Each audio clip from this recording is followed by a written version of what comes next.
it's a growth opportunity for us. I'm excited to see us respond. The old adage is turnovers come in bunches. You want to make that a reality this week. No doubt. We want to carry this turnover momentum going. All right, good luck to you. Thank you so much. That's it for Coach's Keys to the Game with Kellen Moore. And let's get out to Jeff Nowak down on the sideline for today's River Parish Disposal Saints Sideline Report. Yeah, guys, Saints are looking for their second win in a row, and the biggest story, the return of Chase Young. He talked this week. He said the goal was to take their time, make sure they got everything covered so it didn't turn into anything else. And 5 weeks missed. He's ready to get back out there. Kellen Moore said that his return should give everybody juice. They're all excited to get him back into the action. And because of all that work they did, they don't expect there to be a pitch count per se, though they do anticipate, hey, we're going to have a rotation. Carl Granderson, Chase Young, Cam Jordan, and Chris Rump. But it's not all going to be on Chase. But getting him involved in those passing downs, the Saints are currently 30th in pressure percentage. Chase Young finished last season 6th in the entire NFL with 74 pressures. So his involvement there should be a game changer for this defense. You're right, Jeff. Thanks. 5.5 sacks, but he had 21 quarterback hits. The great disruptor, the national anthem, the coin toss, the Who Dat chant, the kickoff. In that order, next on the New Orleans Saints Radio Network. Do you remember what it's like to sing your lungs out? Dance until you're dizzy? Dance until dawn. And never miss a beat. That's joy the Louisiana way, and part of every day. With Louisiana Blue, you're free to live, to dance, to soar, because you've got the compassion of the cross, the security of the shield, and the comfort of blue behind you. Your Louisiana Blue Card opens doors to top doctors to care for you, so you can stay healthy, happy. Life is a celebration, a dance. So step up, step out. For 90 years, we've kept you covered, Louisiana, so you can keep moving and keep living your life. Live, Louisiana. We've got you. Louisiana Blue, Louisiana True.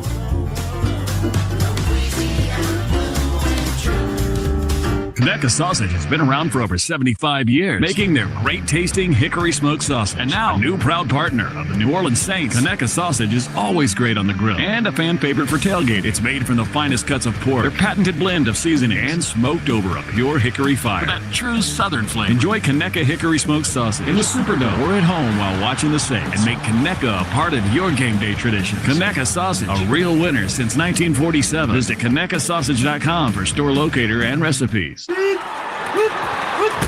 Join the gridiron action in New Orleans with Caesars Sportsbook. Download the app to bet the Saints game or all the game day excitement across the league. Plus, every bet earns with Caesars Rewards, so you can score big at more than 50 destinations. Must be 21, not available in prohibited parishes. Licensed through Horseshoe, Bossier City, and Caesars New Orleans. Gambling problem? Call 1-800-GAMBLER. Caesars Sportsbook is a proud sports betting partner of the New Orleans Saints.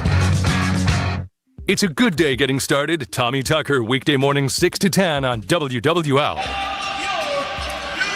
Welcome back. The Saints offense just got introduced. The lights are out here at Caesars Superdome.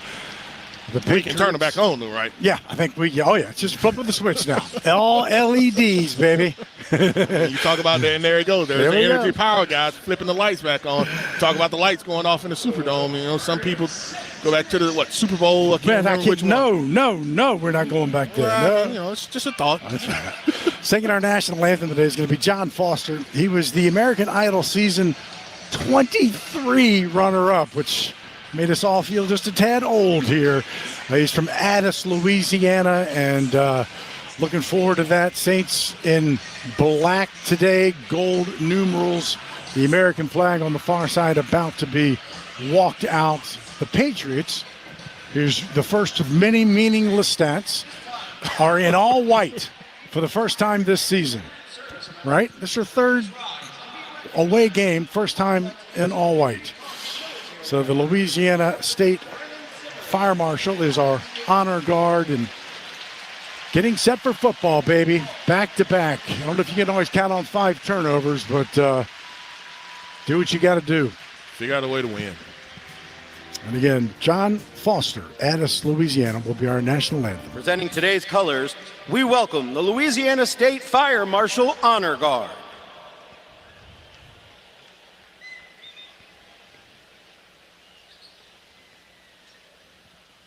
And now, to honor America, we ask all who are able to please rise and remove your hats.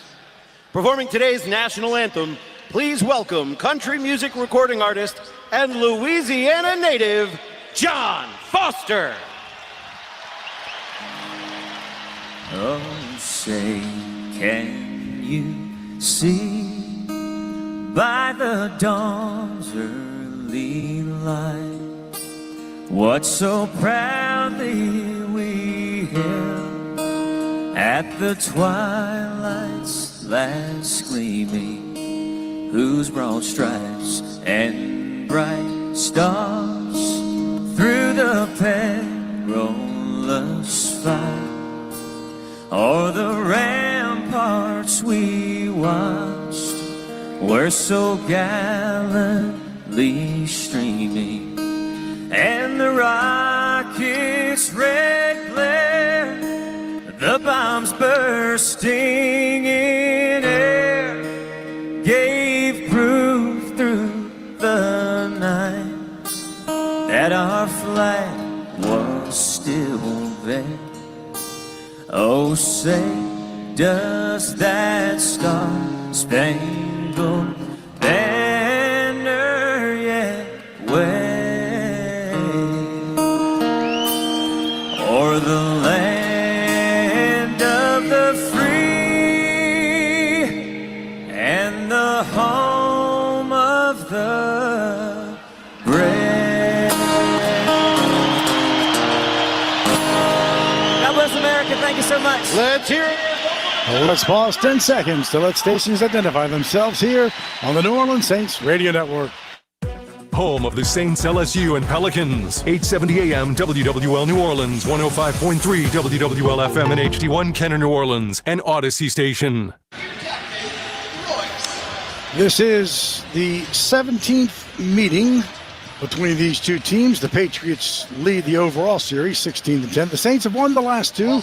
Both of those games were in Foxborough in 2021 and in 2023. Both games featured pick sixes for the Saints. The first meeting way back to the outdoor game. If we could open up the roof, because I am freezing. There's a chance I may ask for a hug at some point. Well, later I'm today. gonna get some coffee. I mean, and it's not gonna be the iced coffee up here that I got. And it's just like, man, what are y'all talking about? I know you begged for the fall to come, and they said we're gonna treat you right, Mike. Here's fall for you inside. Inside, Cam Jordan, Justin Reed. At the middle of the field, Adrian Hill is going to be our referee in the white cap as he will explain the coin and then the all-important flip. This is the coin I'm going to flip. The side with the American flag is heads. The side with the shield is tails. New England, you're the visitor. Tails is your call. Tails is the call. It is a tails. New England has won the toss and elected to defer. You want the ball? Yeah. Which way do you want to kick? New Orleans will receive at this end. Good luck, gentlemen. Cam said, yeah. Right. Yeah. Of course. I mean, right. Nah, we'll kick off both times. Yeah. Justin Reed, Dutchtown, Louisiana is going to lead our Who Dat chant.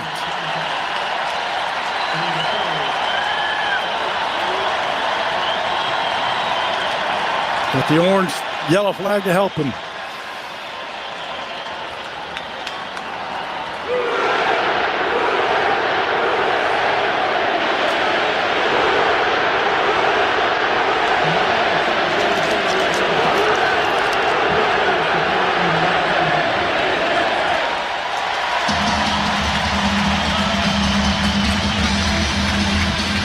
So the Saints will receive. They won the toss last week and took the ball. Did not get points on that drive, but they have been outscored in the first quarter, 51 points to 10. But their 10 came in the last two games, and so they will be out there first. Again, Patriots all white with their silver, gray helmets. The Saints all black, gold numerals. And this was one question we wanted to know. Who would be back with Kendre Miller? It's going to be Mason Tipton, because they had been using Velus Jones. They did re-sign him to the practice squad, but they did not make him active today, which also means, by the way, running back Devin Neal will be part of the action, but it will be Mason Tipton who will be back returning kicks. Yeah, and I saw this kicker kicking earlier in warm-up. He does a nice job of being able to obviously get it in that landing zone, but putting the ball on the outside of the numbers. And so I don't know if that's what he's going to do here, but that was what he was practicing on earlier. That being Andy Borregales. They are all drafted. He is a draft pick, 6th-round pick out of Miami. The punter was a 6th-round pick last year out of Michigan State, and the deep snapper is a pick as well. Line drive to Mason Tipton, who gets the football on the 10, 20 on the far side, and we'll get to the 25. And this Patriot kick coverage team, one of the best. They're 8th in the NFL. That's a 22-yard return, so the Saints will start moving right to left towards Poydras Street in the field level suites here at the 25. And the Saints go 11 personnel, 3 receivers. Tailback is Alvin, and the tight end is Juwan. Valet being one of those receivers. Alvin is to Rattler's right, who will start in the shotgun from the right hash, takes the snap, stands, now steps up, and he's throwing it deep, and he's got him open, and it's a catch, far side down to the 21-yard line. Chris Olave. Boy, I don't know if it was a double move, but he was wide open for 52. It was not. It was a corner blitz off the short side of the field, and the Saints picked it up. And right away, Rattler saw it, and so you gamble. First play of the game, you run a corner blitz, and the safety cannot run with Chris Olave right there. And so it's just an outstanding job of recognizing it. The Saints picked it up. They saw the blitz. He leaned early anyway. The corner did. Rattler knew exactly where he wanted to go with the football, and I don't know if that was the call play or just a conversion, but it was pushed the Saints right on the edge of the red zone. Plus 52. Rattler throws complete to the far side. Run out of bounds by Gonzalez at the 20, so a short gain of 2. 2nd down and 8. But, man, that's the one thing Olave has not had is that deep, deep pass, and that's the 5th. They had their 5th explosive last week, get their first explosive on the first play of the game. Ball's at the edge of the red zone for the Saints. This is the opening drive brought to you by Ace Garage Door. For professional service and more, call Ace Garage Door. This 2nd and 8. Snap. Toss to the outside to Alvin on the near side, trying to turn the corner. Does. Gets knocked out of bounds at the we'll call it the 16-yard line by Craig Woodson, and the Saints are in the Raising Cane's red zone. Raising Cane's one love, and a big 3rd down coming for them. Yeah, Rouse's Market Gumbotron here just on the replay, kind of string it out, and that being the Patriots. They do a nice job of that, and Alvin, he gets a couple of yards but can't really get it turned upfield, and now you have a critical 3rd down. Showing pressure, I suspect they will bring some pressure. You do have man-to-man on the coverage. 3rd and 4, Rattler back. Here comes pressure. Throws it. Incomplete. Trying to hit Olave. Thought maybe the defender got there a little tad early, but no flags. Trying to hit Olave. Marcus Jones was on the coverage. Olave on a little crosser. But you're right. They sent the pressure. Yeah, that was zero blitz. And so you see Spencer buy a little time. I'm not crazy about the route because it's just an over route. You're running a version of mesh. And so he's just trying to run away from the defender, but the problem there becomes is if it's not a pick, he doesn't have all he has to do is run. He doesn't have any traffic to kind of run through and get through, and so Saints bogged down again in the red zone. Blake Grupe in for a 35-yarder, trying to put the Saints on the board first in this football game. The kick is away, and the kick is good. So Blake Grupe makes his first of the day. With that field goal, Keesler Federal Credit Union will donate $1,000 to the New Orleans Women and Children's Shelter. So the Saints have the lead 3-0 as they score on the opening drive. 12:50 to play in the first quarter. Back after this on the New Orleans Saints Radio Network.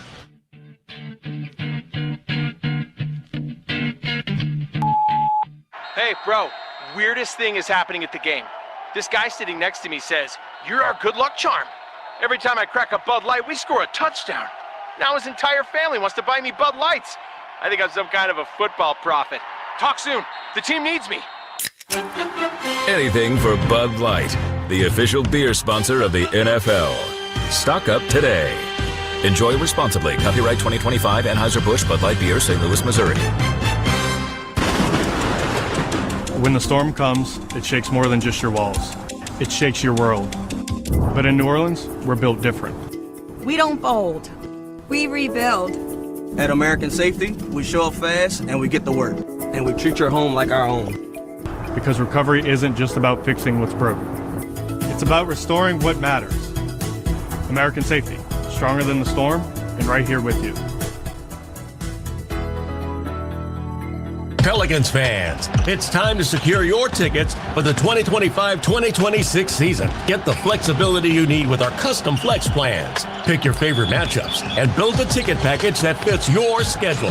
And don't miss opening night, October 24th, as we take on the San Antonio Spurs. Be sure to arrive early for a pregame happy hour, and fans in attendance will take home a Pelicans quarter zip, courtesy of Smoothie King. While supplies last, get tickets today at pelicans.com.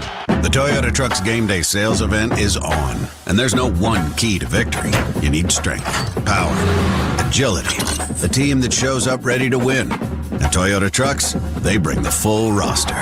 Kick off the season with big savings at the Toyota Trucks Game Day sales event. Toyota is the official vehicle of the New Orleans Saints. From the Dome to the Bayou, the Tundra and Tacoma are built to take you wherever the road leads. Find yours today. Toyota, let's go places. See packages and options at toyota.com for feature availability. WWL is the news, talk, and sports leader.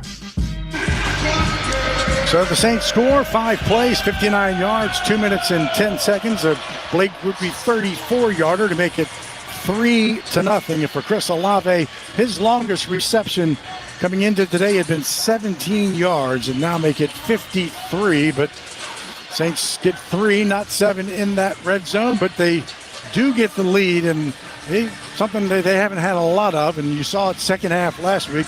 Got the lead and then allowed that defense to play a little different, so defense will go on the field with the lead. Blake Grupe to our right, line drive kick is going to be land in the end zone, and so it'll go out of the end zone to the 35-yard line. It was close, and so landed about 2 yards deep, and so the 35-yard line is where the Patriots will begin it, moving left to right towards the Smoothie King Center. He was right. You're exactly right, about 2 yards. Yeah, you can see it was the wide receiver, Chisholm, who was back, and he was he was in that, do I catch it? Well, if I catch it. This is his first time being up as well.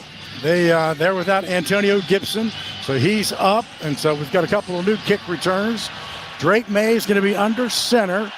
Ramadre Stevenson is the lone deep back who gets the football, middle of the field, pushing his way towards the 40, gets to the 40, so a 5-yard run by Stevenson brings up 2nd down and 5. Yeah, and Chase Young is out on the field. Granderson is the other defensive end that doesn't technically start. Cam Jordan is out there as well. Saints in nickel defense. Patchall made the tackle against his former team where he spent 4 years, the former LSU Tiger. 2nd down and 5. The ball just crept across the 40, so call it a long 4. May on a delayed handoff. Saints read it perfectly.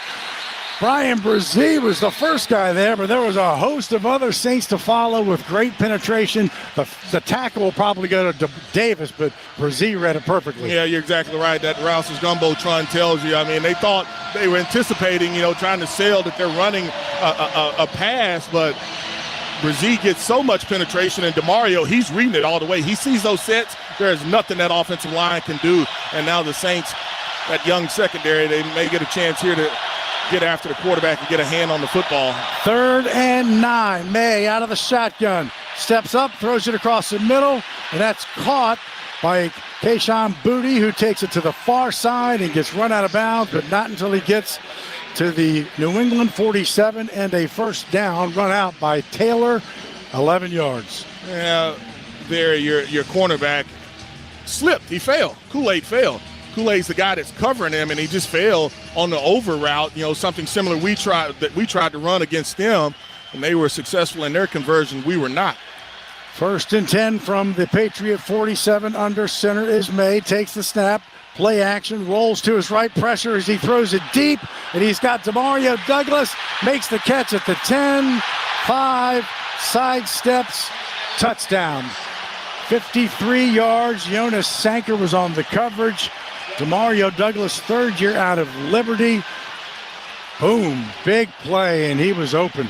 Double moved him, and Sanker got twisted, got turned around, and there was nothing that he could do. And Demario Davis tries to pull the trigger a little late, doesn't want to hit the quarterback late, just can't get enough pressure. They double-teamed Cam, and that allowed them to be able to get that one-on-one, just a shot play. And Sanker he got twisted up, and he couldn't recover. And so you've got two young guys. Raleigh is the one corner, and Sanker it was a shot play, and just quarterback just way too good, too much arm strength. Andy Borgalis is in for the extra point. Snap is down, and the hold is away, and the kick is good. And so we got us a track meet all of a sudden here. It didn't take long. 10:52, first quarter. Patriots take the lead 7-3. Back after this on the New Orleans Saints Radio Network. Saints fans, let's take a 30-second timeout for a quick mental getaway to Pensacola. Picture sugar white sands, crystal clear waters. Remember, your perfect getaway is just a short drive away. So head east for the ultimate timeout from the hustle and bustle. Fresh seafood, stunning sunsets, and relaxing beaches, all waiting for you in Pensacola. Sundays with the Saints and any day with your toes in the sand, that's the way to beach. Plan your getaway at visitpensacola.com. Hey Saints fans, shop Rouse's Markets, local low price leader and official supermarket of the Saints. Country style pork ribs or pork shoulder steaks only $1.67 a pound. USDA prime beef whole boneless top sirloin, cut and wrap free, just $8.88 a pound. Hand cut USDA prime beef boneless top sirloin steaks only $9.98 a pound. Wild caught prestige local Gulf oysters $12.99 a pint. And Turkey Hill ice cream 2 for $6. Rouse's Markets, the official supermarket of the Saints. NFL fans, when it's time to get Saints tickets, you can tackle game day with total certainty with Ticketmaster. As the official resale ticket marketplace of the NFL, Ticketmaster's got the best way to take it to the house when it comes to being there live. With 100% verified resale tickets available all season long, you can count on getting in with ease and spend time focusing on the good stuff like tailgating with your friends and fam. Even if you're headed to the game last minute, you can still score seats. Want to meet up inside the stadium with your crew? Transferring your tickets is an easy handoff. So get those touchdown celebrations ready and score your tickets today at Ticketmaster.com/Saints. Garage doors from Ace Garage Door Company are built tough, durable, reliable, and ready to handle whatever life throws at them. Just like the best offensive lines in football, our best in industry CHI overhead doors stand strong, keeping your home safe and looking great like a fresh uniform. Don't fumble with weak garage doors for your home or business. Call Ace Garage Door Company today, where strength meets style. Visit AceGarageDoorLLC.com and Google them to read 1,200 five-star reviews. Ace Garage Door. Ace Garage Door. Stream Saints games live on your desktop or laptop at WWL.com. Welcome back, Caesars Superdome. 10:52 to play in the first quarter. The Patriots just take the lead on a 4-play, 65-yard drive that only took a minute 58, a 53-yarder to Demario Douglas. We played 2 series, and each team has a 53-yard reception. The Patriots was for a touchdown, but the Saints will get it back. Explosive plays. What you can't well, give yeah, up. they had 19 coming in, 16 through the air, so that is their 17th explosive play through the air. Yeah, and that looked like quarters that the Saints were playing, and so it was not man-to-man. It looked like quarters. Kickoff will come down again to Mason Tipton inside the 5-yard line. Takes it back to the 20, now to the middle of the field, and he comes to the near side, 25, then hit hard at the 27-yard line by Brendan Schooler and Del Pettis, a 25-yarder, down to Jeff Nowak for this River Parish Disposal Saints Sideline Report. Yeah, guys, talking about explosive plays, that's what the Saints have been looking for on offense, not just to hit them, but have Spencer Rattler be more aggressive in taking them. Last week, they hit the 87-yarder, also forced 3 long pass interference penalties. Patriots came into the game leading the NFL in pass plays at 20-plus yards allowed. They had 21, now 22. Thank you, Jeff. From the Saint 27, Rattler into the shotgun. Takes the snap, fakes the handoff, looks, stands, throws complete to Kendre Miller. Flag comes down from the defensive secondary. Miller makes a few yards to the 30, so 3 yards. Christian Ellis. We'll see what the flag is. I feel like it's going to be defensive holding. Before the pass, illegal contact, defense, number 0. 5-yard penalty, automatic first down. That is Christian Gonzalez. And again, I mentioned Christian Ellis on the tackle. That is Caden's brother. They will face each other on November 2nd. Still should be first and 10. Saints get the first down, obviously, and so that play, I want to say doesn't count, but at least the yardage doesn't count. 1st and 10 now. The ball sits at the 32-yard line. Snap. Handoff to Kendre Miller to the right side. He's wrapped up as he gets near the 35, so a gain of about 3 yards for Kendre. Marcus Jones, the cornerback, was on the tackle. 2nd down and 7 coming. Looking at that Gumbotron, Eric McCoy is the guy that pulls, and you can see him right there at the end kind of blocking the perimeter defender, but does a good job of not getting that holding call. It was close, but you can see him kind of pull his hands back saying, nope, I didn't do it. He's falling down on his own. Miller is the back to Rattler's right, who was in the shotgun again as he takes the snap. Some pressure coming as he steps up. He's going to run at 35-40. Slides down after he picks up the first down. They'll mark him at the 43, but that's enough for 9 yards and a first down. And boy, that pocket was collapsing. Great move by Spencer. Yeah, just to be able to slide up in it. You talked about the pressure that they were bringing, and Spencer does a nice job of just finding the crease in it. Saints are going to go fast here, keep him out on the field, but great job of picking up the first with his legs. Olave goes in motion, fakes the handoff, throws to the outside. Foster Morrow makes his first catch, and he'll get knocked out of bounds inside of Patriot territory, and that is going to be a train hot streak. Those back-to-back plays, a train hot streak brought to you by TrainSouth.com. It is hard to stop a Train air conditioner, but it's never been easier to buy one. Give Foster Morrow on his first catch, 9 yards, 2nd and 1. Handoff, Kendre Miller busting it right up the middle for the first down inside the 45 to the 44-yard line, and Saints get a first down. Yeah, and Patriots have a hurt player. The Saints are going kind of tempo. That's Harold Landry, a linebacker number 2, 8th year out of Boston College. Yeah, one of the guys played with Tennessee Titans for a while, and I know some of the Saints fans in the past have wanted him to be a guy that Saints kind of signed, and that knee gets caught up under. Yeah, they're going to take a look at him. We'll take a break. 7-3 New England right now. 8:42 in the first quarter. Back after this on the New Orleans Saints Radio Network. Flight by Yingling. It's the next generation of light beer. For those who don't follow trends, but craft them. Flight by Yingling is 12 ounces of uncompromised refreshment from America's oldest brewery. With only 2.6 grams of carbs and 95 calories, this is premium refreshment 6 generations in the making. Don't just raise a glass. Raise the bar. Flight by Yingling. Available wherever beer is sold. DG Yingling & Son Incorporated, Pottsville, Pennsylvania. Please enjoy responsibly. Hi, this is Chef Kevin Belton for People's Health.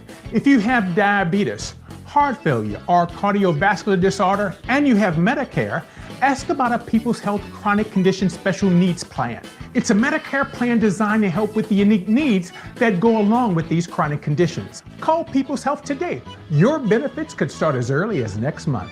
Plans are insured through United Healthcare Insurance Company or one of its affiliated companies, a Medicare Advantage organization with a Medicare contract. Enrollment in the plan depends on the plan's contract renewal with Medicare. CCI Productions is an XL printing, design, fabrication and installation, and finishing company known for their accuracy and precision in branding spaces and events. Let their team of graphic solutions specialists provide you with professional consultation, creative conceptualization, high-quality production, and expert execution. Learn more today at cciproductions.io. CCI, official partner of the New Orleans Saints. Football fans know that traditions matter, turning moments together into something truly epic. They're what inspires us to make our masa and Tostitos the traditional way, starting with whole corn kernels. No artificial flavors, colors, or preservatives, all to give you that perfect crunch. Discover your next tradition this football season. Head to the store, grab your Tostitos team bag, and scan the code for a chance to score an epic experience with the New Orleans Saints. Tostitos, tradition matters. the official chip and dip sponsor of the New Orleans Saints. Talk Saints football with our resident pro, Bobby Hebert. Weekdays 4 to 8 p.m. on WWL. Harold Landry is off and in the blue tent. He is, as Stu said, with Mike Vrabel trying to get this new culture. He gets guys that he wants, like Brandon Staley did. There's several on the scene that played with Vrabel, and Harold Landry III, the linebacker, is one of them. So the Saints have it at the Patriot 44, 8:36 clock moving here in the first quarter as they trail 7-3. Empty backfield for Rattler. Back to throw, does throw, complete to Alvin on the far side. Alvin will take it to the 38-yard line, some 6 yards. Second down and 4. Robert Spillane, the linebacker, knocked him out. Yeah, you love that matchup with Alvin being on the linebacker. Alvin just runs a stop route right there, and you see the great hands. Got to look it in just a little bit cleaner. Great job of just being able to get him in space, and at some point, if they're going to keep him, that linebacker on Alvin, I guarantee they're going to run a go route with him at some point. Inside handoff to Alvin, still on his feet as he pushes his way for the first down to the 32. So Kendre Miller got the rushing first down, and now Alvin with that 6-yard run gets another. Move them chains, baby. Mike, we talked about it off air. I thought the first down play to Alvin was a great opportunity for them to take a shot. You're at a favorable position still in this area. I think it's a great opportunity for some type of double move. The field is not compressed yet. So if you have a double move type play, you can run it. But it's a touch pass to the near side and just strung out to Shaheed and Robert Spillane. I tell you, the more I watch, the speed of defenses is just so good these days. It's hard. You got to fool them to get to the corner. Yeah, but right there they've got a run blitz on one, and then that play strings out. And so he does a great job of running side to side. I want to make him run vertical. I want him to be able to open up his hips and be able to cover in space. And so right there they had a run blitz already called and on, and so they were able to string that play out. And no yards, so 2nd and 10. Rattler to throw, takes the snap, complete to the near side to about the 27-yard line. I think is where they will spot him. He got knocked back about 5 yards, but yeah, about the 27-yard line. That was Christian Gonzalez. So 3rd down and 5 coming. As we're used to, the Saints go quick to the line. 3 receivers to Rattler's right on a 3rd down and 5. Alvin to his left. Patriots showing pressure. Drop out of it. Rattler stands in the middle. Looks to throw to the end zone. Complete to Vele, who makes the catch inside the 5-yard line down to the 4. But there's holding a flag. Should be hands. I think the hands got high on the Saints, and I think they're going to call Saints for holding on Banks. Offense, number 71. 10-yard penalty. Today's 3rd down. Beautiful slant pattern to Vele, but it was for naught. Take a look at it. Yeah, I mean, as I look at that Gumbotron, that's a tough one. I mean, that Rouse's Gumbotron, and I don't know if he stops him completely. And so just looking at that Gumbotron, Mike, that's a tough one for me. I mean, because he has him high. I get it. He has him high. He slows him down. He stops him. That deep end that you talked about for Vele was there, and now you're truly behind the sticks where you had an opportunity to get it in, and now it's going to be tough. 3rd and 15, short pass to the left side, complete to Kamara down to the 30-yard line. So to make the field goal closer, that's Marcus Jones on the tackle. He picked up 7. By the way, the hold was on former LSU Tiger Kaylavon Chason, who was inactive last week, but he is back. But Groupie is in again, and you want to build a little confidence. You make your first 2. This one's going to be from 48 from the left hash mark, kicking towards Poydras in the field level suites. Snap, hold is down, kick is away, and the kick is good for Blake Groupie, who made 4 last week, but he missed 2, but he's made his first 2 today as the Saints close within a point. 7-6, 5:05 to play here in the first quarter. Back after this on the New Orleans Saints Radio Network. Ball is snapped. The quarterback fakes a throw left, hands off right. Power outages in New Orleans have become as common as wearing black and gold on Sundays. But with Craig's Electrical and Generator Service, you never have to miss a minute of the game due to a power outage. Craig has generators starting at just $149 a month with a 10-year warranty. When the power goes, Craig's comes on, so you never miss a minute of your game. More Monday Night Football after these words from our sponsor. Craig's Electrical and Generator Service. Visit CraigsElectrical.com. At Auctioner Health, our purpose is clear. A strong and healthy Louisiana, serving with more than exceptional care. With education and workforce development initiatives and investments in economic development, we believe in innovation with compassion to give more hope and create more smiles. Because at the core of every community is you. Auctioner Health, long live Louisiana. Long live you. Entergy Louisiana is strengthening our power grid from Lake Charles to Baton Rouge, Metairie to Monroe. Our blueprint covers the state. Nearly 10,000 projects, over 11,000 miles of transmission line. We're reinforcing infrastructure to prepare for stronger storms, reduce outages, and respond quicker when you do need us. We're making stronger connections in every community because together, we power life. Looking for a new job or career in the transportation business? Do you or your spouse have truck driving experience? John Fayard Moving and Warehousing, the official moving partner of the New Orleans Saints, is looking for experienced team and solo Class A CDL drivers to join their family-oriented team. Benefits with John Fayard include competitive pay structure, major medical, dental, and vision insurance, recruitment and retention bonus, paid vacation, paid holidays, and more. Don't settle for the rest. Drive for the best. Visit johnfayardwarehouse.com. Stream Saints games live on your desktop or laptop at WWL.com. Welcome back, Caesars Superdome. Each team has scored whenever they have had it. The Saints, though, a couple of field goals. Blake Grupe is now 12 of 17 on the season as he knocks it through on the drive. 10 plays, 43 yards, 547 Grupe from 48 yards to make it 7-6. Here's the Bud Light scoreboard. Saints game day. Stock up on Bud Light. A final from Tottenham, and that is the Denver Broncos 13, the Jets 11, Indianapolis 7, Arizona 0, the Chargers 3, Miami 0, Pittsburgh 3, Cleveland 0, Dallas and Carolina 3 apiece, 0 apiece between Seattle and Jacksonville. Baltimore 3, the Rams have nothing, and all those games should be in the first quarter except the one that's a final, and that being Denver over the Jets.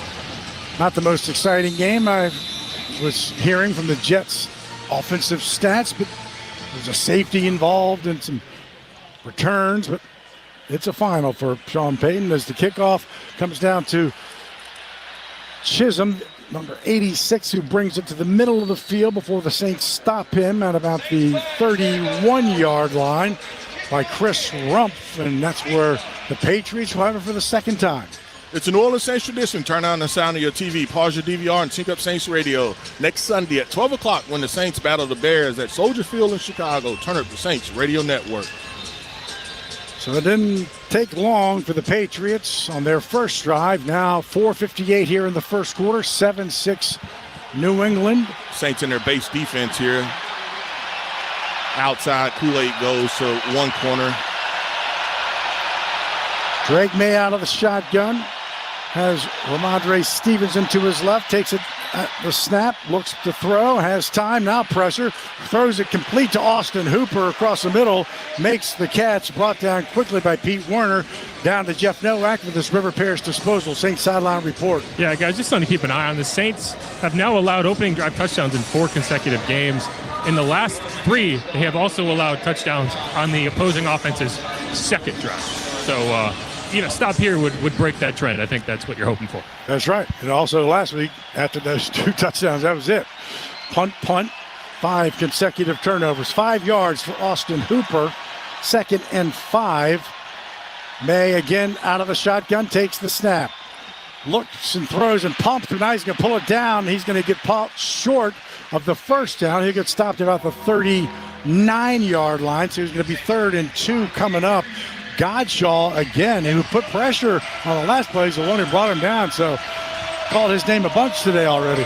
Yeah, and you know he's probably excited to be able to play against his former team. The Saints do go nickel defense with Riley coming to the game. Last couple of plays, it was Paul Granderson, the guy that was in coverage on those tight ends. This time he should be a rusher. 3rd down and 2. The second 3rd down the Patriots have faced. It was a 3rd and 9 that they made. Out of the shotgun, snap. Drake May's in trouble now. He buys some time and throws it to a wide open Demario Douglas at the 25-20. He's going to have to not get caught. And Demario Douglas, who is just an escape valve, catches it for 61 yards, caught it at about the 25-yard line, and waited for some blockers, and bang, touchdown. Second time the Saints have gotten greedy. In the back end, the Saints have gotten greedy, and you just dropped it, and there's a late flag. Late flag, but the Saints, they just let him go. And I don't know, it was somebody on the opposite side, one of these Saints receivers on the top side. I don't know if that was Kool-Aid or Riley. Before the pass interference, offense, number 81. Oh, my goodness. 10-yard penalty. Oh, my goodness. Oh, wow. If that had been flipped, we would be jumping out of this ball. That was so late for an offensive pass interference. He had to see it and say, oh, I didn't throw the flag because I would need to see my Rouse's Market Gumbotron again because, Mike, I don't see it. I talked about at the top of the route because he came from that right side. Unless the receiver just goes in and blocks completely, then there's no way that I'm thinking that that's pass interference because the Saints defensively, they just dropped him completely. They called it on Austin Hooper. Demario Douglas, as Deuce said, started on the left side, went to the right. There was nobody there. Saints dropped him. Yeah. I mean, you dropped him completely, but I don't know where the pass interference comes from. The penalty was on number 8. Number 8. What? All right, so they called it on Stephon Diggs. Let's wipe out the touchdown. 3rd and 2 becomes 3rd and 12. New England is back at their own 28, and now there's some issues that they want to. Is it respotting the football? I have no clue what the officials saw to call pass interference. I have no clue who they tried to call it on. Let's look at Diggs. I mean, he hits Kool-Aid, but I mean, that's not pass interference. Oof. That's not pass interference. There's no way that you call that pass interference. It's phantom. Stunning. Phantom. Phantom. That's exactly what it is. It's phantom. And then they got it wrong, right? They called it on Austin Hooper. They're like, you could look at every skill player they had, and that's not pass interference. 3rd and 12 for the Patriots. Moving left to right, leading just 7-6. May takes it out of the shotgun. Snap. Now he's throwing it deep down the sideline again. And there's a flag, and that's going to be on Quincy Riley. And he did it. So the flag's going to be on the Saints this time. But why do you have him one-on-one? That's what I don't get. Where's the safety help over the top? He did it. Pass it was a double move. Defense, number 29. Ball will be placed at the spot of the foul. Automatic first down. Where is the safety help? It's a double move. What are we doing? Ball is not catchable. He hits him 20 yards downfield. Down the field. I mean, but like right now, you can tell you who they're picking on? Quincy Riley. They're picking on Quincy Riley, and so they said, "All right, rookie, you want to play? We're gonna say, okay, I'm gonna play. We're gonna go after you." And so the first one, that one was man-to-man, but I want to know where the safety is. The safety should have been over the top the whole time. So it's a 21-yard penalty. The ball now just on the other side of midfield, right at midfield. Travion Henderson, the rookie, gets the handoff up the middle, takes it inside the Saint 45 to the 44, so he picked up 6. 2nd down and 4 coming to Brian Brzee. This is the weirdest drive I can ever. It's been a while. I'm just like, it's been a while since we going on. You had that much action and inaction and questionable calls, but I don't, like I said, I know they called it on Stephon Diggs there, but I didn't see that one. Quincy Riley, I saw that one.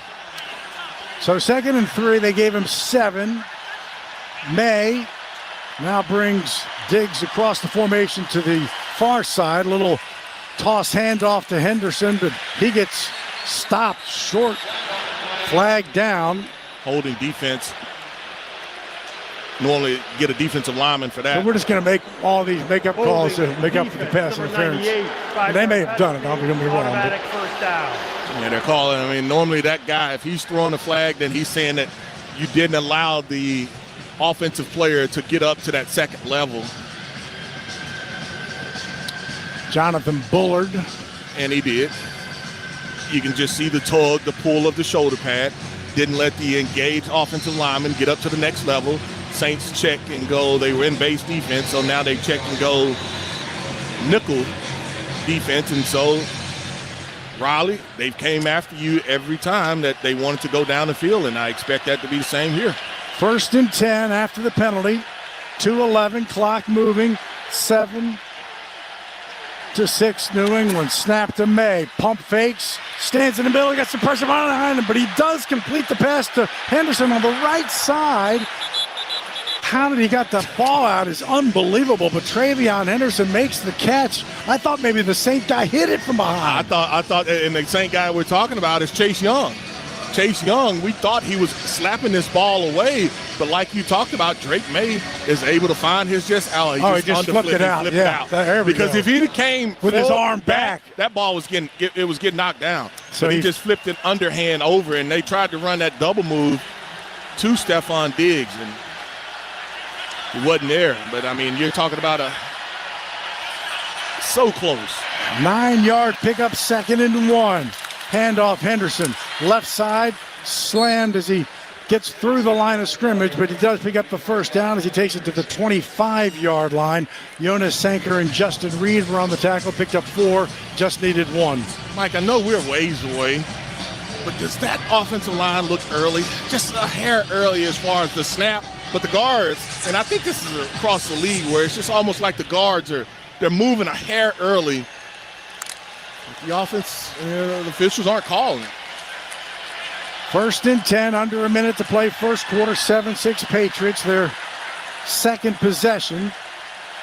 Out of a shotgun is May, takes the snap. Saints bring pressure, but he steps up. Now he throws it towards the end zone, and that is going to be caught for the touchdown to Kayshon Boutte. They are still fighting for the football, but a tie goes to the Kool-Aid comes up with it, but it's a 25-yard touchdown to Boutte, unless somehow they take a look at this. Yeah, they'll take a look at it, but I mean, normally the tie goes to the receiver. Kool-Aid would have to have complete control of this ball, and there's a little slight. That's touchdown. That's touchdown to Boutte. Yeah. And Boutte pushed off just a little bit. Subtle enough, and so Kool-Aid, he just can't get that hand in to separate it to tip it up. But I mean, it is so close. Kool-Aid ends up taking it away on the ground, but you can see Boutte had hit the ground and rolled over with it. So back-to-back touchdowns, as Jeff talked about, as Borregales is in for the extra point. Kick is up, and it is good. And so a drive that took a long time, 33 seconds to play in the first quarter, and it is 14-6 as the Patriots did exactly what the Giants did. They scored on their first 2 drives, 6 plays, 69 yards for Kayshon Boutte, the former LSU Tiger, a 25-yarder from Drake May for Boutte. That's his second touchdown of the year. Well, the Patriots felt like, hey, we should have had a touchdown earlier, in that drive that got kind of called back. So the Saints have a couple things that they have to figure out. Can we get off the field on 3rd and long? Because there was another 3rd and long situation where you did not get off the field. And then the other part of it is you've got to do a better job of communicating on the back end, because we've seen numerous times here now where guys are wide open on the back end, and I don't know if you think that the play is over or what it may be, but too many guys are running free on the back end of that defense. And Drake May's completion percentage is very good, and it's extremely good today. He's 5 for 5, 103 yards, 2 touchdowns. Rattlers 7 of 8, 82 42 yards as the kick is going to be shy of the landing zone. Boom. Saints will get it at the 40-yard line as Borregales got it to about the 22-yard line. And that's the kick he was practicing, but he did get it over. That was the one that he was practicing. He was trying to put it outside the numbers. Now, it's happened twice to Groupie, and I'll be honest, it stuns me. That because if I'm going to do that kick, the line drive, I make sure, like the one thing I do, if it bounces at the 10 instead of the 15, okay. Right. But, man, I see that so often in the NFL. So the Saints have great field position with 33 seconds left in the first quarter, trailing 14-8 at their own 40 in an empty backfield for Rattler. Now brings Kamara to his left and gets the football and a crosser to the near side. Alvin run out of bounds in front of the Saints bench, but takes it to the 47-yard line. So good run by Alvin. Jack Gibbons ran him out. Should be about 7 yards, 2nd and 3 coming. Yeah, Saints, Spencer wants another play. Spencer wants another play before the quarter expires. And they should get it 9 seconds, and Spencer is getting ready to call for the football. 5. Now maybe they won't. Well, I don't think 3. he gave him a play. I think he just let him lined up. Y'all, you had him. Oh, you had they him. had him. You had him. Snap it. I thought he was in the neutral zone. The end of the first quarter. That was Corey Durden who moved, but the Saints didn't do anything. That's the end of a pretty crazy first quarter, 14-6. The Patriots have the lead. Back after this on the New Orleans Saints Radio Network. Timeout. Huddle up. This is Brother Fromine with River Parish Disposal. So you made a bad call and chose the wrong waste company? It ain't too late to get back in the game. Just hand off your garbage to the Gator. River Parish Disposal. We are the largest and oldest family-owned commercial waste disposal company in the New Orleans metro area. River Parish Disposal. Our business stinks, but it's picking up.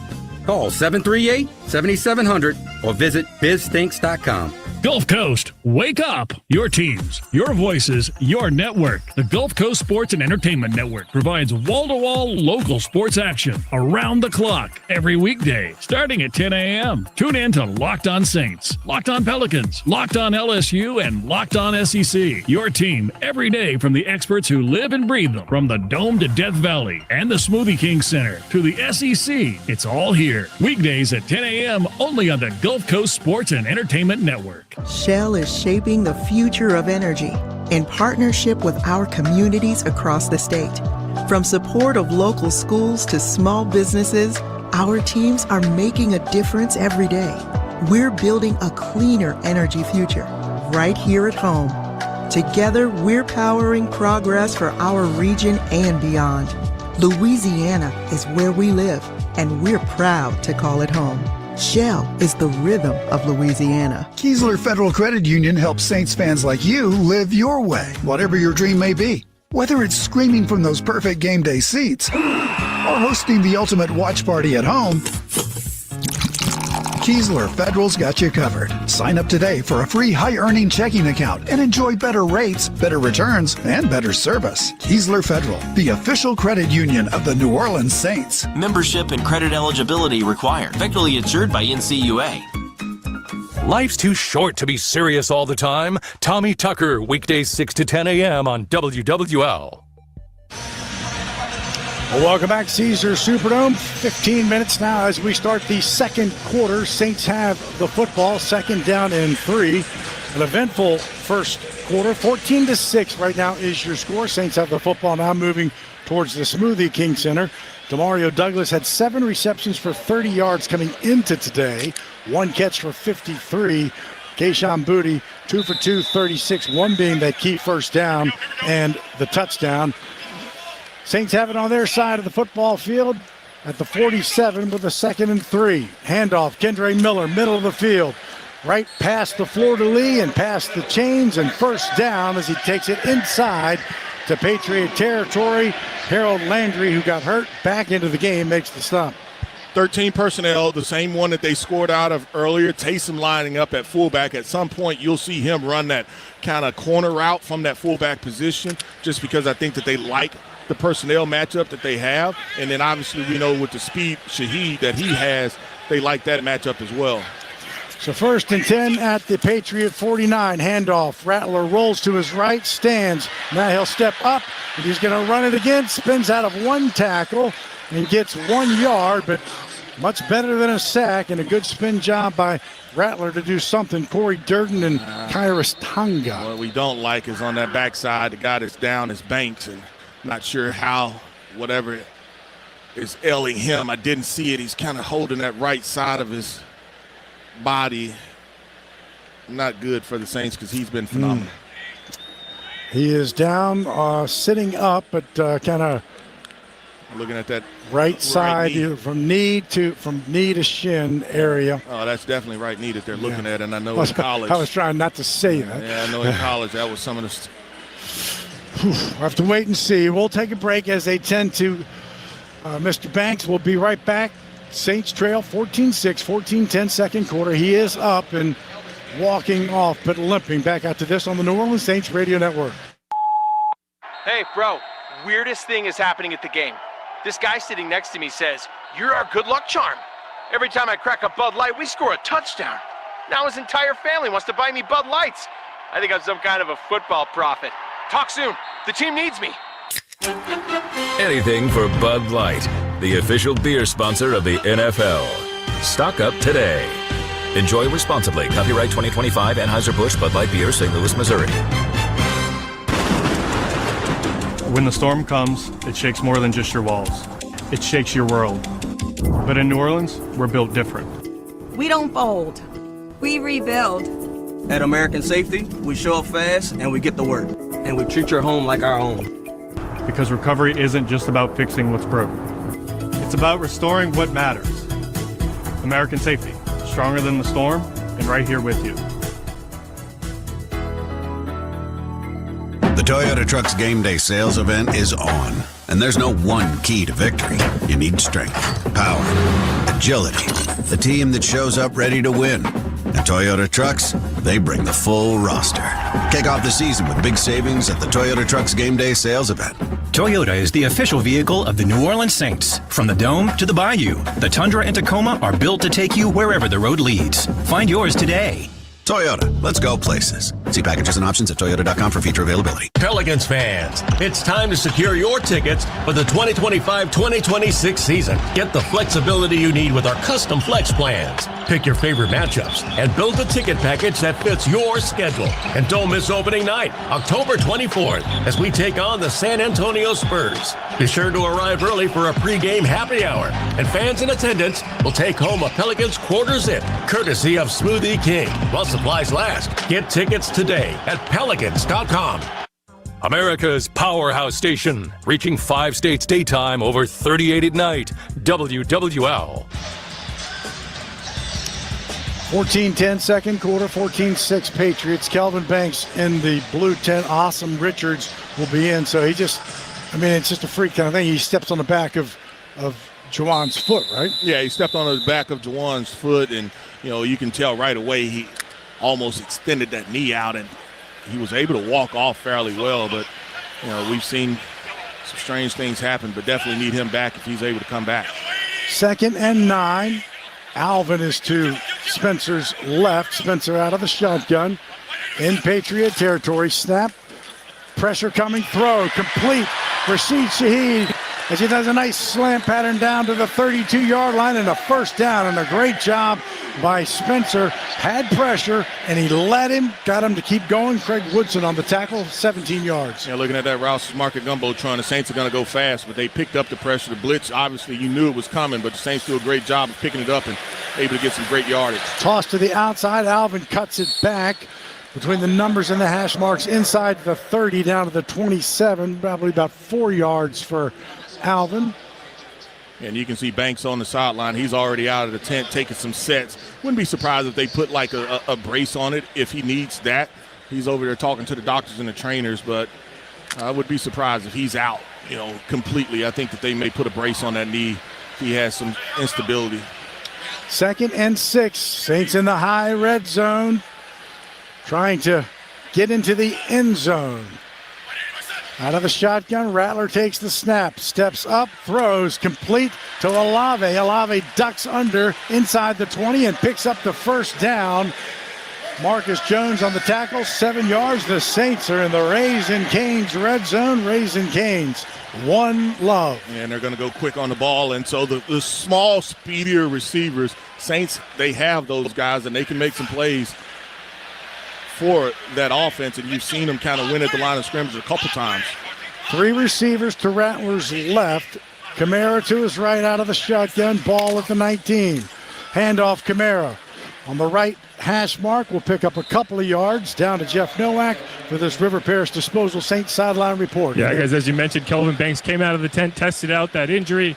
Look, he's got his helmet back, went on the sideline. He didn't come in for that last play because they went tempo. He's now back in there at left tackle, so a good sign for the Saints. Yeah, and the Saints, they go 12 personnel. They get some bigger bodies into the game. What was interesting is you don't get the subs. I take that back. That is 11. That's Vele that's looking like a tight end. That is 11 personnel, 3 receivers. 2nd and 8. Rattler out of the shotgun.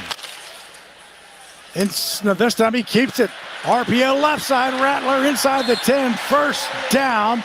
He faked the handoff to Alvin Kamara. He kept it himself and took it to the far side and first down. Yeah, first and goal. Yeah, QB bash, and so it's nice play, nice design. You see one guy pinning down there, causing some trouble, and the defensive lineman, of course, doesn't like it.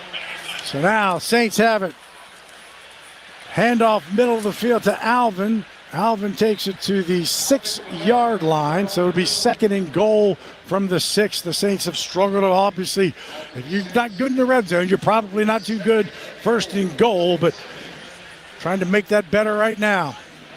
Yeah, I mean, it's just about guys making plays. This is the money zone. This is the money area. This is where you've got to be able to cash in, and you got down here earlier and you couldn't do it, and you still have this opportunity with at least this play in the 3rd down play to try to cash in. Out of the shotgun, 2nd and goal from the 6. Handoff again, Kamara. Kamara stays on his feet down to the 2-yard line, inside the 2. He took it over the right guard, and 3rd down and a long 1.5. Taysom Hill, come on. Taysom Hill, come on. He is on his way. Number 79 is reporting eligible. Number 79 is reporting eligible. Saints fans excited as well, and the Saints offense saying, hold on, keep it down. We want to be able to hear our calls. So Taysom is at quarterback. Was an I formation, now it's split. Empty backfield, 3 receivers left. Kendre Miller in motion. Taysom keeps it right side, gets a block, cuts it back. Touchdown to Taysom Hill. He had the block to the outside, but it was when he cut it back, you knew you weren't stopping that man from getting in the end zone. Touchdown, Taysom. Give me sweet. I give you a lot of eye candy. I give you a lot of dressing. I even have my tackle who came in as an extra blocker as eligible to flex out wide, and I give you a lot of dressing. But that's just QB sweet. And Taysom does a nice job of being able to put his foot in the ground, get into the end zone, and 3rd and short, kind of knew who was going to get it, and that was just really good job of executing by the Saints. Great block by Taliasa Fuaga on the outside as Blake Groupie is in for the extra point, knocks it through. And that Saints touchdown is brought to you by Ochsner. Long live you and long live the Saints. 14-13 Patriots.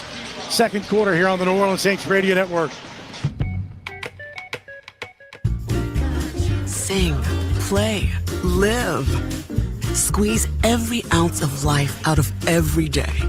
Memorize every sunset, every face you love, and climb every obstacle until you can't go higher. With Louisiana Blue, you're free to live your life, to grow wings.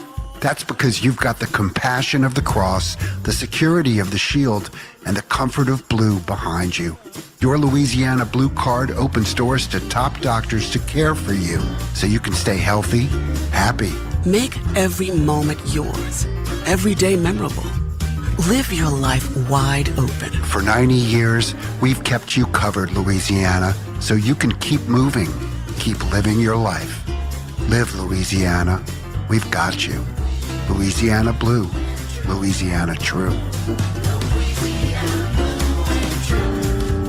Ready to jumpstart your career? Goodwill Technical College is now enrolling, and this is your chance to build a brighter future. We've got the programs that will take you from the classroom to the career of your dreams. I'm on my way to success, thanks to Goodwill Technical. Financial aid and scholarships are available, as well as child care and transportation, so nothing's holding you back. Classes are filling up fast. Don't wait. Enroll today at Goodwill Technical College and start your journey to a better tomorrow. Visit goodwilltech.edu or call now to secure your spot. Saints fans, Cam Jordan here. Get ready for game day at the Saints VIP tailgate, brought to you by BullseyeEventGroup.com. The VIP tailgate is 3 hours prior to kickoff before every Saints home game next to the Superdome at Benson Tower. Bullseye Events Group's Saints VIP tailgate is open to all ages, features a premium buffet by Food Network chef Aaron May, and a premium open bar for 3 hours. Start Saints game day the right way. Get your Saints VIP tailgate tickets today at BullseyeEventGroup.com. The news, talk, and sports leader for generations. WWL.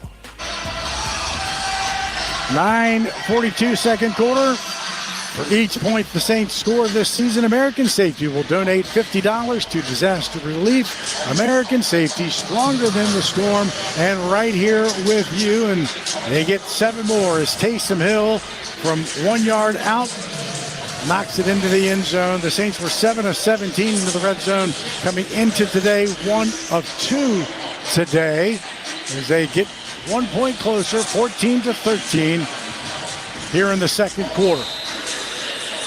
Kick from Groupie is high and returnable. Lefton Chisholm to the right side, and he'll cross the 30 on the far side and take it to about the 35. That is where they will have it. Terrell Burgess on the stop. Let's pause 10 seconds to let stations identify themselves here on the New Orleans Saints Radio Network. Home of the Saints, LSU, and Pelicans. 870 AM WWL New Orleans, 105.3 WWL FM and HD1 Kenner New Orleans, and Odyssey Station. 28-yard return as the Saints defense back out there looking for Drake May's first incompletion. Patriots moving towards Poydras Street. Under center is May. Handoff, Ramondre Stevenson. He'll pick up about 4 yards to the 39, and Demario Davis playing in his 120th game for the Saints. That ties him for 33rd with Vaughn Johnson of the Dome Control. And the Saints, they go nickel, but it's interesting because they can either go 5 down, defensive lineman, or they can go 4 here, and they add the other. It's still nickel, but that's Danny Stutzman in at linebacker. Interesting. Been playing mostly special teams. Second down and 6 under center. Handoff. Stevenson hold to the right side, and he will pick up the first down as he crosses the 45 to the 46 before Double D Demario Davis gets him to the ground. Yeah, that's been right to that side where they ended up running. It's normally, like you said, Pete Werner, when they go with that extra linebacker, and we haven't really seen him a lot on the defensive, getting regular snaps with the defense, but he is this particular series. His team leader as far as special team stops was 6, but you're right. 1st and 10 for the Patriots, now at their own 46, moving right to left in all white. Play action. Drake made a throw, does throw, complete to the far side in between the hash and the numbers, and that's Mac Hollins who makes his first catch, picks up 8. Kool-Aid McKinstry on the coverage, but it's a first down.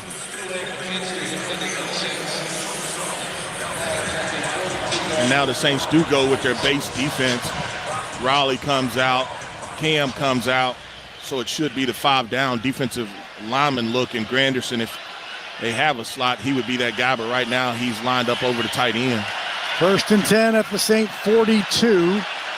They took 2 drives, 10 plays total, and got 2 touchdowns. Saints defense looking for their first stop. Handoff. Stevenson tripped up behind the line, but he'll take it forward for about 3 yards before being brought down by Danny Stutzman. Chase Young is very close to being in the neutral zone. I mean, he is crowded all the way up on that line of scrimmage. Josh McDaniels calling the plays for New England, his third separate stint for the Patriots. It was a 3-yard gain under 7 minutes, second quarter, 14-13. Patriots have the lead on a 2nd and 7. Lone deep back is Stevenson. Play action, pressure, but he gets through it. Drake May pulls it down to the near side. He just flips it. He flips it to nobody but the Saints bench. Yeah, but I think the problem is he's out of the pocket. And then it goes over the line of scrimmage. Demario Davis was running hard. And a 3rd and 7 coming after the incomplete. And that was Chase Young that got that pressure. And he's able to they're running them around the horn. That's what you teach the offensive linemen and the tight ends and now the quarterback's able to step up. But like you talked about, Demario Davis was there to kind of help. But he's able to just get it over the line of scrimmage. For his first incompletion. Now 3rd down and 7. Snap. Inside handoff to Stevenson, and he gets brought down by Brian Brzee. Right at the line of scrimmage, so no gain, 4th and 7. Yeah, that's a long kick. If they do kick it, they're going to keep their offense at least out there on the field. Brian Brzee, man, that's power. I mean, because he really didn't tackle him. He almost like pushed him down, and it surprised. And so where they marked the ball, that's a loss of yardage. And so the Saints, they're going to keep their defense out there on the field. 4th and 7. They are 7 of 8 on 4th down are the Patriots. So many 4th and 7s they faced.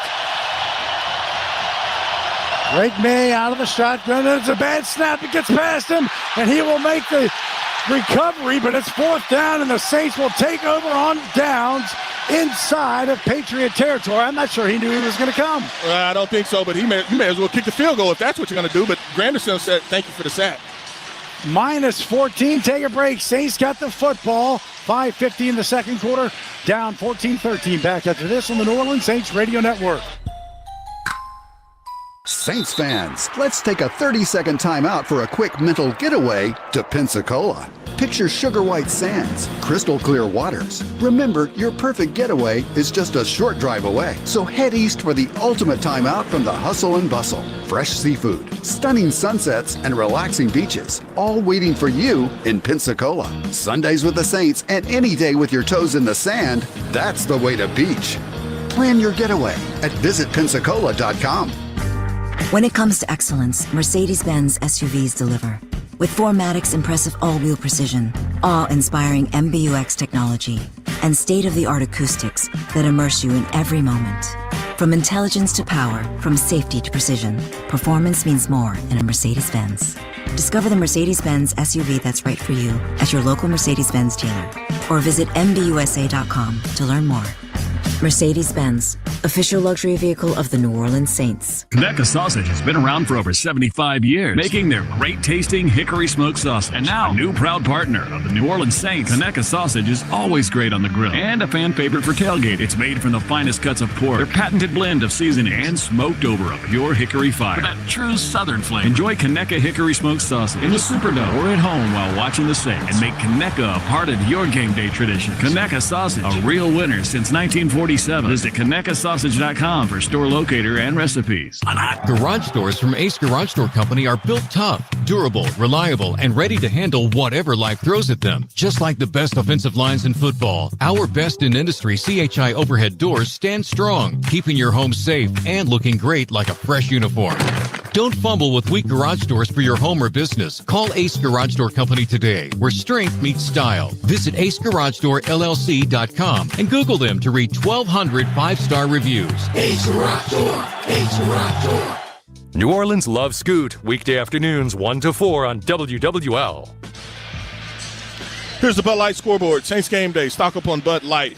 Indianapolis 14, Arizona 7, Miami 10, Chargers 9. Pittsburgh 9, Cleveland 0, Dallas 17, Carolina 10, Seattle 10, Jacksonville 6. 3 apiece between the Rams and Baltimore. So they did not give Granderson his 5th and a half sack. Saints have the football after the turnover on downs. First and 10 at the Patriot 47, looking to cash in on a good stop. Rattler, who's 9 of 10, looks to throw, complete to Olave, 10 of 11. Olave ducks under and should have the first down at the 37 on the near side. As he picks up 10 yards, Robert Spillane was there. Of course, of course. They did bring an extra guy as far as pressure is concerned. Kendre Miller does a really nice job of being able to pick that up. So you brought 5. Saints pick up. Rattler does a nice job of being able to find Olave down the field, which looked like a first down, but his knee did hit before he crossed. I formation under center.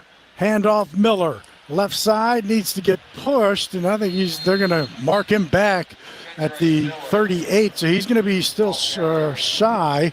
3rd and 1 coming. Yeah, that play, you just had a lot of the Patriots were able to reset the line of scrimmage. The Saints have done a pretty good job of getting outside of that defense, but not so much there. And so we've seen Spencer Rattler just run the quarterback sneak at times here too. 3rd and 1. Rattler under center, and he will just push forward and should be a first down, and looks like it is to the 37-yard line. Let's get down to Jeff Nowak with this fantasy update, brought to you by Caesars Sportsbook, an official sports betting partner of the Saints. Yeah, guys, if the Saints were excited about their performance on defense last week, it was better after watching the Thursday night game. Cam Skadbu and Jackson Dart combined for 5 touchdowns and 57 fantasy points between them. It was a wild day for that Giants offense the Saints shut down. We'd rather have the 5 turnovers. We like what we got. Thank you, Jeff. First down for the Saints. Rattler throws it complete to Olave on the near side. Olave run out of bounds at the 32-yard line. So a short gain, but Olave makes the catch. Yeah, I like the action. I like the action just because there was pressure off of the edge, and so I have my quarterback that's moving, and I have an outlet immediately for him. Both guys read it. You get Olave kind of in space, and like you said, it may not be the 12 yards or 9 yards like the previous play was, but it gives you, an opportunity here. I'm not backed up. They picked up 5. Rattler's 11 of 12 for 121 yards, and this a 2nd and 5 from the 32. To throw again. Has time. Dumps it off to Olave on the near side again. There's a late flag. Yeah, I think that's going to be holding, pass interference, or it's a first down for the Saints. How about that? Illegal hands. Before the pass, illegal contact defense, number 48. 5-yard penalty, automatic first down. Jelani Tavai, I think it's going to be I think he was on Foster. A bunch of guys were saying that they were the guy he did it to. Yeah, if it wasn't Foster, it was Stoll. It was one of the tight ends for sure. So as Deuce said, it is a first down as the Saints trying to run a little pick play too there. Ball sits at the 26 clock. You got to spot it, official. I know what we're doing. There's 26 and a half, officially the 26. Saints break the huddle, 3:17, clock stop, 14-13 in favor of the Patriots with a 1st and 10. Alvin deep back. Spencer under center. Takes the snap. Alvin right side stacked up. Knocked down. No gain for Alvin as he's brought down by Chris Tonga and Joshua Farmer. It's a New Orleans Saints tradition. Turn on the sound of your TV, pause your DVR, and sync up Saints Radio next Sunday at 12 o'clock when the Saints battle the Bears at Soldier Field in Chicago. Turn up the Saints Radio Network. Mike, I didn't like that line look at all. I thought that they should maybe have changed that play. They were kind of slid over where if you run left, it reduced down enough where you would have been able to have some yardage there. 2nd and 12, actually a 2-yard loss for Alvin. Out of the shotgun, Rattler takes the snap, throws, complete to the far side to Olave down to the 20. So he'll be short of the first down by about 4 yards, and 3rd and 4 should be coming as he picked up 8. I want to get on the ball right now, and I just want to see what they do. I'm not calling the play because you don't have to run anything before the 2 minute. They're slow with it. They're doing it, but they should have did this right away. You don't have to snap the ball. I just want them to get it, see what they're doing defensively. And that will be the 2-minute Warning. You don't stress them enough by going up there late. You want to stress that defense. We'll come back. 2 minutes to play here before halftime. 14-13 Patriots, but the Saints are pushing. Back after this on the New Orleans Saints Radio Network. Football fans know that traditions matter, turning moments together into something truly epic. They're what inspires us to make our masa and Tostitos the traditional way, starting with whole corn kernels, no artificial flavors, colors, or preservatives, all to give you that perfect crunch. Discover your next tradition this football season. Head to the store, grab your Tostitos team bag, and scan the code for a chance to score an epic experience with the New Orleans Saints. Tostitos, tradition matters. The official chip and dip sponsor of the New Orleans Saints.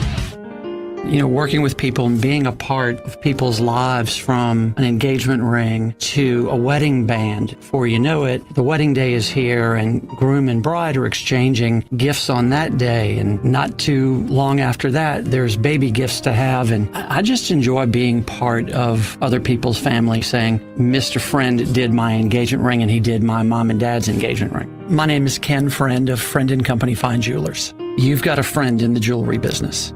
Since 1929, Shell has been a vital part of the Norco community. Stephen Weber, Norco Civic Association.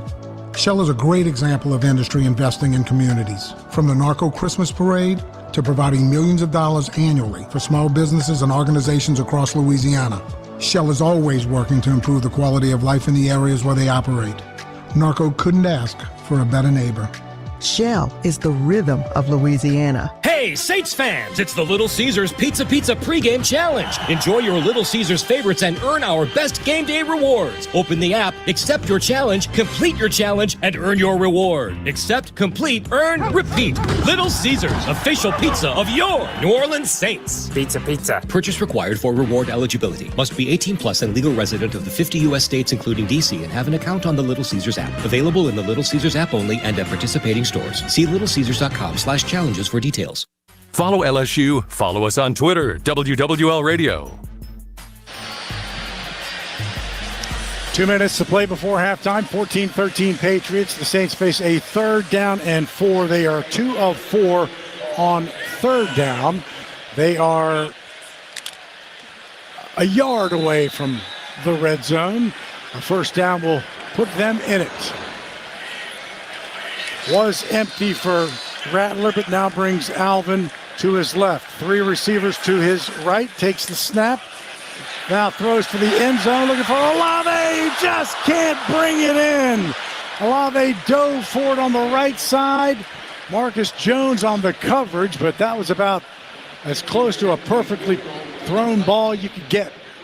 Looking at that Rouse's Market Gumbotron, I mean, it is inches away, and just cannot connect. We're right outside the red zone, like you spoke, Mike, and it's a switch play. It's a switch route. It's a vertical route, and he's trying to track that football. I mean, that one is. This is going to be a 38-yarder for Groupie, who's already 2 for 2. Olave got both hands on it as he was going to the ground. The kick is away for Groupie towards the Smoothie King Center, and 3 for 3 for the man who made 4 last week and 3 for 3 to start the day today. And the Saints have their first lead, 16-14. 1:51 to play before halftime. Back after this on the New Orleans Saints Radio Network. When the storm comes, it shakes more than just your walls. It shakes your world. But in New Orleans, we're built different. We don't fold. We rebuild. At American Safety, we show up fast and we get to work. And we treat your home like our own. Because recovery isn't just about fixing what's broken. It's about restoring what matters.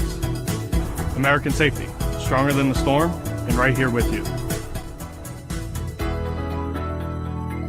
The Toyota Trucks Game Day sales event is on, and there's no one key to victory. You need strength, power, agility, a team that shows up ready to win. And Toyota Trucks, they bring the full roster.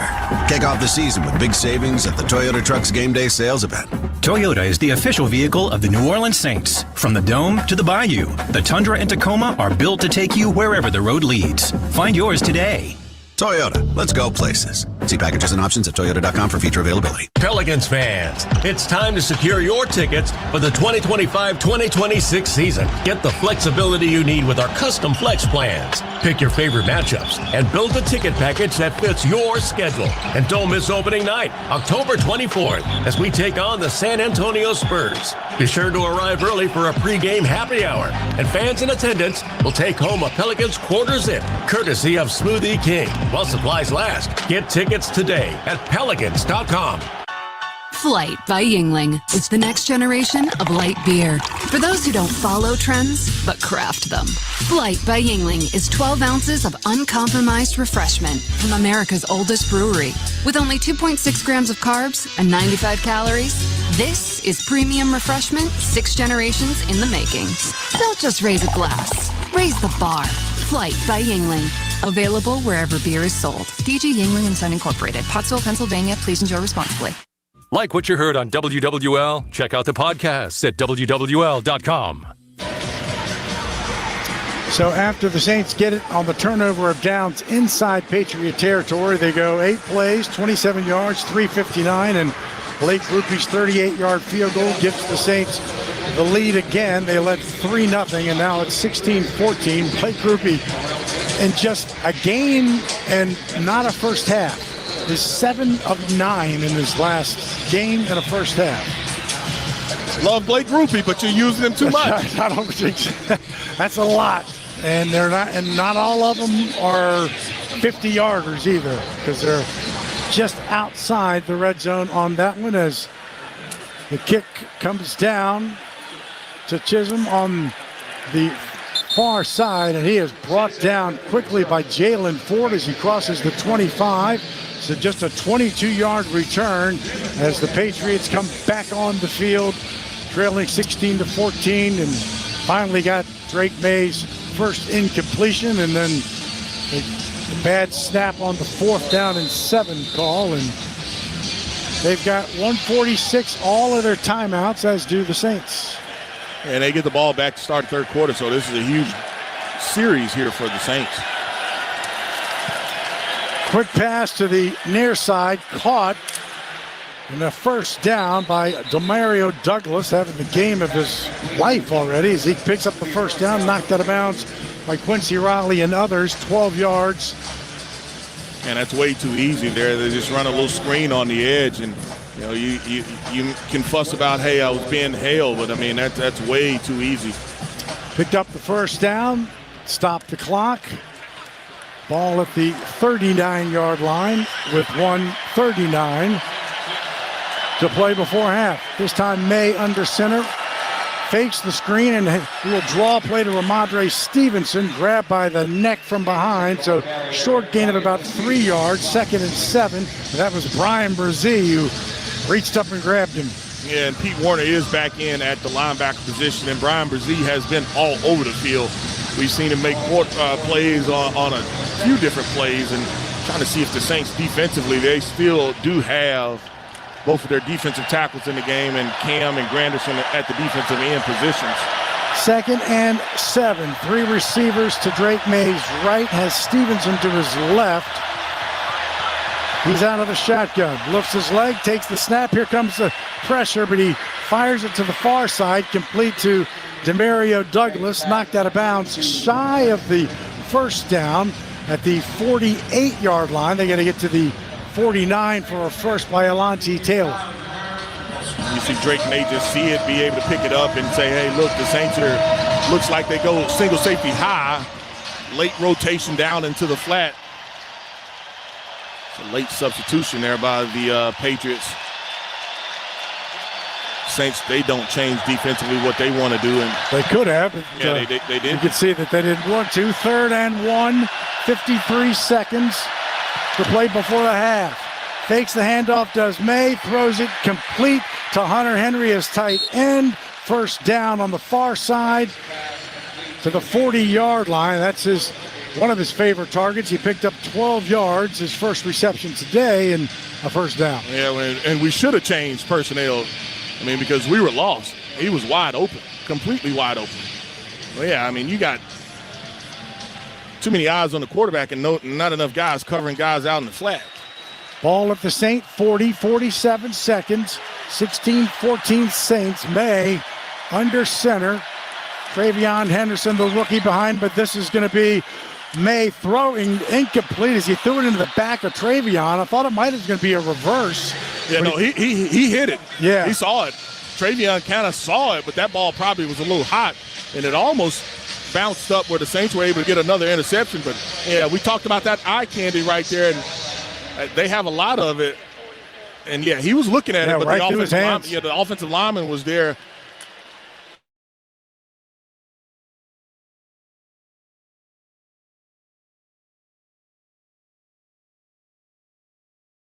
It off the ricochet. 2nd and 10. Ball sits at the 40. Drake May takes it out of a shotgun. Pressure again. Fires it across the middle. Complete. First down to Stephon Diggs. Alontae Taylor was there. The Saints send pressure, but man, they're getting close.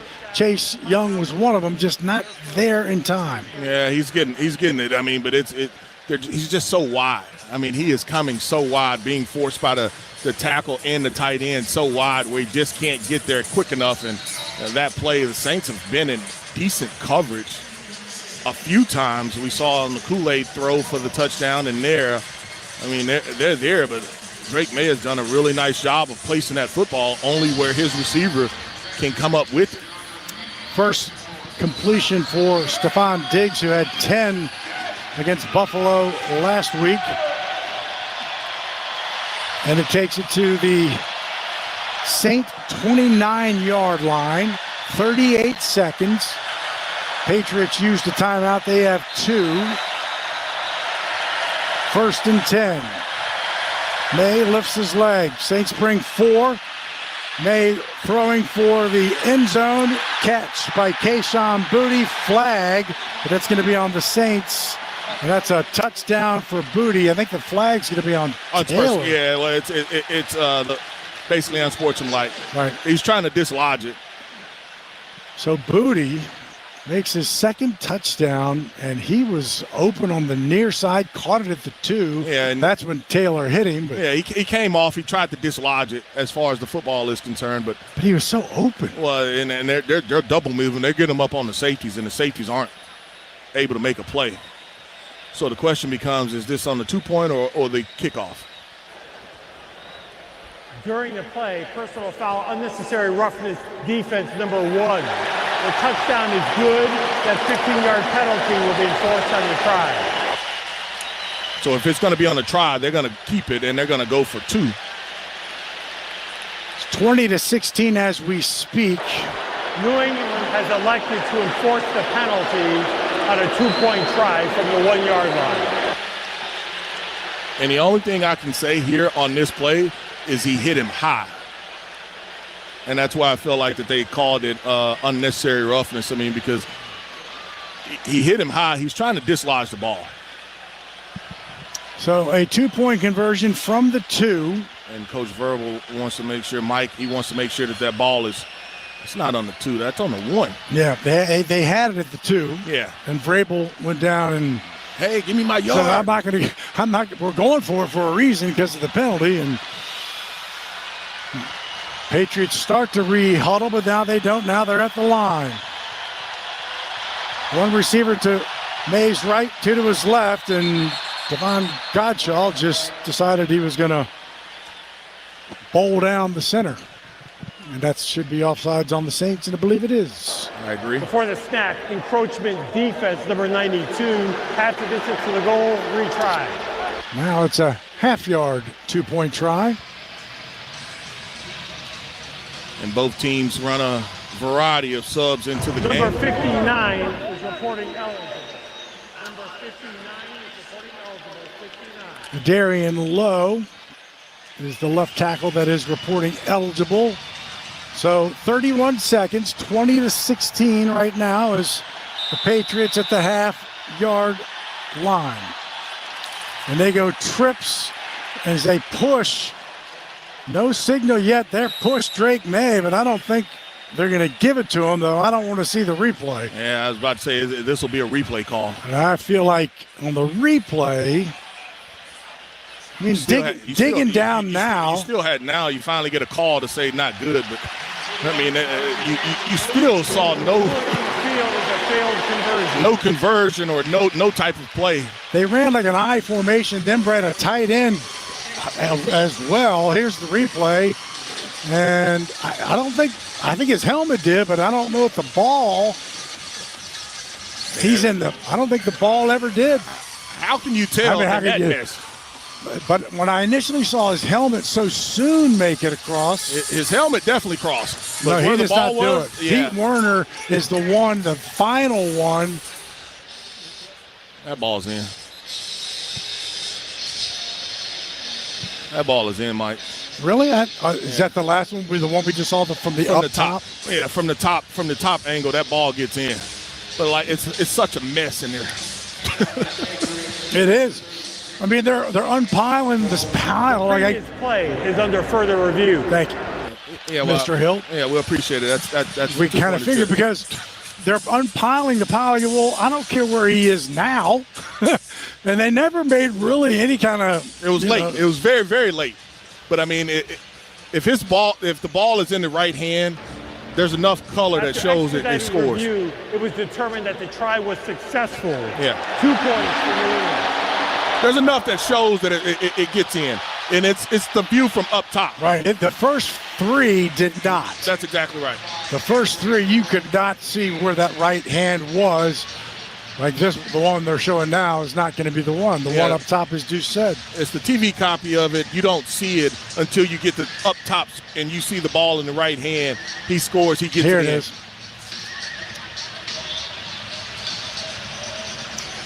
So 7 plays, 73 yards.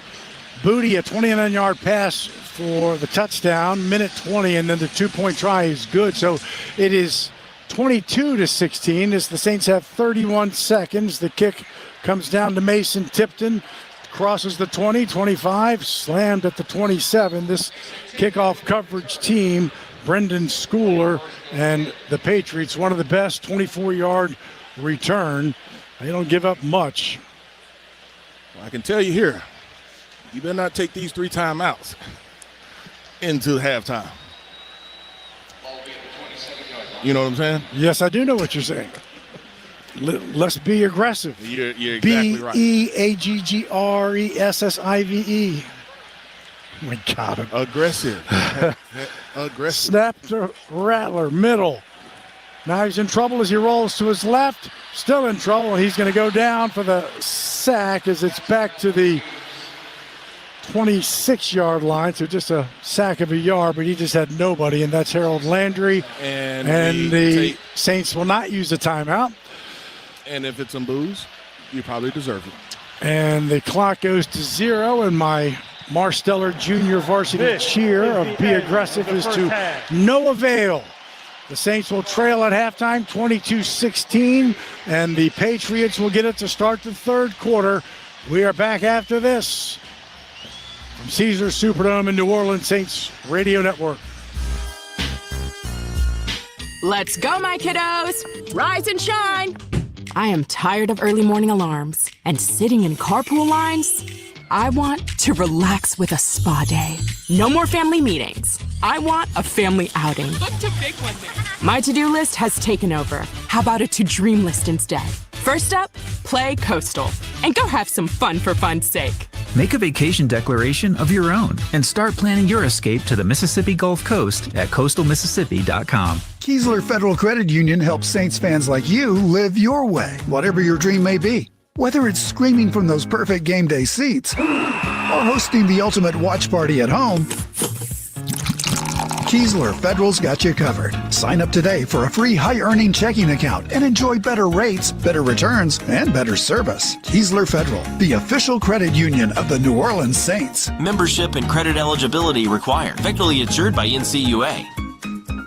Think Verizon, the best 5G network, is expensive? Think again. Bring in your AT&T or T-Mobile bill to a Verizon store and we'll give you a better deal. Now, what to do with your unwanted bills? Maybe turn them into paper airplanes headed to See You Never AT&T and T-Mobile. Jokes aside, the best 5G network has you covered with the most ways to save on plans, streaming, and phone deals. So bring in your bill to your local Verizon store and we'll give you a better deal. Rankings based on Root Metrics Root Score report dated 1H 2025. Your results may vary. Must provide a postpaid consumer mobile bill dated within the past 45 days. Bill must be in the same name as the person redeeming the deal. Additional terms apply. Termites? Termites? You talking about termites? Hi, I'm Jim Mora. Call Terminix to rid your home or business of roaches, rats, mice, spiders, and termites. Call locally owned Terminix today for a free inspection. Termites? Termites? You talking about termites? Hi, I'm Jim Mora. Call Terminix to rid your home or business of roaches, rats, mice, spiders, and termites. Termite season is here. Defend your property. Call Terminix. Morning Drive with a Smile. Tommy Tucker, weekdays 6 to 10 on WWL. Time now for the Rouse's Markets Halftime Show. Rouse's, official supermarket of the Saints, celebrating 65 years, and we're just getting started on the New Orleans Saints Radio Network. Here's Steve Geller. At the break here in the Caesars Superdome, the New Orleans Saints trail the New England Patriots 22-16. Looking at some of the team stats in this matchup. First downs, dead even at 12 apiece. The black and gold have gone 2 of 5 on third down, while New England is 2 of 3. Total net yards for each club. New Orleans has 188 compared to New England, who has 217. Penalties on the day. The Saints 5 for 37 yards. New England 4 for 20. Time of possession, the Saints have an 18-minute, 18-second edge over New England, who has 11 minutes, 42 seconds of time of possession. Look at some of the individual numbers from guys. Spencer Rattler, 12 of 14 passing, 129 yards. Alvin Kamara's run for 29 yards. Spencer Rattler, 20. Taysom Hill, just 1 yard, but scored the touchdown for the black and gold. Meanwhile, Drake May having a day for the Patriots. 11 of 13 passes, 185 yards, and 3 TDs. Has a QB rating of 158.3. At the break right now, Saints trailing New England 22-16. Come back with more on the Rouse's Market Halftime Show right after this on the New Orleans Saints Radio Network. At Auctioneer Health, our purpose is clear. A strong and healthy Louisiana, serving with more than exceptional care. With education and workforce development initiatives and investments in economic development, we believe in innovation with compassion to give more hope and create more smiles. Because at the core of every community is you. Auctioneer Health, long live Louisiana. Long live you. Ball is snapped. The quarterback fakes a throw left, hands off right. Power outages in New Orleans have become as common as wearing black and gold on Sundays. But with Craig's Electrical and Generator Service, you never have to miss a minute of the game due to a power outage. Craig has generators starting at just $149 a month with a 10-year warranty. When the power goes, Craig's comes on, so you never miss a minute of your game. More Monday Live Football after these words from our sponsor. Craig's Electrical and Generator Service. Visit CraigsElectrical.com. Gulf Coast, wake up! Your teams, your voices, your network. The Gulf Coast Sports and Entertainment Network provides wall-to-wall local sports action around the clock every weekday, starting at 10 a.m. Tune in to Locked On Saints, Locked On Pelicans, Locked On LSU, and Locked On SEC. Your team every day from the experts who live and breathe them. From the Dome to Death Valley and the Smoothie King Center to the SEC, it's all here. Weekdays at 10 a.m. only on the Gulf Coast Sports and Entertainment Network. Looking for a new job or career in the transportation business? Do you or your spouse have truck driving experience? John Fayard Moving and Warehousing, the official moving partner of the New Orleans Saints, is looking for experienced team and solo Class A CDL drivers to join their family-oriented team. Benefits with John Fayard include competitive pay structure, major medical, dental, and vision insurance, recruitment and retention bonus, paid vacation, paid holidays, and more. Don't settle for the rest. Drive for the best. Visit JohnFayardWarehouse.com. Stream Saints games live on your desktop or laptop at WWL.com. Welcome back to the Rouse's Market Halftime Show, brought to you by Community Coffee, the official coffee of the Saints. Black and gold trailing New England 22-16 at the break. Cajun Cannon, thoughts on the action we've seen so far in the first half? Well, we got to make a punt. I mean, that's a good thing. That's a good thing if we can do that defensively. Our young defensive backs, to say the least, have been exploited. If you look at it, but you know what? To start the game, we did have our first lead of the year in the first quarter. Now we're 3-0. We would like that to be 7-0, where we go 5 plays, 59 yards, 2 minutes and 10 seconds. But you look, we can't be in a shootout. This is not the end of the game. We've given up 22 points. No, this is at halftime. This is way too many points. If we look at Drake May, I know Drake May's a stud, but he has right now more than a stud. Perfect quarterback rating. When you say perfect, that means he's basically been perfect. And this is very discouraging, though. Our defense has allowed touchdowns now on the opposing team's first 2 possessions in 4 consecutive games. So we're trying to set the tone, and you want to have the lead. Well, you cannot afford to do that, allowing touchdowns on the first 2 possessions. Digging out of holes too much. Yeah, you're digging out of holes. You played 2 catch-up ball. You need to be setting the tone throughout. Now, looking at it, I thought Rattler's hanging in there. Make his pocket awareness overall in the red zone. I think it's a mixed bag. Realistically, when you you want to score a touchdown, it's not going to happen every time. But we could have 20 points right now. What it could instead of 16. When I look at that, looking at the pass, offensive pass interference, I don't know what the officials are calling. Now to Douglas right then, that's when the young DB Sanker and Ryler got exploited. That was an offensive pass interference on Diggs, but that's what they call it. But too many big chunk plays in the passing game. Look at Booty from LSU getting off. Like a 25-yard touchdown, was able to make a contested catch versus Kool-Aid. How many times we've talked about, how about you make contested catches? If you look at one time, the score was 14-13, and all of a sudden it's 3rd and 4. How about Chris Olave? You want to be the number 1 receiver? How about you catch the ball? It would have been a 20-yard touchdown. We went 8 plays, 27 yards. To make it 16-14, we took the lead. Ironically, that was the halftime score for the Giants in the Giants game last week. But too many points as we could not stop them. They go 7 plays, 73 yards, 1 minute and 20 seconds. Again, Drake made a booty plus 29-yard touchdown. Beat Alante Taylor on that particular play. And now the 2-point play, they over said it was no good. Then they said it was good. Got a quarterback sneak, to make it 22-16. Instead of 20-16. So I don't know. We just got to come out the second half. I didn't think we can win a shootout type game, but it could be one of those type games. But it's been a rough day for our young secondary, to say the least. But again, the pocket awareness of Drake May, we got to get him down. We got to influence him more to make negative plays. Chase Young, come on, make a big impact defensively. I thought Brian Brzee has made 2 to 3 plays that you stood out and you took notes on him. But overall, you can't go back and forth. We got to be opportunistic. The 2 games the Patriots have lost, they remind us in the turnover margin. And that's what we got to get to. Now, the one play is to get ready to go to break, and I thought that's like a turnover. Remember, it was 4th and 7. Drake May, -16, aborted play. I don't know if he wasn't ready for the snap, whatever. Right. So that was like a turnover. So I'd say right now we +1, but that has to happen like 2 or 3 times considering how hot the Patriots are on offense right now. New England up 22-16 over the Saints at the half. Getting ready for more of exciting Saints play-by-play action. Deuce and Hawes brought to you by Ochsner Health. Long live you, long live the Saints. Back with more right after this on the New Orleans Saints Radio Network, folks. It's a wrap on the Rouse's Markets halftime show. Rouse's, official supermarket of the Saints, celebrating 65 years, and we're just getting started. Stick around for the second half on the New Orleans Saints Radio Network.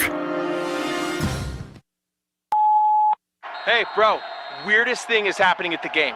This guy sitting next to me says, "You're our good luck charm. Every time I crack a Bud Light, we score a touchdown. Now his entire family wants to buy me Bud Lights. I think I'm some kind of a football prophet. Talk soon. The team needs me." Anything for Bud Light, the official beer sponsor of the NFL. Stock up today. Enjoy responsibly. Copyright 2025 Anheuser-Busch Bud Light Beer, St. Louis, Missouri.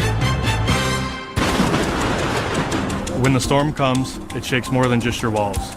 It shakes your world. But in New Orleans, we're built different. We don't fold. We rebuild. At American Safety, we show up fast and we get to work. and we treat your home like our own. Because recovery isn't just about fixing what's broke. It's about restoring what matters. American safety, stronger than the storm, and right here with you. Pelicans fans, it's time to secure your tickets for the 2025-2026 season. Get the flexibility you need with our custom flex plans. Pick your favorite matchups and build a ticket package that fits your schedule. And don't miss opening night, October 24th, as we take on the San Antonio Spurs. Be sure to arrive early for a pregame happy hour, and fans in attendance will take home a Pelicans quarter zip, courtesy of Smoothie King. While supplies last, get tickets today at pelicans.com. The Toyota Trucks Game Day sales event is on, and there's no one key to victory. You need strength, power, agility, a team that shows up ready to win. At Toyota Trucks, they bring the full roster. Kick off the season with big savings at the Toyota Trucks Game Day sales event. Toyota is the official vehicle of the New Orleans Saints. From the Dome to the Bayou, the Tundra and Tacoma are built to take you wherever the road leads. Find yours today. Toyota, let's go places. See packages and options at toyota.com for future availability. He's the founding father of the Who Dat Nation, Bobby Hebert, weekdays at 4 on WWL. Time now for Keys to the Second Half, brought to you by your local Toyota dealers. A couple things that you want to see done better is defense. Can you get off the field on third down? Too many times we've seen them be able to pick up either touchdowns and or first downs on third and long situations. Defense, get off the field. Can you create a turnover or two? You had one stop of downs as far as the fourth downs was concerned, but communication has to be a lot better on the back end. You've slowed them down from running the football. We've got to be able to slow that passing offense down. Getting a little pressure, get the quarterback on the ground, Mike. You've got to get the quarterback on the ground. Those are just some of the things that you have to be able to clean up. And then offensively, I know it only says 1 of 2 in the, red zone? Yeah. But it's really 1 of 3. And we've got to score touchdowns when we get down there, whether it's 20, 21, 24. You need 6. Yeah, one team has 3 touchdowns. One team has 3 field goals. I mean, we could talk 15 other stats, but that's where it is right now. I mean, the Patriots came in, they had 15 touchdowns to the Saints 9. And so now it's 18-10. I mean, it's just being able to put it in to the end zone. It becomes a math problem. Yep. So the Saints will boot it away here to start the third quarter. Comes down to Chisholm on the right side, and he gets spun around and finally down, and there's a Saint down, Isaiah Stallbird. Give him 15 more for the face mask. That's what the flag is for as well. When he spun around, it was because we pulled the face mask. An initial guy that looked like he had the tackle, I think it was linebacker Jalen Ford. During the kick, personal foul face mask against the kicking team, number 58, 15-yard penalty. Chris Rumpf, and so that's the Saints. I think they had 5 or 6 penalties. Well, you had the pass interference. You had the holding that they hit us with, and so those two, and just you're not helping yourself. And they get great field position after their 6th penalty for the Saints, and they will start moving right to left, leading 22-16 from the 44. Handoff Stevenson will get a couple of yards up across the 45 to the 47-yard line. Gottschall and Cam Jordan on the stop.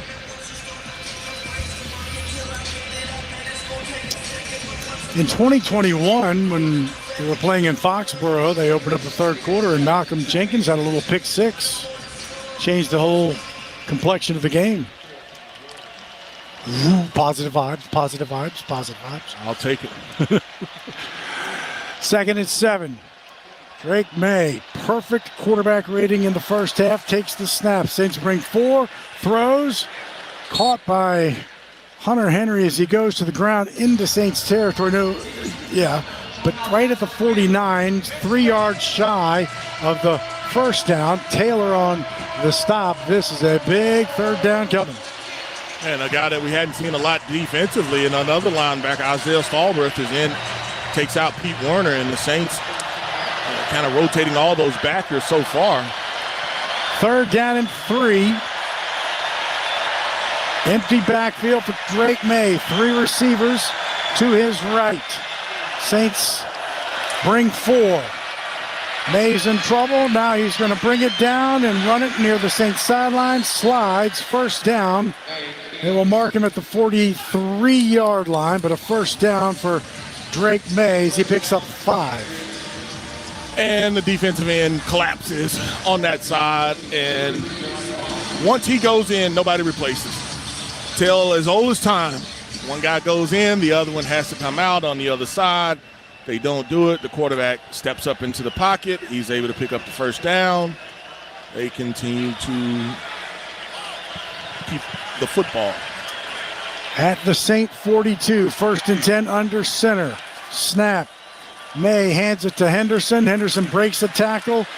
Davis hits him, but not until he gets down to the 36-yard line, so about 5 or 6 yards, call it 6. Jonathan Bullard finally got him.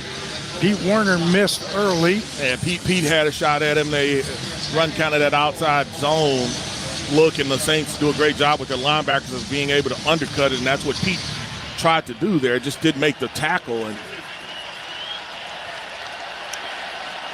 2nd and 6, or 2nd and 4 after the 6-yard pickup. Under center snap. Handoff to Henderson, who sidesteps his way away from one blocker, being Godshaw. And very minimal gain, and you got 3rd down and 4 coming. And that time, Pete Werner, he does make the tackle, and you talked about having to dodge Godshaw on that play, and Isaiah Stallworth is going to go. He was in defensively. He's going to go into the tent here. He got hurt on the kickoff to start the 3rd quarter. 3rd down and 4. 3 receivers to Drake May's left. He's out of the shotgun, takes the snap. Saints bring pressure. Throws. Incomplete. I thought the ball might have gotten tipped at the line, but it's an incomplete pass as he tried to hit Kyle Williams. Alontae Taylor on the coverage. Well, we're going to have to do it again because like they did in the first half, they were kind of in no man's land. They're going to leave that offense out there, and the Saints are going to have to defend again. And so we were able to do it on 4th down, and the Saints that time, it's close. We talked about the pressure that Chase Young gets when, close doesn't count. It may rush the quarterback a little bit, but at some point we got to get the quarterback down. 4th down and 4. Ball at the 36. 22-16. New England on top. May calls for it. Saints bring 5. May throws it. Complete. Slant pattern brought down by Kool-Aid McKinstry, but Diggs. Too easy. I was going to say the same thing. 14 yards. Too easy. And it looked pretty easy. Pitch and catch. Way too easy. And so he sees he has man-to-man. And, I mean, the Saints, they don't have anybody underneath as far as the coverage. And so you're asking Kool-Aid to kind of have to sit and with the threat of the pass over the top. That Burgess, the safety, I mean, he's got to be way tighter. And Kool-Aid has to be jumping on anything underneath. And that's way too easy. Now it's at the Saint 22. Under center, May. Fakes the handoff, and he's in trouble, but he's out of it, and he's running. 20, 15, 10, right side. Knocked out of bounds by Jonas Sanker, but not until he gets to the 3 or 2 yard line. Saints got the pocket to collapse, but he escaped the pocket and picked up 20. And the Saints, they do, you rush the quarterback, and so you have different action, but, if you can't make that tackle, guys are just out of their lanes, and whether that's, DeMario coming in to kind of take out the back, but your defensive tackles and defensive ends, they're not there. And so they've all gotten up the field, and so we saw that earlier on a 3rd down call. Saints got a way to make their first stop on a goal to go. Handoff to Ramondre Stevenson, and he is stopped shy of the goal line, but inside the 1 by Devon Godshaw. Both teams have not stopped anybody on 1st and goal. The Saints have a 2nd and goal coming up. Yeah, it's just way too much movement. Way too much movement. The line of scrimmage being won right there by the New England Patriots, and talk about putting the Saints kind of on their heels defensively. That's kind of where you are right now. Second and goal. 22-16, Patriots moving towards the end zone suites. And I hope this is as close as they get. I formation. Handoff. Stopped in the backfield. Saints read it perfectly. Jonathan Bullard, that's a loss back to the 4 and a 3-yard loss. Looking at that Rouse's market gumbo training. Remember I told you the guard. I thought they moved early that time. This time, Jonathan Bullard, he jumps over the top of an lineman, and it's almost like he's taking the snap. So the guard that ends up pulling, he's able to step right over the guy that's trying to block down on him as far as the offensive lineman. But, I mean, we've seen him kind of jump early, but he's reading it immediately. And the Saints end up with the lost yardage on that play, and now they got to get lined up correctly. And like I said, I've got underneath coverage. Third and goal from just inside the 5. What are we doing? Come on, official. I think Vrabel went down and got the timeout. No, he didn't call it. He didn't call it. He went down there. He was looking at it, but he thought his quarterback saw it to be able to get the snap off. But the official is still late. It was at least 1 or 2 ticks, and the official still hadn't thrown the flag. So Vrabel doesn't do it.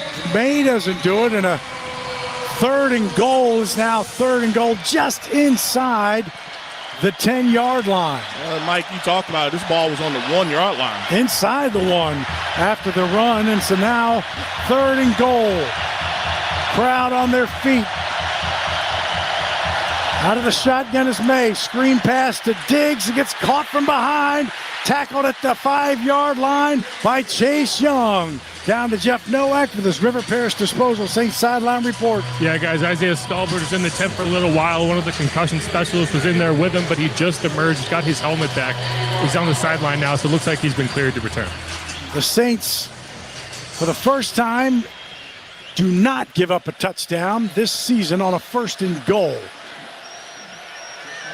Instead, it'll be a field goal of 24-yard attempt by Andy Borregales. 7 of 8 on the year. This a short one. Snap, hold is down, kick is away, and the kick is good, and it's 25-16, but that's a victory for the Saints defense. 25-16, 7:26 as the Saints will get it for the first time in the third quarter. Back after this on the New Orleans Saints Radio Network. Hey Saints fans, shop Rouse's Markets, local low price leader and official supermarket of the Saints. Country style pork ribs or pork shoulder steaks only $1.67 a pound. USDA prime beef whole boneless top sirloin, cut and wrap free, just $8.88 a pound. Hand cut USDA prime beef boneless top sirloin steaks only $9.98 a pound. Wild caught prestige local Gulf oysters $12.99 a pint. And Turkey Hill ice cream 2 for $6. Rouse's Markets, the official supermarket of the Saints. The year 1975. The New Orleans Saints move into the Superdome and establish a home field advantage feared around the league. Soon after, Ford F-Series begins its reign as the best-selling truck in America. And Ford trucks have kept that win streak alive for 48 straight years.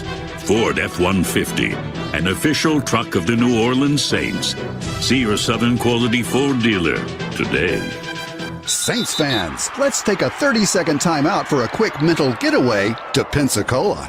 Picture sugar white sands, crystal clear waters. Remember, your perfect getaway is just a short drive away. So head east for the ultimate time out from the hustle and bustle. Fresh seafood, stunning sunsets, and relaxing beaches, all waiting for you in Pensacola. Sundays with the Saints and any day with your toes in the sand, that's the way to beach. Plan your getaway at visitpensacola.com. Keesler Federal Credit Union helps Saints fans like you live your way, whatever your dream may be. Whether it's screaming from those perfect game day seats or hosting the ultimate watch party at home,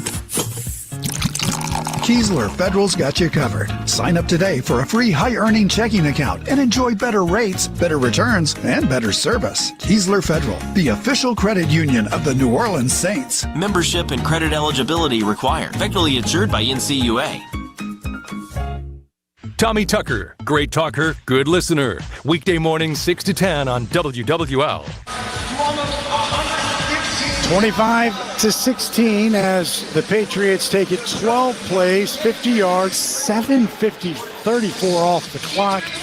Borregales with a 24-yard field goal, 25-16. Diggs had a big fourth down reception for the first down. And Drake May had a huge 20-yard run to give him first and goal, but Saints defense at least kept them out of the end zone. But it is a two-score game, 25-16, is able to get it first here in the third quarter with just 7:26 to play. A pop-up kick is going to be returned by Mason Tipton, who comes to the near side, crosses the 30 to about the 32 outside the numbers, and that's where the Saints will have it as we pause 10 seconds to let stations identify themselves here on the New Orleans Saints Radio Network. Home of the Saints, LSU, and Pelicans. 870 AM WWL New Orleans, 105.3 WWL FM and HD1 Kenner New Orleans, and Odyssey Station. So the Saints have it, 1st and 10. Alvin Kamara in the pistol formation behind Spencer Rattler. Gets the handoff, middle of the field, hit as he got to the line of scrimmage by Christian Barmore. Loss, and Deuce has some scores. Yeah, here's the Bud Light scoreboard. Saints game day stock up on Bud Light in the third quarter. Arizona 17, Indianapolis 14, Chargers 16, Miami 13, Pittsburgh 9, Cleveland 3, Carolina 20, Dallas 17, Seattle 20, Jacksonville 6, Rams 17, Baltimore 3. Mike, I did not like that play. This, the Saints opening drive, powered by Ace Garage Door. For professional service and more, call Ace Garage Door. 2nd and 11. Snap to Rattler. Dumps it off to Alvin on the near side. Caught 30. Hit as he breaks a tackle. Takes it up to the 37.5, called the 38-yard line. They got to get to the 42, so 3rd down and 4 coming as he picked up 7. Yeah, and now you have a hurt player that tried to tackle Alvin there. That's Carlton Davis, the cornerback, that's down. But, I mean, get Alvin in space. Get him in space. We'll take a break as they tend to Carlton Davis, former Tampa Bay Buccaneer. 6:26 to play in the third quarter. 25-16 Patriots. Back after this on the New Orleans Saints Radio Network. People's Health and the New Orleans Saints are proud to honor People's Health champion Gail Jackson. On August 27, 2025, at age 69, Gail Jackson provided her first tea time etiquette class for adults. What started as a way to stay engaged with her granddaughter turned into a successful summer camp for girls, and it keeps expanding. It just kind of snowballed. She started out small, a few campers. Now, parents and other adults are asking for classes. It's beyond just what we're learning in terms of forks and spoons. From knowing when to put away your phone to what your attire says about you, Gail teaches social skills. She builds confidence and better futures. Self-respect is everything. I believe it's the start, and then it grows from there. They're learning that they can be who they are. Who they are is important. Gail Jackson, we're proud to honor you as our People's Health champion. In football, it takes the right team to win. That's why you need a partner like Marsh McLennan Agency. We've provided business insurance, employee health and benefits, and private client insurance solutions to Southeast Louisiana for more than 80 years. Marsh McLennan Agency combines the personalized service model of a local consultant with the global resources of the world's largest insurance firm. At Marsh McLennan Agency, we know more than just insurance. We know New Orleans. Marsh McLennan Agency is a proud partner of the New Orleans Saints. Visit us today at marshmma.com. Saints fans, Cam Jordan here. Get ready for game day at the Saints VIP tailgate, brought to you by BullseyeEventGroup.com. The VIP tailgate is 3 hours prior to kickoff before every Saints home game next to the Superdome at Benson Tower. Bullseye Events Group's Saints VIP tailgate is open to all ages, features a premium buffet by Food Network chef Aaron May, and a premium open bar for 3 hours. Start Saints game day the right way. Get your Saints VIP tailgate tickets today at BullseyeEventGroup.com. Stream Saints games live on your desktop or laptop at WWL.com. So the Saints face a 3rd and 4. They are 2 of 5 on 3rd down. And they trail right now 25-16 with 6:26 to play here in the third quarter. The Saints in all black, gold helmets, gold numerals, moving towards the Smoothie King Center. Patriots in all white. Big 3rd down. 3 receivers go to Rattler's left. Juwan Johnson and Alvin Kamara to his right as it's now an empty backfield. Got zone as well. Takes the snap. In trouble, and he's going to run it. Now he throws it to Alvin wide open. Midfield, 45. Alvin slammed hard from behind. Rattler did a great job looking like he was going to run and then just tossed it to Alvin for the first down and an explosive play and 22 yards, and that's our catch for the Coast. With that catch, Venture Global is donating $10 to every Catch the Saints receiving yard for their Catch for the Coast program. I'll finish it in a second because the Saints are throwing it again, and it's a completion again. Venture Global, innovating to provide low-cost LNG to the world. They wanted to hit a double move, and they got it, but it was late. Chris Olave with the backup corner that was in the game, and I think Chris is trying to see if he's in or out. You have personnel change, but the Saints, just didn't have, Rattler didn't like the throw or the opportunity on the double move, just took too long. At some point, they're going to go after the cornerback that did replace Carlton Davis. A 3-yard reception after the first down to Alvin. Play action. Rattler, there's a flag as Rattler will just step out of bounds, and it feel like a holding on Mr. Foster is coming. You would be correct. And another opportunity where you try to hit a big play down the field. Number 70, 10-yard penalty, remains second down. I actually called it on Trevor there, but you tried to hit a double move, another one down the field, and I didn't like the distribution of the receivers, and the pitcher just wasn't clean enough for Spencer, and so now you ended up backing up again. He pulled him. Definitely pulled him. 7th penalty for the Saints, 62 yards. 5 penalties for New England, but only 25 yards. That's what you call missed opportunities, Mike. We've seen that. We have that in our vocabulary. 2nd and 17. Rattler takes the snap. Throws it across the middle. Nearly picked off by Christian Ellis trying to hit Rashid Shaheed, but Caden's brother, one of them, there's several, couldn't come up with it, and the Saints are fortunate. Yeah, you can see him just sinking. You can see the linebacker just sinking as you look at that Rouse's Market Gumbotron. He's reading the eyes of the quarterback and trying to hit that inside dig, and a lot of hands in there, and the Saints probably need white jerseys. Yeah, what you need about. That's what I was thinking. Like, what do you need to get in field goal? Yeah, range? Right now it's 3rd and 17 from the New England 47. Rattler to throw. Looking. And that one is incomplete, I believe. I thought it was intercepted at first. No, he caught that ball, and then they pulled it out. That was Chris Olave that almost came down with that football, and the officials finally say that it's... The ruling on the field is an incomplete pass. Yeah, Marcus Jones is down. And that's the other cornerback that came in, right? For Carlton. No, Chris Olave had this ball. Yeah, because you have Gonzalez and... Chris Olave had this football, and they pulled it out. We'll take a break. They're not going to call that a fumble, are they? No, I don't think he had control of it as they pull it out. They're tending to Marcus Jones. We'll talk about this when we come back on the New Orleans Saints Radio Network, 25-16 New England.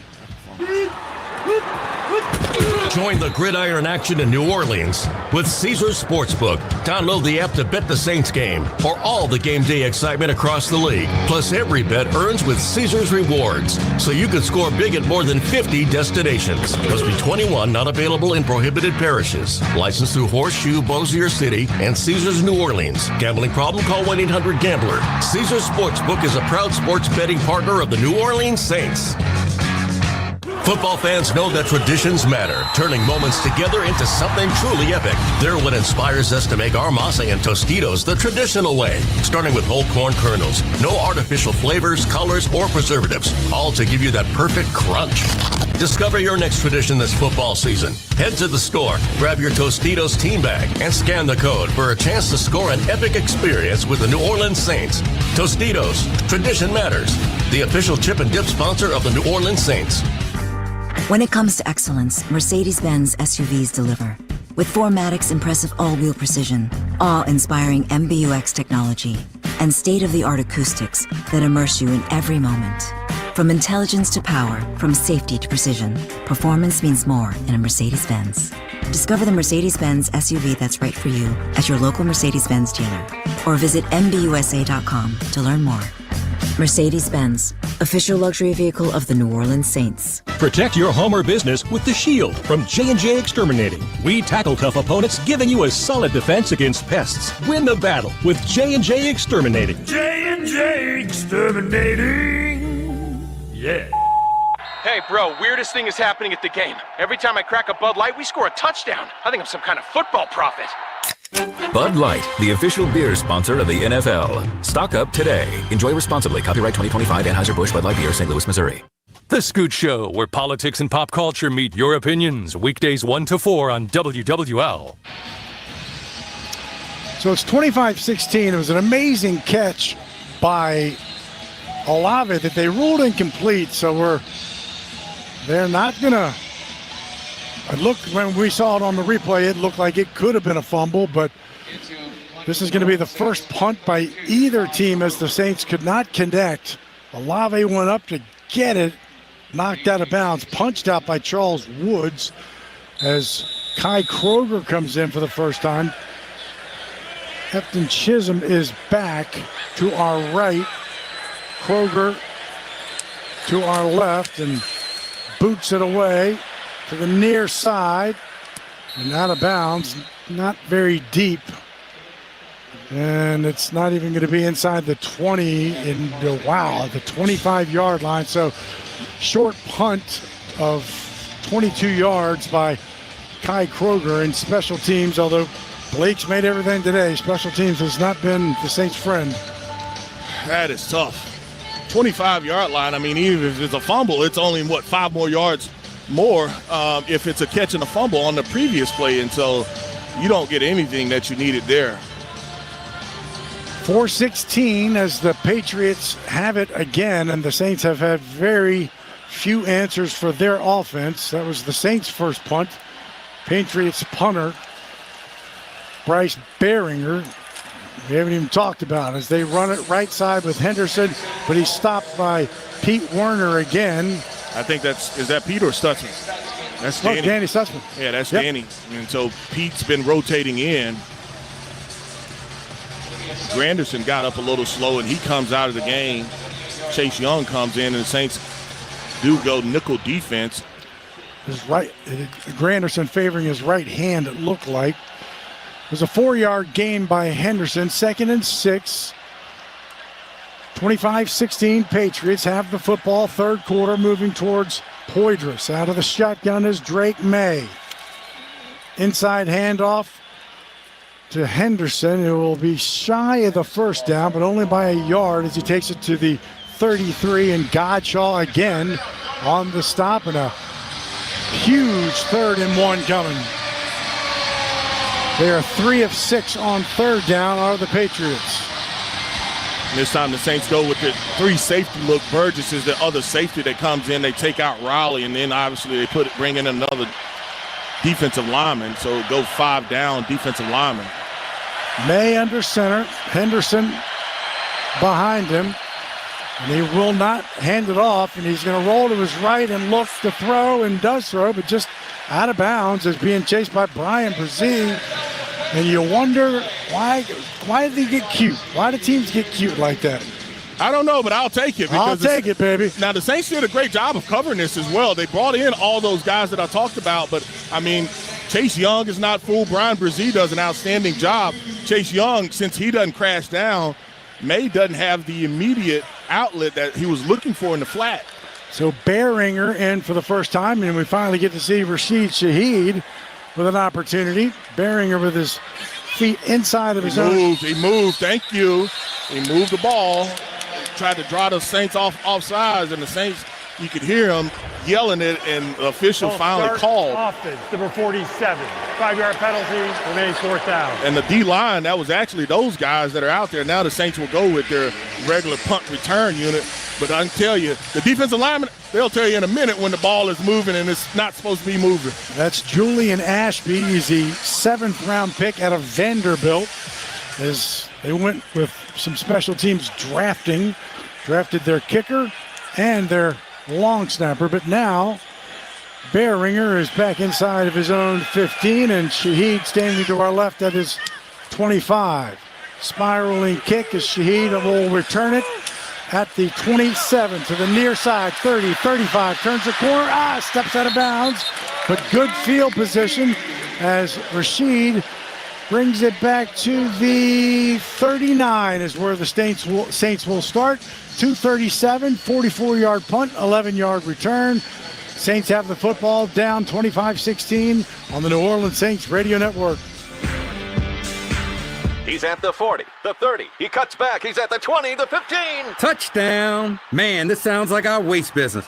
This is Brother Fromeyer with River Parish Disposal. We got every roll-off size from 30 to 15 yarders. If you need a roll-off for your job site, we got you covered like red beans on rice. We're always hungry for more. River Parish Disposal, the largest family-owned commercial waste disposal company for the greater New Orleans area. Call 738-7700 or visit bizstinks.com. Our business stinks, but it's picking up. In 1998, Shell was one of the founders of Volunteer Ascension, and today, this partnership is stronger than ever.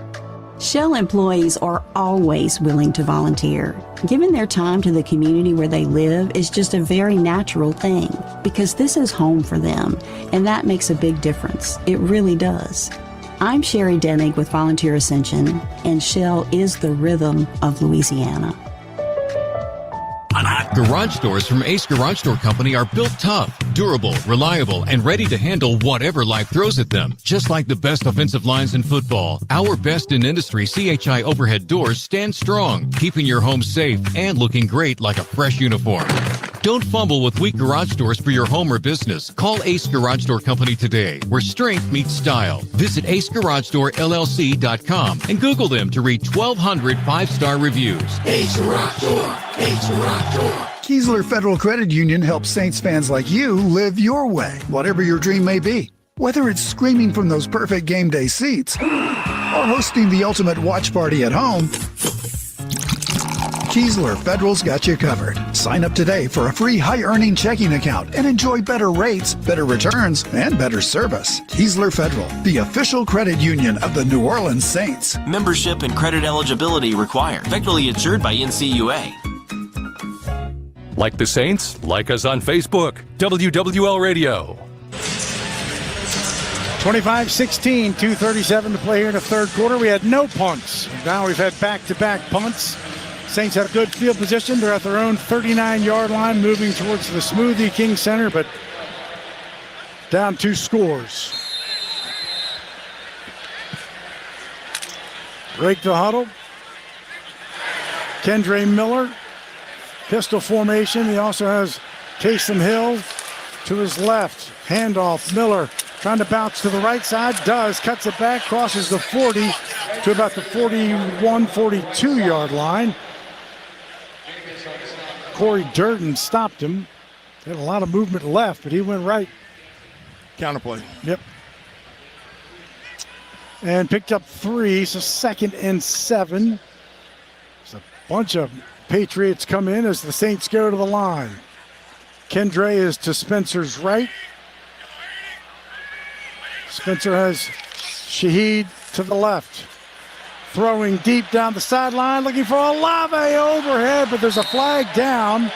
Maybe some early contact on Olave. Yes, automatic first down. They're going to call holding, but I see you shaking your head. It's there. Before the pass, holding defense, number 7, 5-yard penalty, automatic first down. Talked about it earlier. Grabbed his jersey. Yeah, well, grabbed his body, the jersey. I mean, but that to locate that football, even after all of that, and so it becomes a 5-yard penalty instead of a 25, 35-yard gain. And this offense just has to be able to hit on some of those plays. You can take them, but your receivers, I would take at least 2 shots a quarter like that, just down the field with my speed. They haven't stopped it. You just haven't been able to bring it in. You hadn't been able to bring it in. 1st and 10. Now it's at the Saint 47 under center. Handoff, Miller has a bit of a crease as he's tackled at the 48-yard line. So a short gain of a couple of yards. Robert Spillane and Christian Ellis.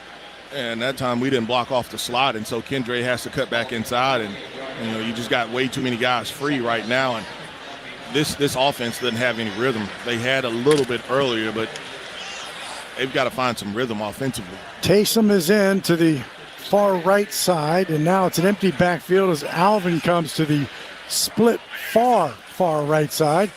Rattler to throw, complete. Slant pattern across the middle. Olave still on his feet.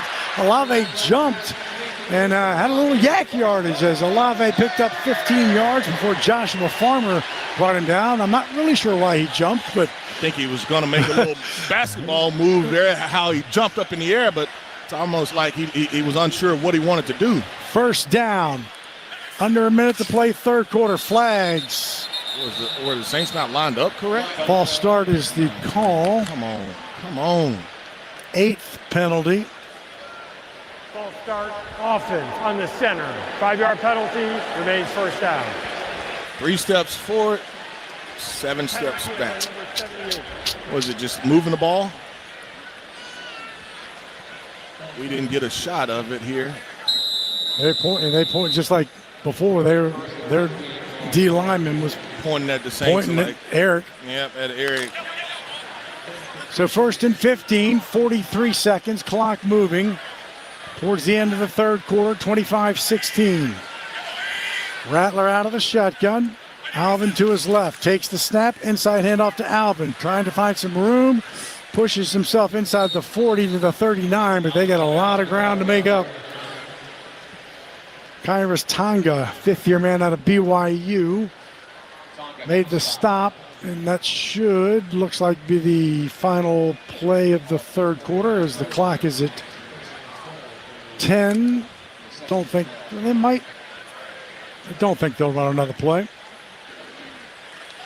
They will not. And so that'll be the end of the third quarter, 25-16. Saints trail with 15 minutes to play here on the New Orleans Saints Radio Network.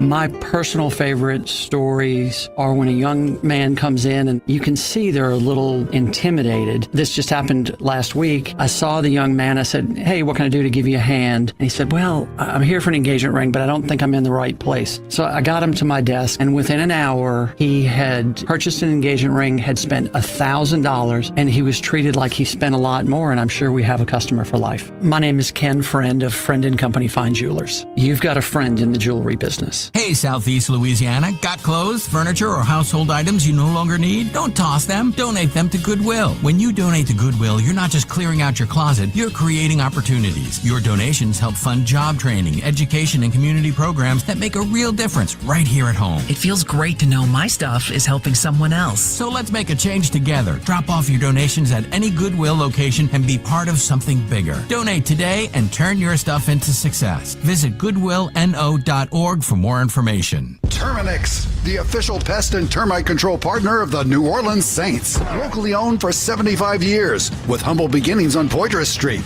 Terminix has effective solutions that will help eliminate pest problems throughout the year. Protect your home for all 4 quarters of the year. Termites and rodents never stop playing, neither does Terminix. Roaches, rats, ants, and termites, we do it all. Terminix, protect your dome, protect your home. Go Saints! Let's go, my kiddos! Rise and shine! I am tired of early morning alarms and sitting in carpool lines. I want to relax with a spa day. No more family meetings. I want a family outing. What's a big one there? My to-do list has taken over. How about a to-dream list instead? First up, play Coastal and go have some fun for fun's sake. Make a vacation declaration of your own and start planning your escape to the Mississippi Gulf Coast at coastalmississippi.com. The Powerhouse, reaching 5 states daytime, over 38 at night. WWL. 15 minutes to play here at Caesars Superdome. 25-16 Patriots lead. Both teams have 15 first downs. Both teams are 3 of 7 on third down. The Saints trail by 9 points, have the football on a 2nd and 12. Now moving here in the 4th stanza towards the field level suites in Poitras Street. Got to get points here. Got to make it a one-score game no matter what. Execution has to be a little bit better. 2nd and 12. Out of the shotgun, Rattler takes it. Throws it quick. Complete to Shaheed on the near side as he tries to make some moves to get extra yardage, but slips and falls and takes it inside the 35 to the 33. The Saints got to get to the 27, so 3rd and 6. You're looking at that Rouse's Market Gumbotron, you can just see the frustration. Runs a quick out and decides to go inside. He slipped when he initially caught it and then finally slips as he tries to go down. Tries to cut off that inside foot. Saints 3 of 7 on 3rd down. This is a 3rd and 6 from the 33. Rattler out of the shotgun. Here comes some pressure. He's got to get rid of it. He goes down at the sack, and that's Marcus Jones back to the 36-yard line. So it's a loss of 3. So it's Groupie comes in for what's going to be a long field goal, 54 yards from the left hash mark, kicking towards Poydras. Trying to make his 4th of the day and make this a one-score game. Kroger looks, puts it down, the kick is away, and the kick is good. Blake Groupie, 4 for 4 on the day. We got us a one-score game, 25-19. Patriots lead it. We're back after this on the New Orleans Saints Radio Network. Ball is snapped. The quarterback fakes a throw left, hands off right. Power outages in New Orleans have become as common as wearing black and gold on Sundays. But with Craig's Electrical and Generator Service, you never have to miss a minute of the game due to a power outage. Craig has generators starting at just $149 a month with a 10-year warranty. When the power goes, Craig's comes on, so you never miss a minute of your game. More Monday Night Football after these words from our sponsor. Craig's Electrical and Generator Service. Visit CraigsElectrical.com. At Auctioner Health, our purpose is clear. A strong and healthy Louisiana, serving with more than exceptional care. With education and workforce development initiatives and investments in economic development, we believe in innovation with compassion to give more hope and create more smiles. Because at the core of every community is you. Auctioner Health, long live Louisiana. Long live you. CCI Productions is an XL printing, design, fabrication and installation, and finishing company known for their accuracy and precision in branding spaces and events. Let their team of graphic solutions specialists provide you with professional consultation, creative conceptualization, high-quality production, and expert execution. Learn more today at cciproductions.io. CCI, official partner of the New Orleans Saints. Saints fans and McDonald's customers who are one and the same love to share their golden pride. Saints fans know winning takes teamwork on and off the field. That's why this partnership is a no-brainer. Here's the play. The day after the Saints score, you get free large fries with any purchase in the McDonald's app. When they score, you score. Defense holds the line, offense lights it up. And you cash in with golden crispy fries that never miss. Let's take home the win together, Saints fans. Offer valid through 9/7/25, 1/4/26 at participating McDonald's. About one time per day. Must opt into rewards. Stream Saints games live on your desktop or laptop at WWL.com. 54-yarder by Blake Groupie. The 54-yarder ties his longest of the year. He's now 3 of 5, 50-plus, 4 for 4 on the day. 25-19 on the drive. 7 plays, just 25 yards, 3:56 off the clock as the Saints are down 6 here in the fourth quarter in a one-score game.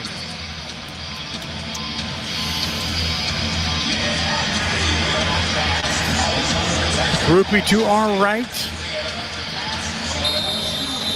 Boots it away. And it'll be Chisholm again. The wide receiver takes it on the near side. 30. There comes a late flag from deep behind. So probably going to be on the Patriots here from where that came. Yeah, you're correct. Holding on the Patriots, so back them up. And a couple guys had a chance to make that tackle early, but just couldn't get off blocks or bring him down. during the return holding against the receiving team, number 48. 10-yard penalty, first down. Down to Jeff Nowak for this River Parish Disposal St. Sideline report. Yeah, guys, a lot of questions about Blake Grupe over the last few weeks, but Phil Galliano made it clear they're not weighing a change. They're fully behind Blake, and it's in large part because they know how good he can be. Phil even went so far as to pull up some of the tape from the preseason when he knocked through a 56-yarder against the Broncos, and he said you could see the swagger, and he told Blake, this is the guy I need back. Needless to say, 4 for 4 today, just knocked it through from 54. Definitely needed a day like this. As Deuce and I were talking in pregame, there's only one way to get the swagger back when you're a kicker, baby. And that's to make it, and that's what he's done today. So now at the 20, Drake May back to throw. Steps up, throws, and that's incomplete. Trying to hit Ramondre Stevenson. Cam Jordan was right there. Pete Werner as well. So there was good pressure.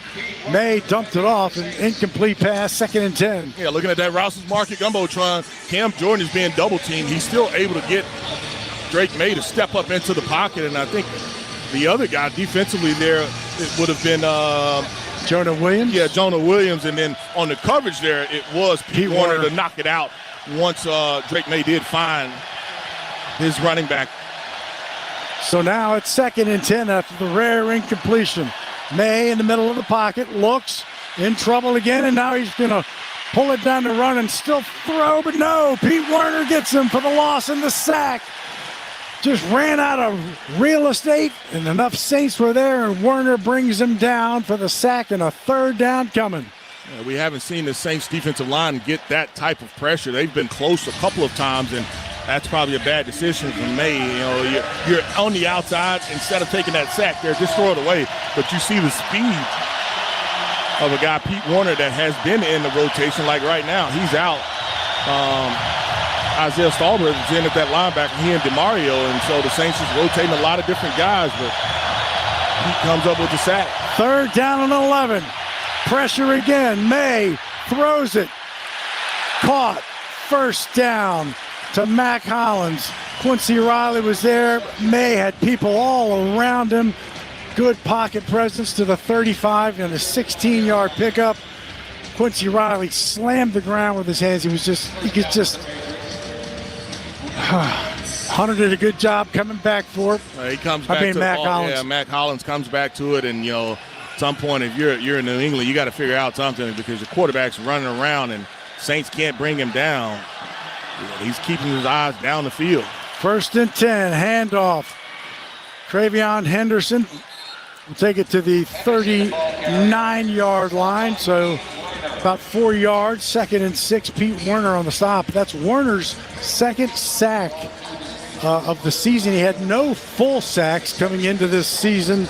2nd and 6, 11:39, clock moving. Wow, felt like the Saints had such a golden opportunity. Yeah, you felt like they were going to get off. They were going to get off the field, but you had guys all around, like you said, but Drake May is just able to finesse the pocket enough. 2nd and 6. The rookie out of Ohio State behind him. Under center, he gets the football and is hit hard right as he got to the line of scrimmage at the 38. You guessed it. Jonathan Bullard. Here we go again. Yep, safety pressure off of the edge. Saints have went with that dime package with Stallworth in. He is in now. They played coverage the previous time. See if they try to bring somebody at least have a spy that activates late. New England 4 of 8 on 3rd down, so 50%.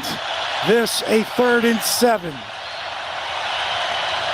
Out of the shotgun is May, lifts his leg, takes the snap. Flag comes in as he throws it across the middle, complete to Hollins. Hollins makes the 1st down, but let's check on the flag. For him to throw that flag, that's an odd place or a weird place for him to throw it. Throw it early. Yeah, I mean, so it had to be some motion. Illegal shift, offense, number 38. 2 players were in motion. It wasn't time to have holding yet. No, yeah, you didn't even have a chance to hold when he threw that flag. And so he was saying that 2 guys they were moving at the same time. And you get the snap. You see the back step up. He's moving. There's movement. He never gets set. Oh, that's a horrible call. It's normally 1 second that you have to wait, but that's a horrible call. That back was not moving. So now it's 3rd and 12. Saints got too many on the field. Now the burn a timeout. Burn a timeout. Timeout. And 3rd and 12. Nathan Shepard was coming off. Now he's back on. False start by the tackle. Oh my gosh! False start. Thank you, New England. Saints. Literally, Nathan Shepard was 5 feet from the sideline, coming off the field, then went back. Yeah, and so you talk about a mess. And then on both sides. Right. And then they go false start. So Mike, when we had him in this position earlier in the first quarter, you know what they did? They just threw a go route, right? Yep. A double move and a go route. I'm doing something similar here. If I'm New England, I'm going to test the Saints, just on the back end. 3rd down and 17.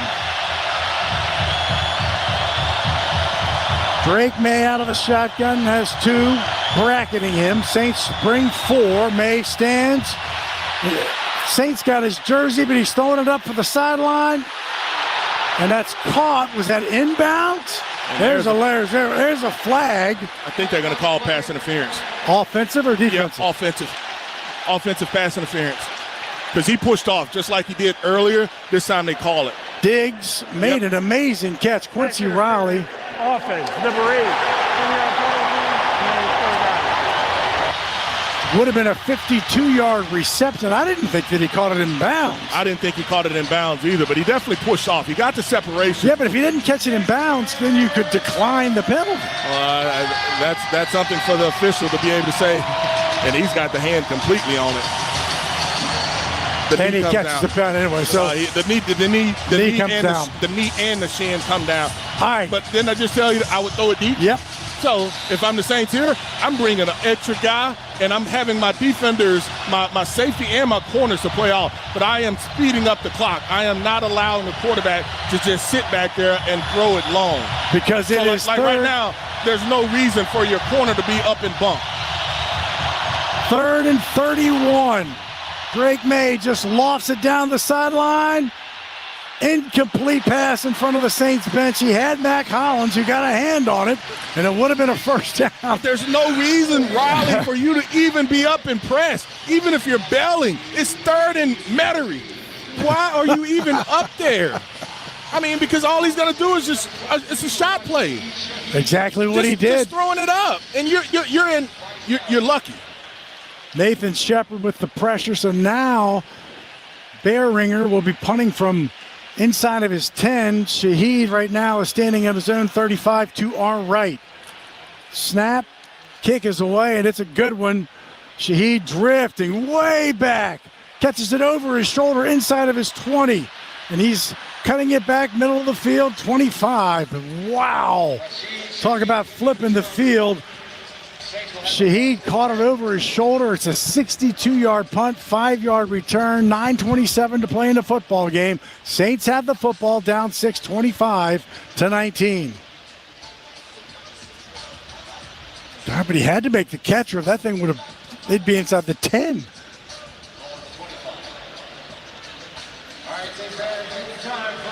Did I do what?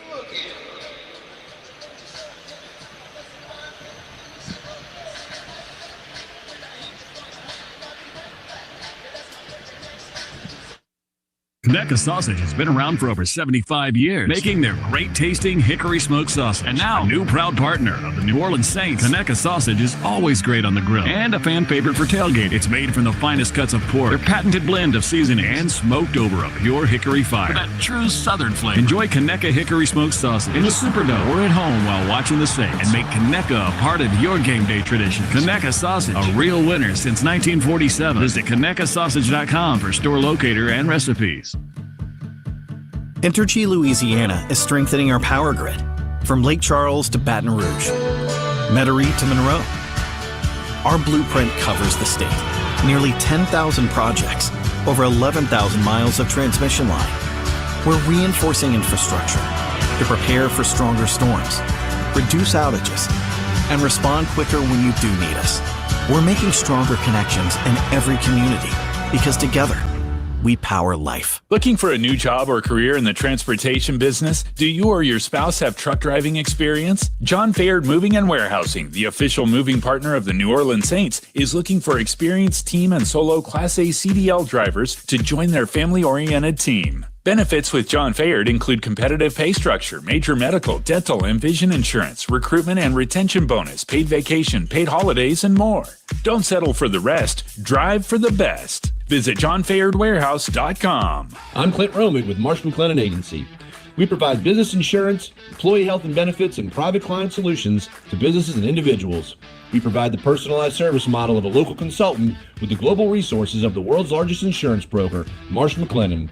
Here in New Orleans, we have deep roots throughout South Louisiana that go back over 80 years. At Marsh McLennan Agency, we know more than just insurance. We know New Orleans. Marsh McLennan Agency is a proud partner of the New Orleans Saints. Visit us today at marshmma.com. Newell Norman speaks truth to power weekdays 10 a.m. to 1 p.m. on WWL.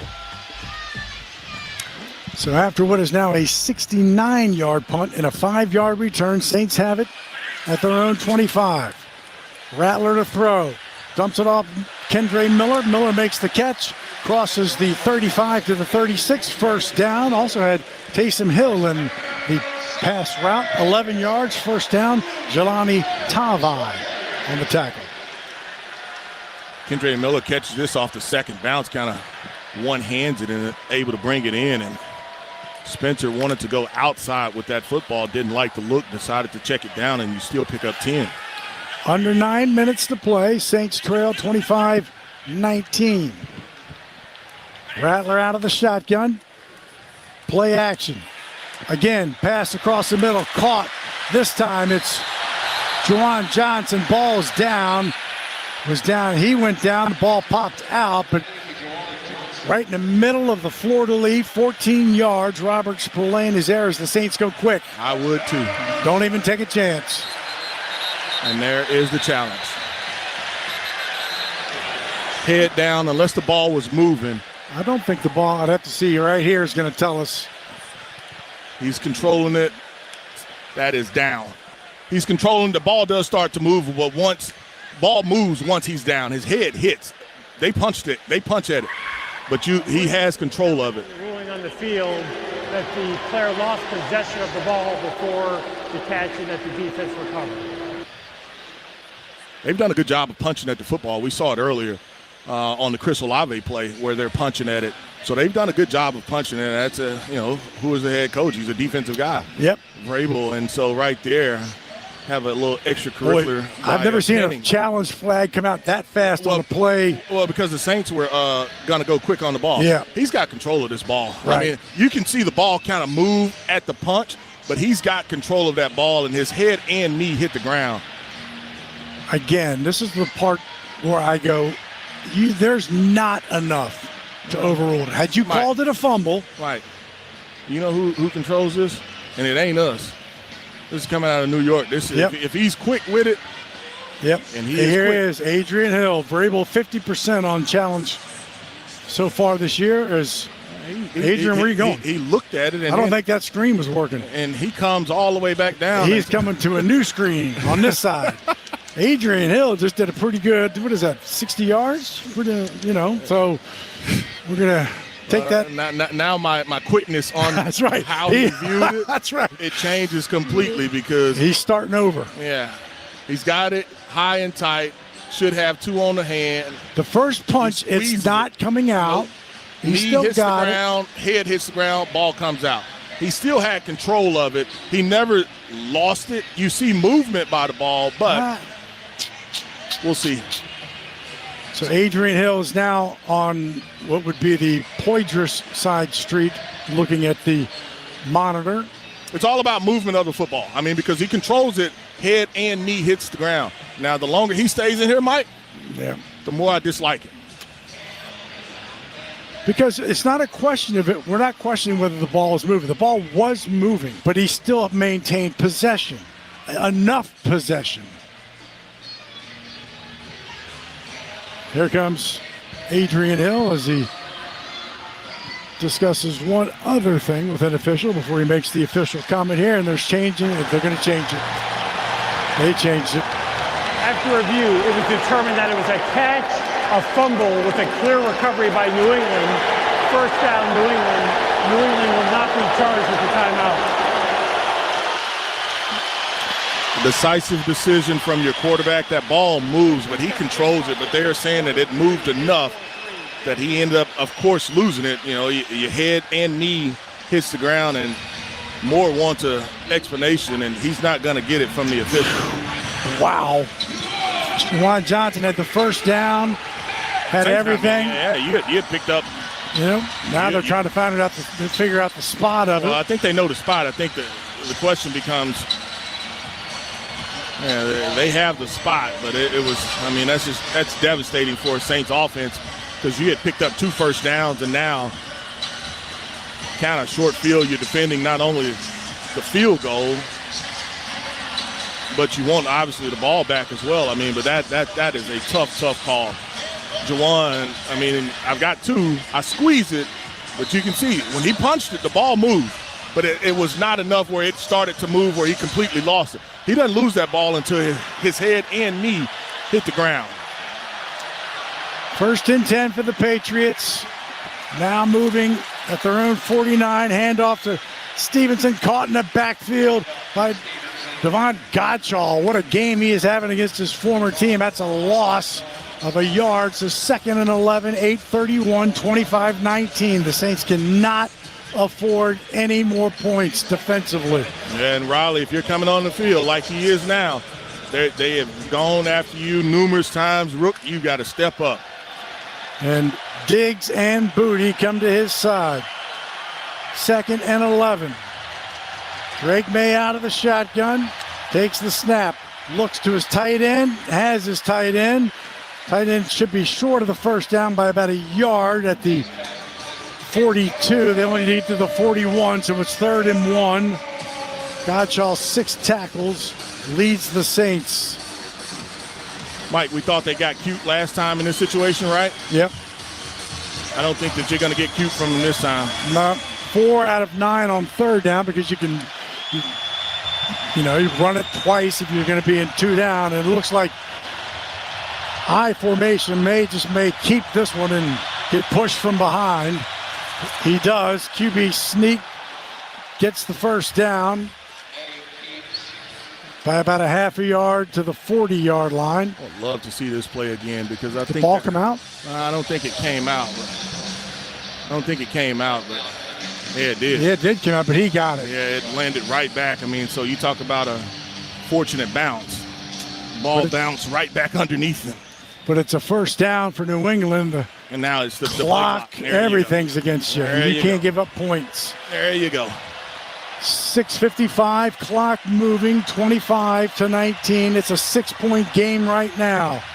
Under center is May. Handoff Stevenson, slammed by Jonas Sanker, and that's a loss. Back to the 43-yard line. Loss of 3, and again, every yard is crucial because you can't give up a field goal.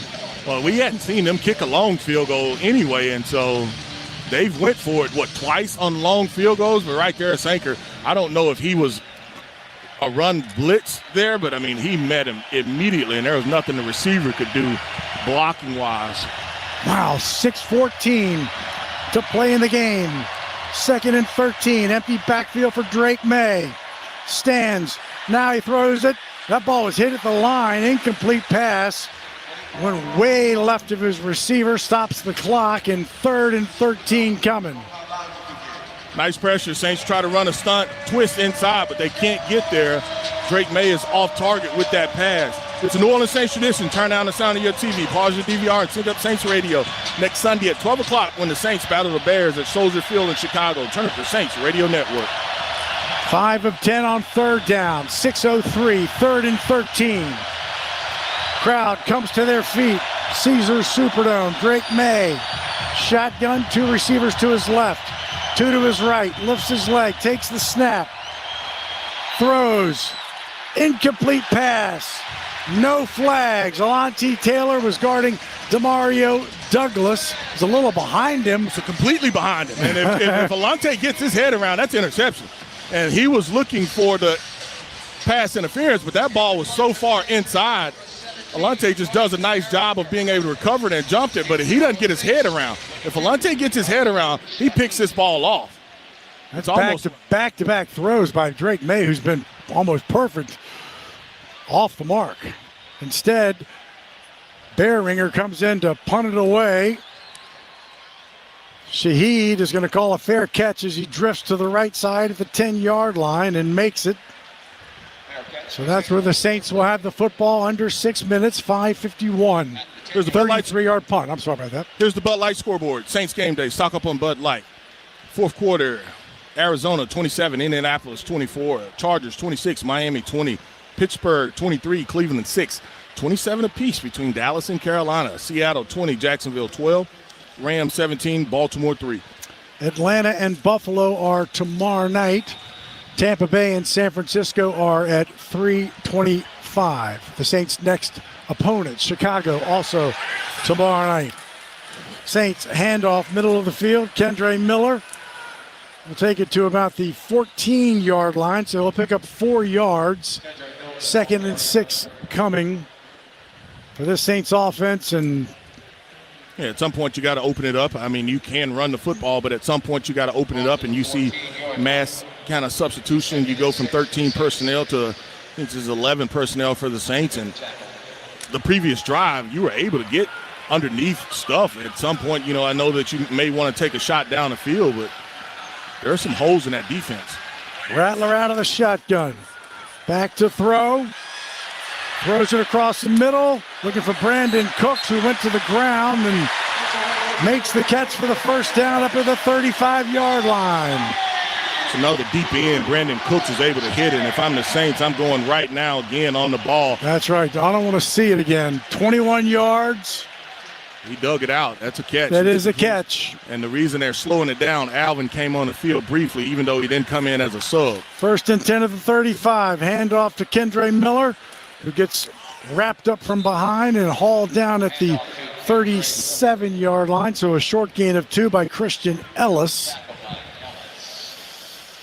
Here's where I'm working Alvin. I'm getting him in space right now. I don't know if you want to run an option, halfback option with him. I don't know if you want to run an angle route with him, but I am making them allocate some resources as far as 2 guys on him.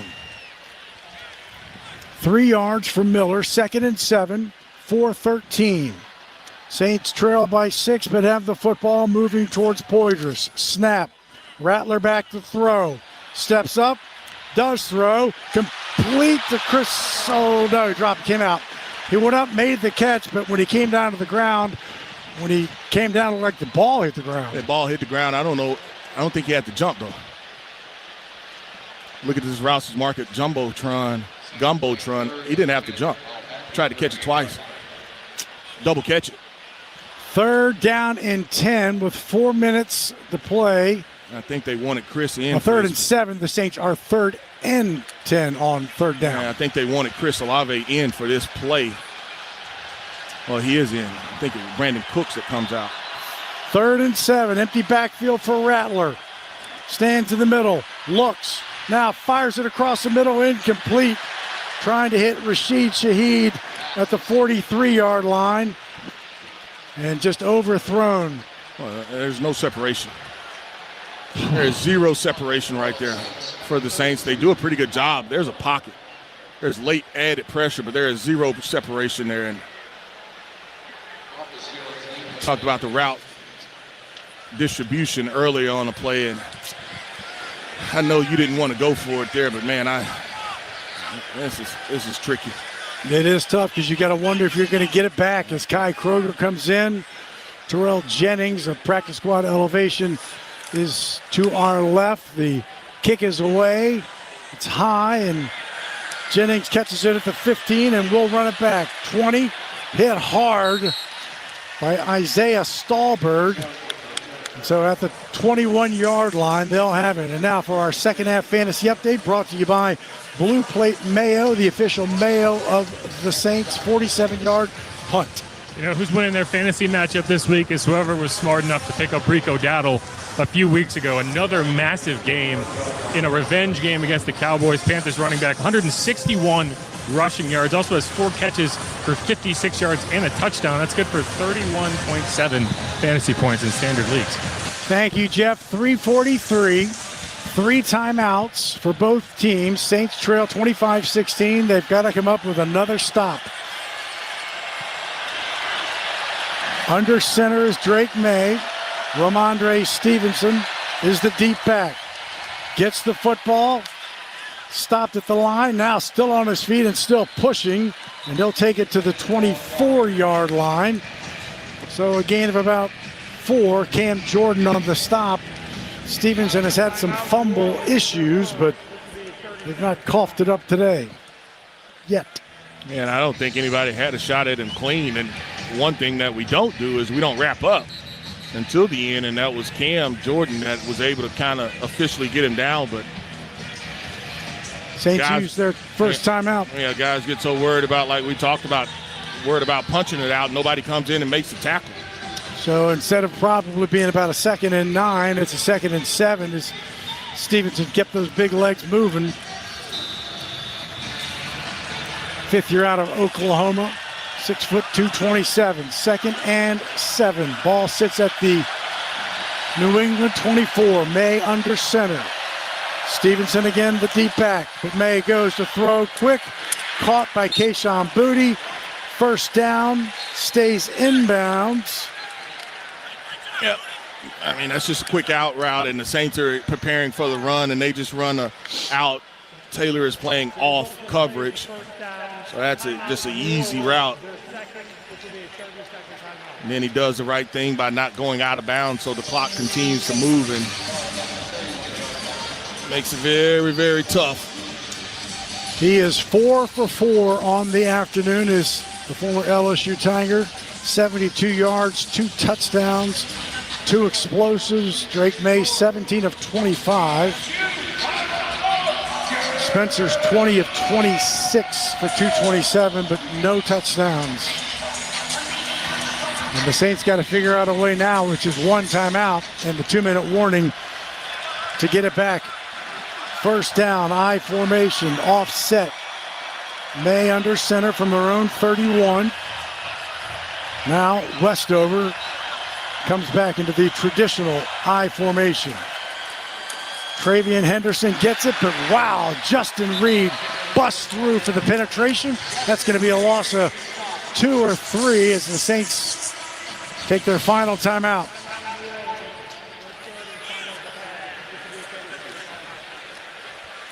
Good penetration by Justin Reed. It is a loss of 2 officially. 2nd and 12. Yeah, you become an unblocked guy, and you got to come up and make a play. And like you talked about earlier, it just becomes a math game where the Saints, if you're able to stop them, you know, how much time do you really have on the clock? You won't have any timeouts to play with. Clock will stop at least once more because of the 2-minute warning. You knew when you punted it away, there was a chance that you may not get it back, or if you do, it's not going to be a lot of time on the clock, but your defense has to come up with a stop first. 2nd and 12. Ball at the 29. May out of the shotgun. 2 receivers to his left. 1 to his right is Mac Hollins. Saints bring 4. May's in trouble, and he's going to go down. The Saints just get enough. Nathan Shepard gets enough of his foot to bring him down at the 30-yard line. 3rd down and 11. And I mean, if you're the Patriots, obviously you wanted some positive yards in that situation, but the main thing for you is the clock keeps running. And it's under 3 minutes. Saints got to have a stop. Vrabel's not going to give you this one easily. They're going to go for the first down and try to get above the 41. Shotgun for May.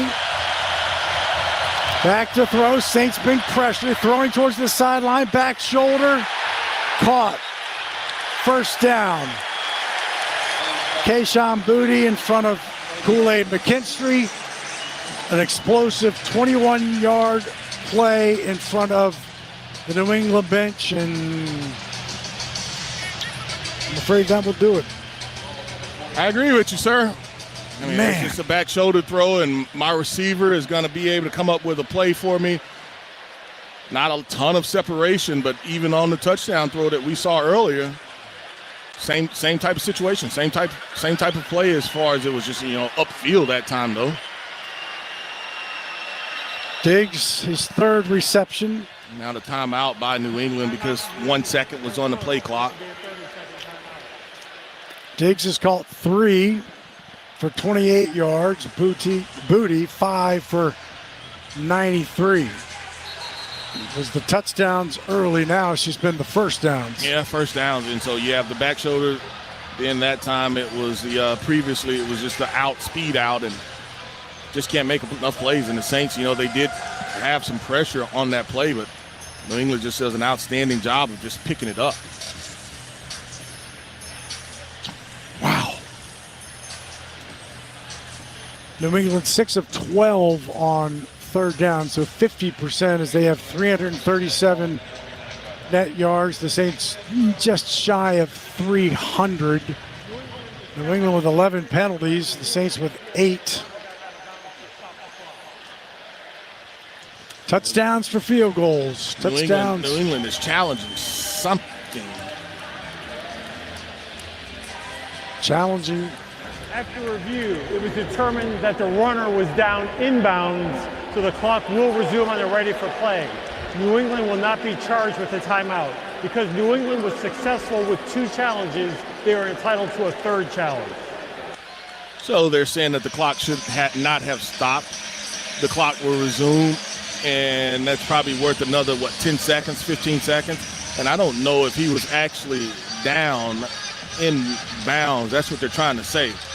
So if that's the case, though, Mike, they get their timeout back, and the other problem is the clock starts again, but how much time is on the clock before you have to run another play before the 2-minute warning? It doesn't start back over at 45 seconds. It has to run, but that's the argument. That's the question. That's what they're trying to figure out. How much time was originally on the clock? Where was it at? If we subtract it, this is like your long division. We have long math here on Sunday for football. And somewhere somebody upstairs has to go, well, here's where we think the clock was. Well, you can look at the clock. Right. You can look at it. So they've got the technology to look at it. They are still having a long conversation with Vrabel. Let's pause 10 seconds to let stations identify themselves on the New Orleans Saints Radio Network. Home of the Saints, LSU, and Pelicans. 870 AM WWL New Orleans, 105.3 WWL FM and HD1 Kenner New Orleans, and Odyssey Station. So clarification, so New England will not be charged with a timeout. The clock will be at 2:33. We'll put the play clock at 40 seconds. Both clocks will start on my ready for play signal, and New England has all 3 timeouts remaining. Well, now it's 2-minute warning. Well, it's 2-minute warning, but where it hurts the Saints was you just used at least 22 seconds, we know. So you just can't say, oh, that doesn't count, but that's exactly what they're doing. They're not putting that back on. You're not putting that time back on. And you're saying it's 40 seconds. There's only 2:33 before the 2-minute warning, so. Yeah, they don't have to do anything in the 2-minute warning. Nope. Clock will just wind at 2:26, 2:25. But you said it earlier as well, Mike. I mean, when it comes down to one team kicking field goals and the other scoring touchdowns, we talked about it. At some point, it just becomes math. It's numbers. 3 is not enough when another team is scoring 7. And Bobby said it at halftime. It's 4 straight games that the opponent has scored touchdowns on their first 2 drives. 4 straight. So you're down 14. So that's the 2-minute warning. Saints are down 6, but they ain't got the football. 25-19. We're back after this on the New Orleans Saints Radio Network. Hey Saints fans, shop Rouse's Markets, local low price leader and official supermarket of the Saints. Country style pork ribs or pork shoulder steaks only $1.67 a pound. USDA prime beef whole boneless top sirloin, cut and wrap free, just $8.88 a pound. Hand cut USDA prime beef boneless top sirloin steaks only $9.98 a pound. Wild caught prestige local Gulf oysters $12.99 a pint. And Turkey Hill ice cream 2 for $6. Rouse's Markets, the official supermarket of the Saints. Keesler Federal Credit Union helps Saints fans like you live your way, whatever your dream may be. Whether it's screaming from those perfect game day seats or hosting the ultimate watch party at home, Keesler Federal's got you covered. Sign up today for a free high-earning checking account and enjoy better rates, better returns, and better service. Keesler Federal, the official credit union of the New Orleans Saints. Membership and credit eligibility required. Federally insured by NCUA. Saints fans, let's take a 30-second time out for a quick mental getaway to Pensacola. Picture sugar white sands, crystal clear waters. Remember, your perfect getaway is just a short drive away. So head east for the ultimate time out from the hustle and bustle. Fresh seafood, stunning sunsets, and relaxing beaches, all waiting for you in Pensacola. Sundays with the Saints and any day with your toes in the sand, that's the way to beach. Plan your getaway at visitpensacola.com. Need to see a dentist right away? At Louisiana Dental Center, we'll see you today. This is Bobby Hebert at Cajun Cannon. Visit ladentalcenter.com to schedule an appointment. Louisiana Dental Center, your dental home team and proud dental office of our beloved New Orleans Saints. Hey, bro, weirdest thing is happening at the game. Every time I crack a Bud Light, we score a touchdown. I think I'm some kind of football prophet. Bud Light, the official beer sponsor of the NFL. Stock up today. Enjoy responsibly. Copyright 2025 Anheuser-Busch Bud Light Beer, St. Louis, Missouri. Newell Normand, led as a sheriff, now he's an opinion leader. Weekdays 10 to 1 on WWL. So there are 2 minutes to play in the football game. The Saints do not have any timeouts left, and it is the dreaded victory formation for New England, who just, I mean, they played a good game offensively. When they needed the plays, whether it was Booty, whether it was Demario Douglas, whether it was Hunter Henry, Stephon Diggs, when they needed it, they got it. And the young DBs got a bit of a lesson today. Yeah, well, we struggled with communication early in the game. I mean, and even late in the game, it was just basically like, hey, we're going to take shots at your young safety. We're going to take shots at your young corner. And they did it, and it's a learning experience. I mean, that's basically what it is. And so, like you said, from the victory standpoint, you run it all the way down and you snap it, and they get to do it 2 more times, and we never get the ball back.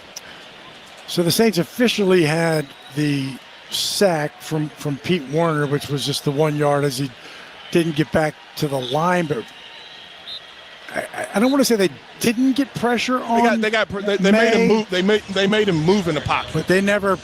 They didn't impact him near enough. No. I mean, one time he flipped it out, underhanded, and made the completion. So it's tough. This team does a lot of things good, right? Solid, but not real good. Right? I mean, you know what I mean? They're not running it very well. What is this, week 6? Yes. If you can't score touchdowns, it's hard to win in the NFL. Yep. We can paint any other picture you want to paint. But if you can't score touchdowns, it's hard to win in the NFL. So they will meet at midfield. The clock's still 23 seconds. So the Saints drop another one at home, a tough one, as they were looking for back-to-back and make it 3 straight victories for New England. The final score 26-25 tonight. I can't even read that. 25-19 in favor of the New England Patriots. We will take a break, come back and talk about it some more, but Saints fall at home, 25-19 here on the New Orleans Saints Radio Network.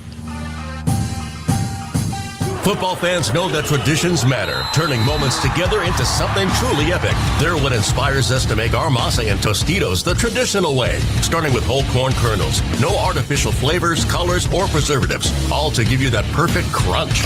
Discover your next tradition this football season. Head to the store, grab your Tostitos team bag, and scan the code for a chance to score an epic experience with the New Orleans Saints. Tostitos, tradition matters. The official chip and dip sponsor of the New Orleans Saints. Garage doors from Ace Garage Door Company are built tough, durable, reliable, and ready to handle whatever life throws at them. Just like the best offensive lines in football, our best in industry CHI overhead doors stand strong, keeping your home safe and looking great like a fresh uniform. Don't fumble with weak garage doors for your home or business. Call Ace Garage Door Company today, where strength meets style. Visit acegaragedoorllc.com and Google them to read 1,200 5-star reviews. Ace Garage Door. Ace Garage Door.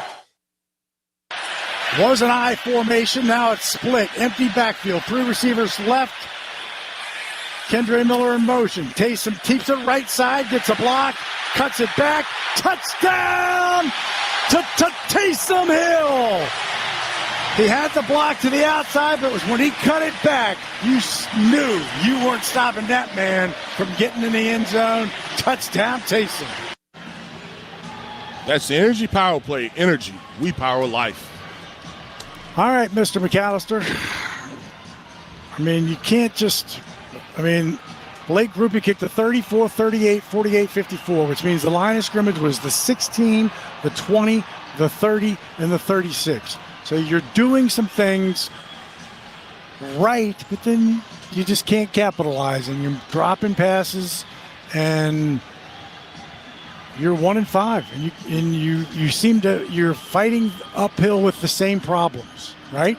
You're fighting uphill with the same problems, and until you solve those problems, this is what it's going to be from a weekly or almost daily basis for you. And so the 3 games that you lost here at home, whether it was Arizona, whether it was San Fran, and whether it was this one today, I bet you we can go back and we can look in the red zone and see if you were 70%, 80%, or probably today, 1 of 5, 2 of 5, whatever it was.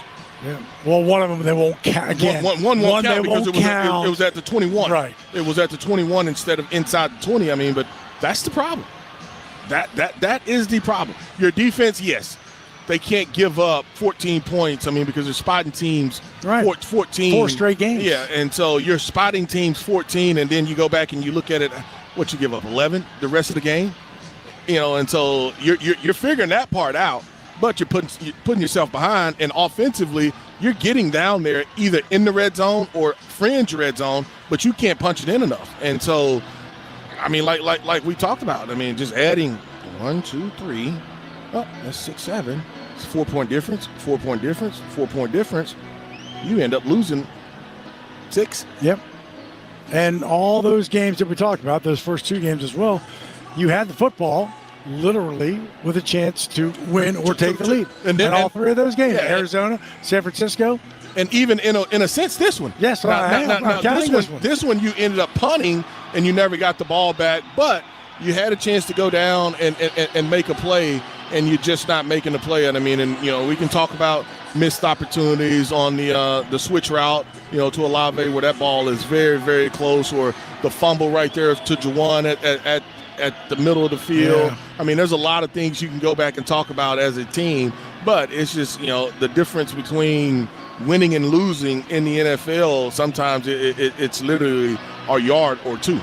And that is what we have seen. My thanks to all those who helped make today's broadcast possible. Charlie Long, Chris Coleman back at the station, Luke Augusta with this morning, Bobby Hebert, Steve Geller, Jordan Fiegel, my spotter to my left, and Nick Galliano, statistician, Jeff Nowak on the sidelines, along with Tyler Miller, Robert Carroll, engineer du jour, and Deuce McAllister, the best analyst in football. The final score from Caesars Superdome, 25-19, brought to you by Hoteling Law, together defending New Orleans on and off the field. 1-5, off to Chicago. Goodbye, and we will see you next week right here on the New Orleans Saints Radio Network. That's a wrap on New Orleans Saints football. Brought to you by Caesars Sportsbook, an official sports betting partner of the New Orleans Saints. Rouse's official supermarket of the Saints, celebrating 65 years, and we're just getting started.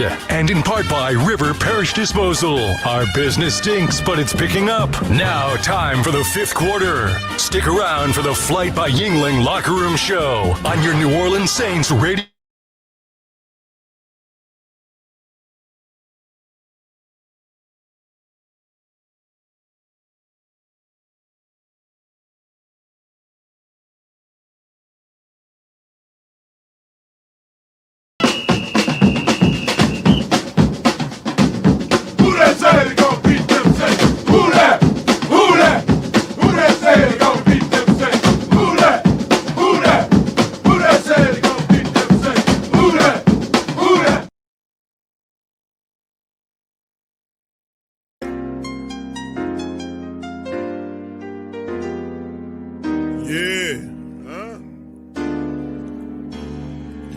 Boogie like Benson, I'm a Who Dat. I'm a Who Dat. Long as I'm living, I'm a Who Dat.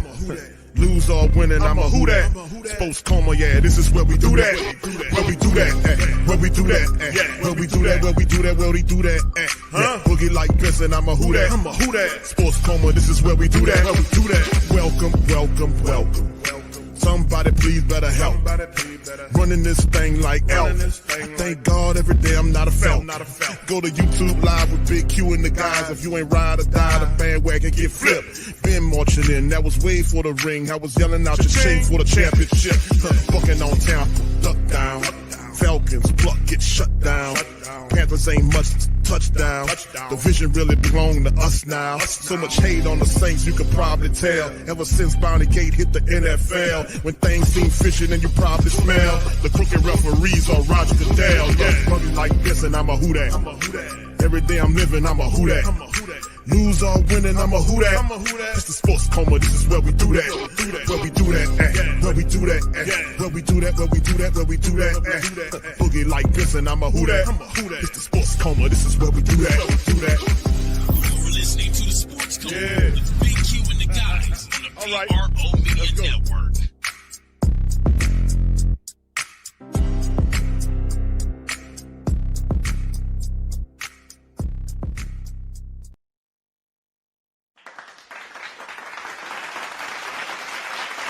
All right, much love to y'all, man. Appreciate y'all for being in the live. Sports Coma, we up in this thing, man. Just getting a ground. Sorry I couldn't be on the live, fam, for you guys today. I'm in the midst of traveling, but, man, I was paying attention to the game. Whatever it is, the Saints do what they've been doing, which is losing. You know, another effort. They came out and tried to attack downfield, which was very positive. But it's just not working, man. I mean, they just make way too many mistakes for a team that's been playing football for, what is it now? A month and a half now? Or we had 6 games now? It's too many stupid errors. This is it. And I don't want to disparage my club, but being that we mighty Who Dats, man, I might as well say it. They're stupid, man. They're stupid. They make mistakes at the wrong time. These schemes are dumb. These quarterbacks are passing it too easy. Why are we red back in these formations when we're not pressing these wide receivers? It's just a number of things. There's so many things that I can't even say. It's not 1 or 2 errors. You know, the offense is struggling. To score points. They too east-west. They're too dinky-donkey-do. It's not enough verticality going on. They attack downfield a few times. They open the game up on it, but it's just way too much nonsense, man. It's just too much foolishness for this team. Juwan Johnson, with the fumble, head first into the turf, concussed, and then they had his ass back out there the same play. What about safety? You can see the man was concussed. He hit head first into the turf. That ain't no grass out there. Head first into the damn turf. And then he didn't even know where he was. Got up, didn't even know the ball was gone. And then the next goddamn play, he back out there. What about safety? So anyway, shout out to you guys. Appreciate y'all for being in the stream. If y'all can hear me well, hit the 1 button. Let me know y'all can hear me well in this stream, man. We're going to go over it. Shout out to Christian Fields. This team don't want to win, just want to get paid and finish out their contracts. Man, thank you for that. Appreciate you, bro, for that super chat.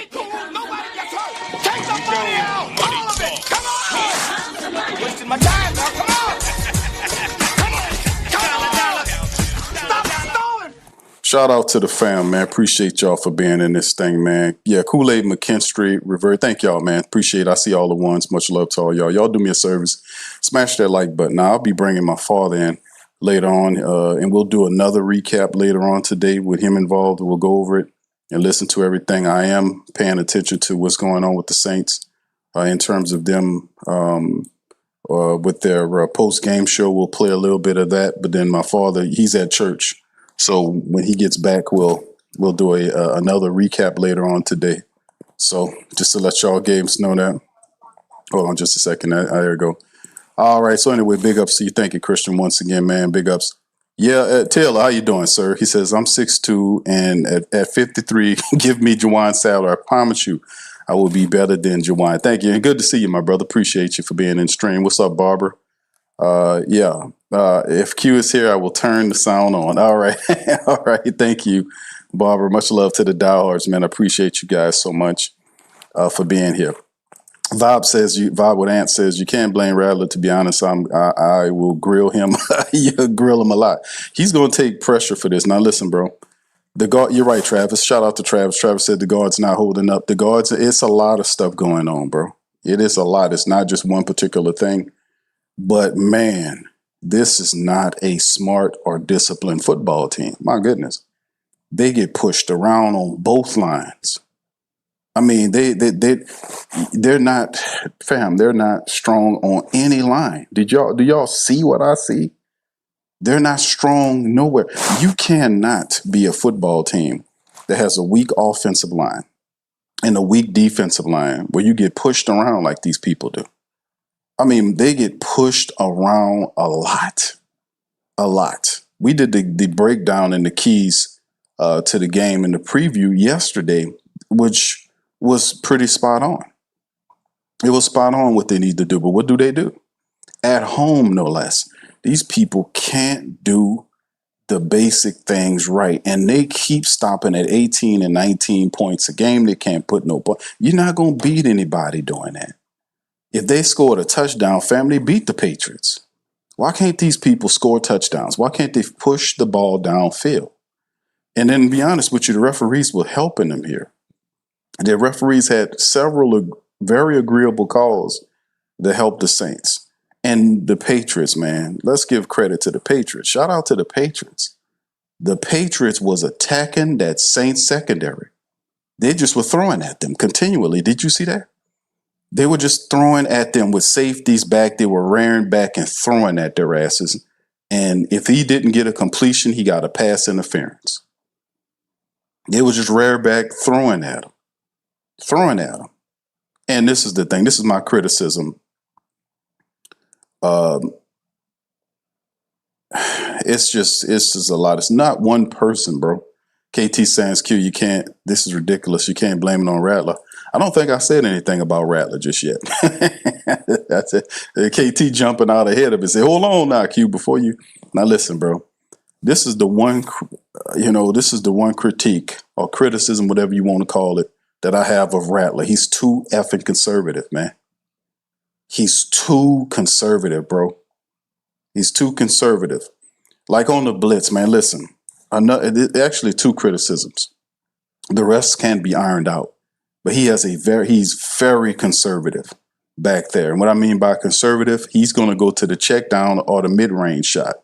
Like there was in the second criticism is he is not doing a super well job of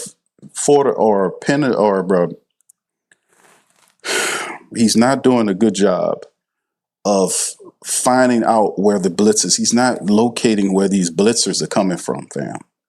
The first drive of the game, in particular, Spencer Rattler had a safety that came up on the left side. He was over the left tackle, creeping up on the left tackle. A man just motioned the wide receiver from right to left. The safety dropped down to just outside of the defensive end. The left, I guess you would be considered facing out would be his left side, which would be that left tackle. That defensive end that's facing our left tackle just outside of his right shoulder. That safety level there. There was a pass where you had a guy going to the left out to the flat, and you had a Juwan Johnson that was cutting across on not a slant route, but more of a curb route across the mid-range area going up toward the goal line, going up toward that area.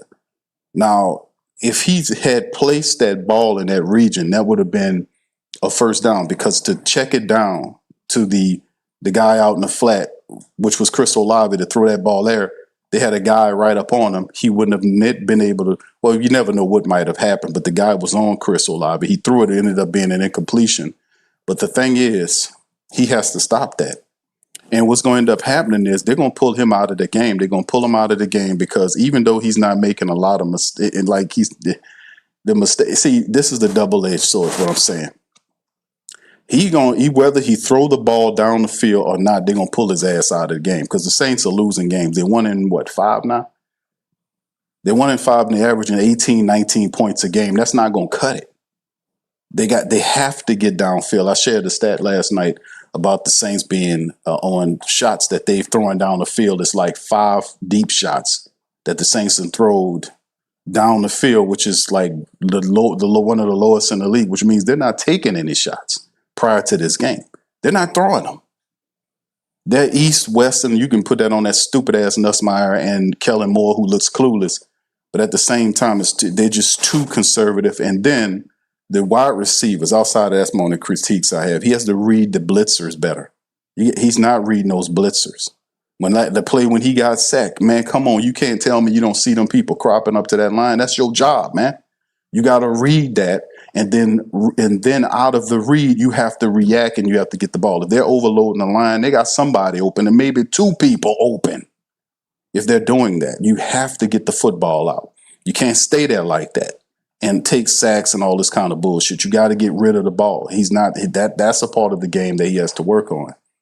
But if he don't push the ball, they're going to yank his ass out of there, man, because if you're not competing, because this needed to be a win. But if you're 1-5, they're less inclined to keep you there. Now they can roll Shuck out anytime now. We 1-5. Shit, we can roll Shuck. What we keeping Rattler for? We can roll Shuck out there now. The Saints ain't in no contention for anything now. We can put Shuck out there now. And whether you see, that's the do if you don't shit. So don't go out there and play conservative and dinky donkey do bullshit. Throw that damn ball out there. That's why I was saying in the on the tape, and wait till I watch this tape for my Patreon family members. I'm going to show y'all some sports because I've seen several plays that I was like, there are plays. There's a guy open right here. There's a guy open right here. His eyes are not going down there because the stupid garbage line can't hold up. Guys are coming in there, knocking them around. They flushing them out of the pocket. So he's not comfortable back there. So there's a number of things that's going on that he has to adapt to, and he doesn't have a comfortable home to stand and do his thing. But regardless of not, a lot of people are not going to allow you to use that excuse. You have to produce. We cannot score 18 points a game and expect to beat anybody. You score a touchdown a day, you beat this Patriot team. You beat them. It's a lot of stuff going on. But listen, don't take that as a snipe because most people are going to look at the quarterback. When you're losing games, they're going to look at the damn quarterback. It's just a fact of life. It's a fact of life. Yeah, I mean, it's just one of the. I hear you, KT, man. I'm just saying, man. I'm keeping it real, man. I'm telling y'all guys the truth, man. I like Spencer Rattler, but that's my critique I have of Spencer Rattler. I never, just because I like a player, don't never stop me from giving real serious critique about what the guy game is and what he's about and what he's doing. I just don't feel like it's just too conservative, man. They're not throwing that ball downfield. Now, they tried it today, and they just stopped. They went right back to what they know. This is in their DNA. They're an east-west ass team. They're not trying to look for pushing the ball up the field. Jawan Johnson fumbles the ball in the crucial time and all this kind of bullshit. It's just sad, man. Chris is saying, and if that's the case, at least just admit so. Yes, indeed, man. We're going to tell the truth on the Coma. Thank you, bro, once again for that, man. Appreciate you. All right, shout out to you, Brent. Appreciate you. Brent says, our secondary. Come on, man. Our secondary. Yes, indeed, bro. Thank you for that. Appreciate you, man, for that. You suck, man. You suck. Garbage. Come on now, dog. Come on, man. The problem is you trying to talk with your shit and you don't know nothing instead of listening. Huh? I'm listening. Okay? No. I get $40,000, nigga, and I dare motherfucker to... All right, big ups to y'all, man. Thank you, Brent. Shout out to you, man. You can always count on Brother Gregory to get the laugh, man. Yes, indeed, fam. We're gonna jump in. We're gonna have Kellen Moore. He'll pop up here momentarily to kind of give his game about what happened with the Saints. As a matter of fact, he's up. Let's go to Kellen Moore right now. Here we go, fam.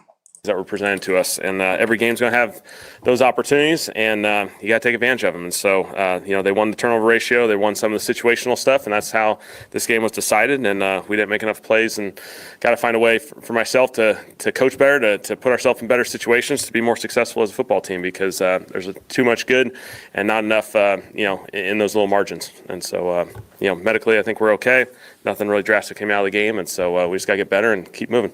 What, in your perception, has sort of been the roadblock or series of roadblocks when it comes to offensive possessions beyond the 50-yard line? It feels like maybe the field condenses and then the scoring isn't necessarily there. What are you looking at? Yeah, that's on me. Obviously, we're not doing a good enough job. We're extending some drives, and then we're not getting the ultimate points that we need out of those drives. And so whether it be settling for field goals in the red zone or getting stalled out just across the 50-yard line, we're not doing enough good stuff. And so, it seems like there's always a bunch of little things that come up, whether it be penalties, missed opportunities, finding a way to get that, because, I thought we moved it at a decent rate.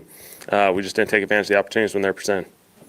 What was the issue with the defense being able to guard Keyshawn Boutte, or even the deep passes in general against the Patriots? Yeah, New England made plays. They had one-on-one opportunities and they made plays. And, those are contested, those are challenging situations, but, we got to find a way to come up with more of those on our end. And so, that's what this game's all about. It's one-on-one opportunities throughout these games, and we got to find a way to get it done. This is the fourth consecutive game that the opponent scored touchdowns in the first two drives. Is that a start? It's obviously, we're not starting fast enough from a defense perspective, and we got to play better. We got to have a sense of urgency to get out there and get ready to roll. That's a couple weeks in a row in that scenario, and so that's not the formula we want, to be feeling like we're playing behind for a little while. And so, again, we got to take advantage of opportunities, and they come in all 4 quarters, and every moment is the same value from the first quarter all the way through the fourth quarter. Kellen, how frustrating is this? 4 to the 5 losses, 3, 4, 5 plays, you could be having a better record. Yeah, that's what this game is. It's the NFL. The margins are really, really small. They're really tight. They got good players. We got good players. And it's a matter of taking advantage of the opportunities that are presented. And so, we're not getting it done. We're not getting it done in those situations, and we have opportunities. And so, for myself, I got to figure out a way to get us there, because we're close. We're knocking on the door, but we're not opening it. And so, I got to find a way to do better. Well, they had a few notable drops. Just what did you kind of make of those? And were they drops like usually if they were drops? Yeah. Obviously, we'll look at the film to evaluate all the detail of it. But we had some opportunities in the pass game, and so we didn't get it done. Those are challenging plays. I get it. And so we just got to find a way, collectively as a group, to come up with more successful opportunities. What did you make of Spencer? Thought Spencer had some good football out there. He used his legs again. Thought he got his completions, put ourselves in some situations. We got to finish a couple drives in the red zone. We have some third down ops we don't quite get. And then he had probably one turnover-worthy play, in the middle. Fortunately for us, it wasn't a turnover, and so we all have to keep getting better, because obviously we haven't met the standard yet. We're not there yet as a group. Specifically to your question, as an offense, we got to get better, and so we just got to put our head down and go. How much the alteration, or what appeared to be an alteration, in terms of the big screen and the direction when Blake was kicking, in terms of going to that kind of blank? Yeah. There's just some. Yeah, I think it was just something that has occurred in the NFL, a number of other places, just to simplify the background. What was your thought process at the last possession at the end of the first half with 30 seconds in your timeouts? Were y'all thinking that you wanted to run some plays? Yeah. Obviously, if we can get some positives out of there, we'd love to. We got 3 timeouts. We can play that thing through a 4 or 5 play sequence. Got sacked and put us behind the chains there, and just let it bleed out at that point. When a sack like that occurs, and you still have your timeouts, but is it a situation where you just feel like it's only, it'd be 15 seconds at that point? It's just it was obviously low. Yeah, you're down, with that sack and the extension of the play, we lost 1 extra down, so now we're kind of down a couple downs there. How challenging was it playing Drake May? How good was he on the other side? He did some really good things. I thought he extended plays. He used his feet in some really timely manners. He sits in there. I thought he played well. We weren't able to get to him. We weren't able to get to him, create the sacks, and create the the rush opportunities on him. We weren't able to impact him enough in the pocket. Is this a game where having a young secondary really kind of highlights were there any miscommunications or anything? We'll look at the film. There'll be, obviously, I think, some great opportunities to grow from. They were able to make some explosive plays in the pass game, and so, we just got to get better. What went into Stetson kind of subbing in for?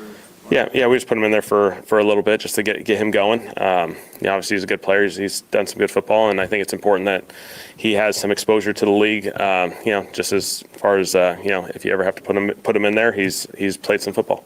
Similarly with Stallbird, was he a specific kind of third down focus? Like, was that kind of his emphasis? Stallbird. Yeah. He's obviously one of those guys. He's kind of had a package in various games the last few weeks, and so he's a good player, and he's earned those opportunities. Mornings are better when you know what to expect. That's why we're here.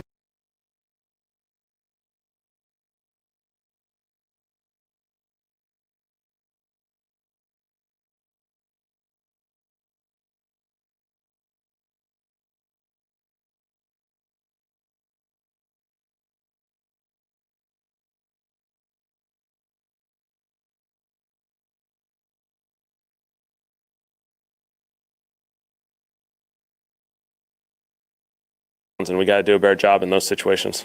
We talked about contested catches a lot of offense, but from a defensive perspective, was that an area that you feel like kind of got away from you guys today? They made the plays. They made the plays in those contested situations. The receivers were physical. They went and attacked the football, and they made some plays when they had to. When you talk about the margins, like some of the fourth down decisions, like the models out there say go on some of them, do you have to start being more aggressive to capitalize on those margins? Is that Potentially, yeah. We got to calculate it in every possible way. We got to understand, there's the numbers, which we certainly are very cautious of, and then there's the element of making sure we got what we need to have an opportunity at the end of the game. And so, obviously, I'll look into every little margin and see if I got to do better from being more aggressive or calling some more fourth downs. How would you describe the mood in the locker room after this? Yeah, just frustration. Obviously, there's opportunities. I think everyone can feel that. We had our opportunities in this game. We just didn't get it done. What do you think of Groupie's day, just given some of the struggles to start the season? I thought Blake kicked the ball really well. He gave us an opportunity. He was able to execute in the field goal game, and kickoff wise, I thought there were some positives too. how nice was it to see Taysom giving the end zone, giving everything? Yeah, awesome for Taysom. He's a phenomenal player, and for down that red zone, he's a really valuable piece. What was the explanation you got on the Devon play? It's really, you guys can ask Replay Assist or New York about all that stuff whenever their media obligations are. So, I think, we just were told there was some movement on the ball, and, that's all I get. So. Thanks. Yep. All right, there it is, man. I don't expect a treasure trove of different people coming up to the podium like there was last week. The energy is different when the Saints lose. Spencer Rattler will make an appearance up here, man, though, because he is accountable. I give you that, man. Matter of fact, that's Spencer right there. Here we go, man. Okay, so just point off that one, just what's kind of your evaluation, just starting with the offense in terms of what worked, maybe what didn't in today's game? Yeah, again, a game I thought we moved the ball really well, especially in the first half. Had some big plays, had some great plays. Could have been a little better on third down.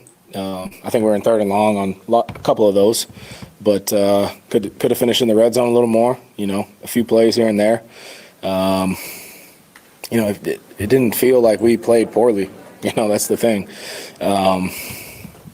But few plays away. So we just got to figure a way to make those plays.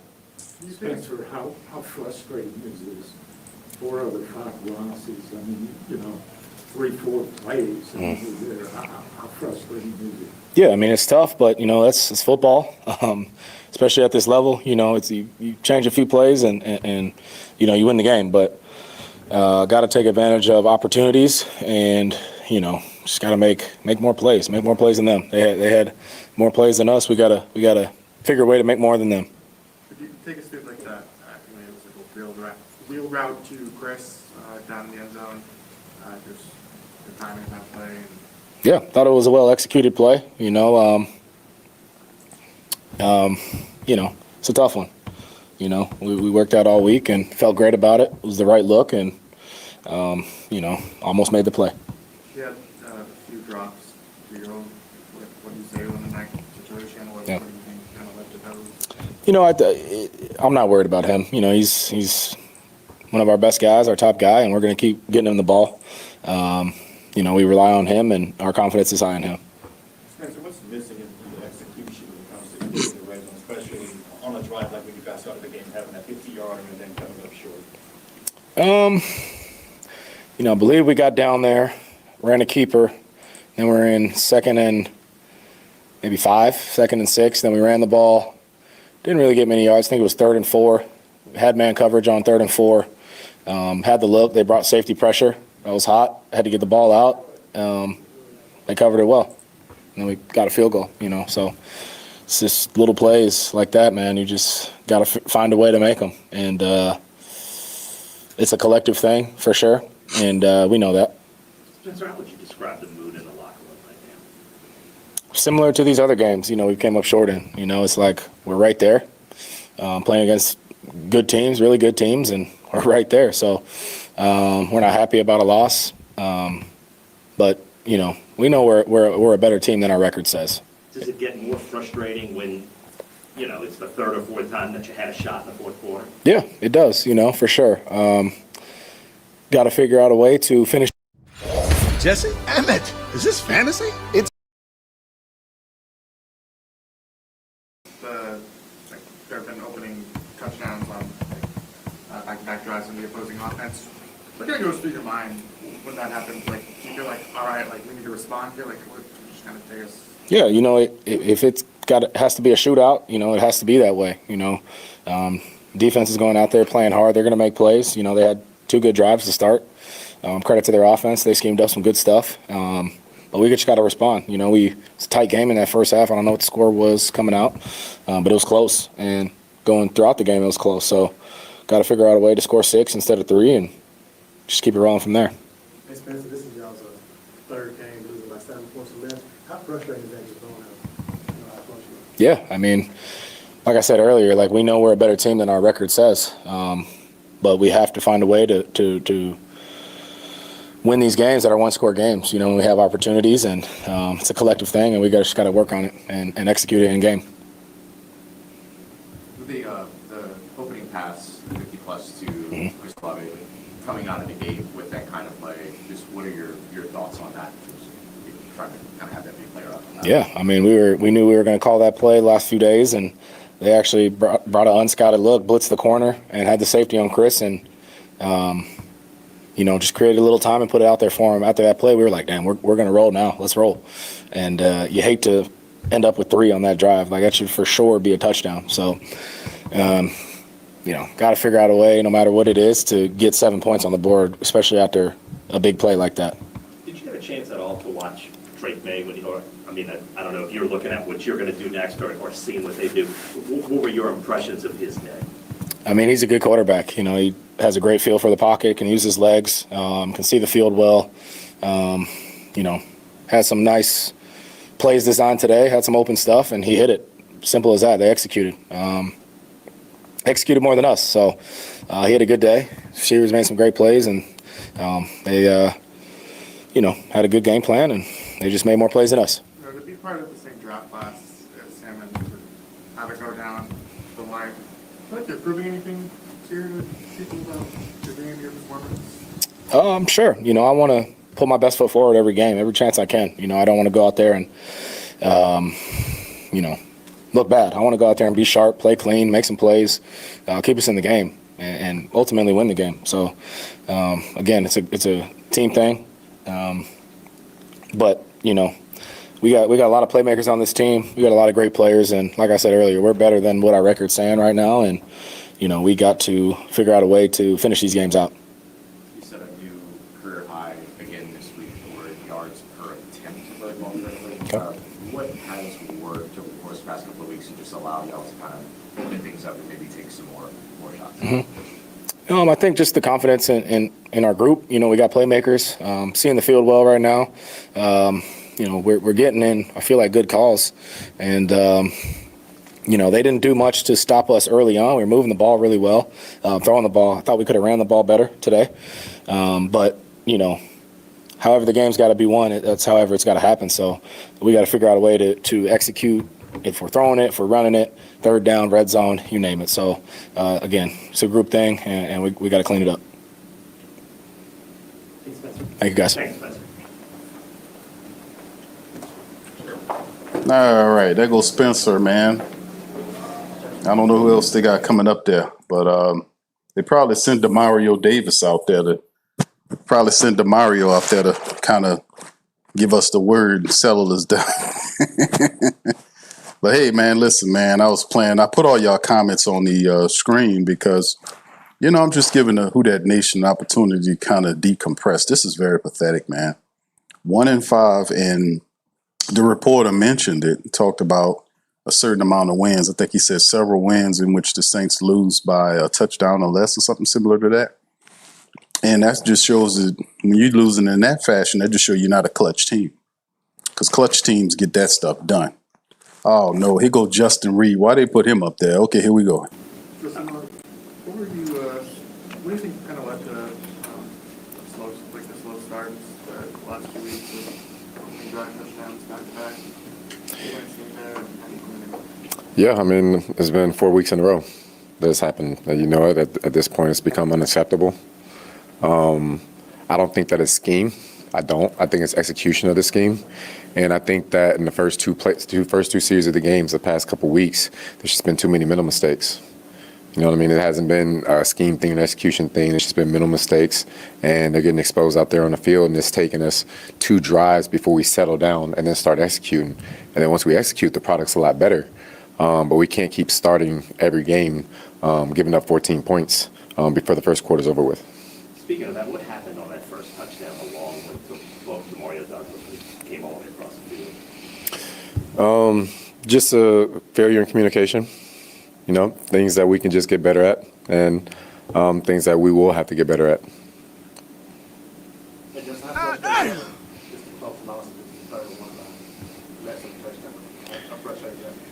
Yeah, we don't live in a league that we get moral victories for being close.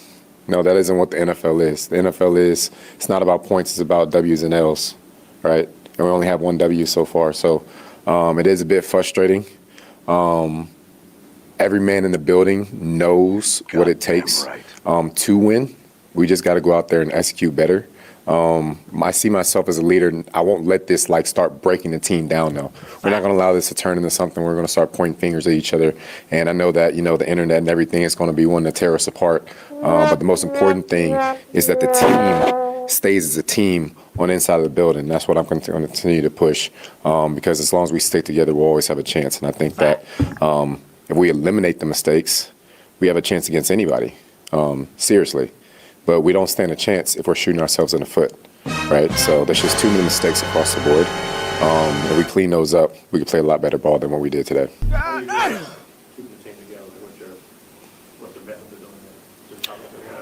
Yeah. First of all, every play that was a quote-unquote bad play is all 11 guys' fault. Every one of them. It's not pointing the finger at one guy here or one guy there because there isn't any one of us that played a perfect game today, right? So it's just about cleaning it up, and it's like, hey, as long as we look out for each other, we have each other's back, we communicate better, we slow the game down faster, right? We don't take 2 drives to slow the game down and start executing. We start executing from the jump. We're going to have a better shot. More do you want from me? Drake is he's a consistent guy. I mean, Coach Vrabel over there does a great job. You could tell that they're well coached. It's a fundamental game plan. They didn't do a whole lot. It's about fundamentals, eye control, and disciplining gap integrity. And I think that he managed the game well. They just had some long drives there, ate up a lot of clock, and then a couple of times in the game he made plays with his feet when he needed to. But for the most part, he stayed calm and collected. So I think he did a good job. Keeping the teams together, it's been a big story this week about Alvin doubling down on his desire to be here. Just for a roster with so many young guys, how important is that when you have the veteran guys to certainly earn the respect they had out of the situation for them to still run through? Yeah, your veterans set the culture of the team, right? And that's one thing that I do think that we have right. Our veterans here set the culture of the team the right way. We just got to execute better. So Alvin, the way that he carries himself as a leader, especially through his play, I think that Spence has been doing more than enough. There's things that we can all do to get better, but I thought our offense played well and kept us in the game, especially in the first half. They did a lot to help us out defensively. But as long as your leaders stick together and your leaders remain tight and it doesn't turn toxic or the locker room starts falling apart, right? Because we've all seen those teams. I've been on teams like that before in my career. So you don't let it get to that point. There's always time to turn it around. We haven't played a single divisional game yet, right? So everything that we want going to the playoffs and beyond, everything that we want is still in front of us, right? So we're going to continue to attack that and execute it.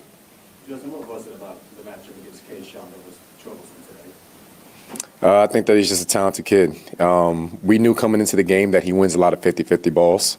That's how they view him. It's like, hey, if we want to take a 50-50 shot, the ball's going to go to number 9.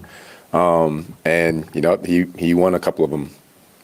And, yeah, that's what happened. Cool. All right. Thank you. Appreciate you guys.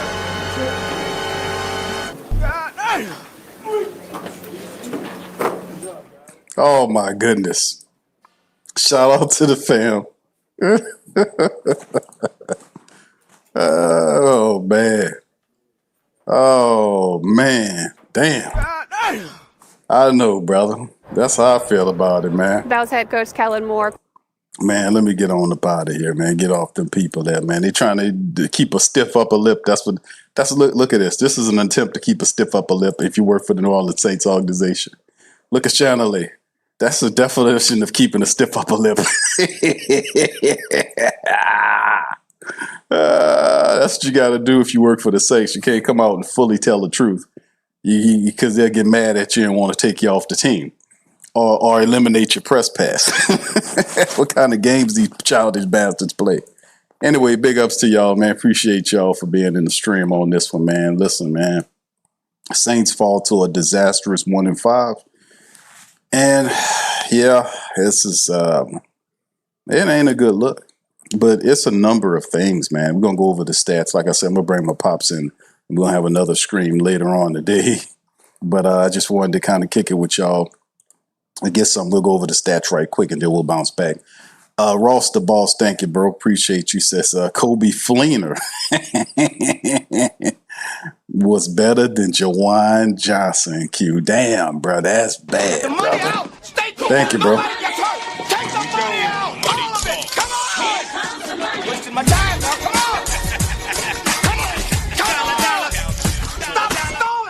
Man, that's a rough one, bro. Thank you, bro. Appreciate that super chat, man. All right, but anyway, fam, it's a lot of stuff, man, to kind of talk about this. We were going through our breakdown. I didn't get all the way through. I think I stopped just at the quarterback because that's always the thing. On the field, we talk about the quarterback, his contribution to the team. We know that Spencer Rattler's, his numbers wasn't bad, but it's just the fact that there are missed opportunities on the field. The offensive line is not doing what it's supposed to do either. They're not running. They're not doing a very well job of running or pass protecting the quarterback through 6 weeks. The defense is giving up not turnovers. They're giving up runs. They're allowing them to get first downs. It's very, very easy to move the ball against the Saints in the first half, and then they'll have a couple of drives where they'll put their feet in the soil and try to resist. But it's too easy to move the ball against the Saints. I mean, they're playing 10 yards off the people. Like it was a play where the quarterback where Drake May fired the ball. I think it was to Keyshawn Boutte toward the right side of the field. And Alontae Taylor was 10 yards off of him. All the man needed was 5 yards for the first down. What kind of stupid ass football is this? I mean, seriously. I mean, this is not smart football, bro. Then you run up and make the tackle. You allow them to. I don't like you allow him to make the tackle and then run up to try to tackle him, and some of the times they miss it. So it's just foolish. It really is stupid. But at the end of the day, man, it's sad too. But let's kind of look at these statistics for the game, man. The Saints, 17 first downs versus 19 by the Pats in the game. The Saints were a horrible, stinking 3 of 19. 3 of 19 on third down. The Patriots was 6 of 13, almost 50%. 1 or 2 on fourth down. So they got wherever they want, whenever they want. You can see the total plays. Pats 58, Saints 51. 333 total offense versus 296 by the Saints. The drives were equal. Plays per yards per play were around the same. The passing attack 223 versus 260 for the Patriots. You can see 2 sacks on Spencer for 4 yards.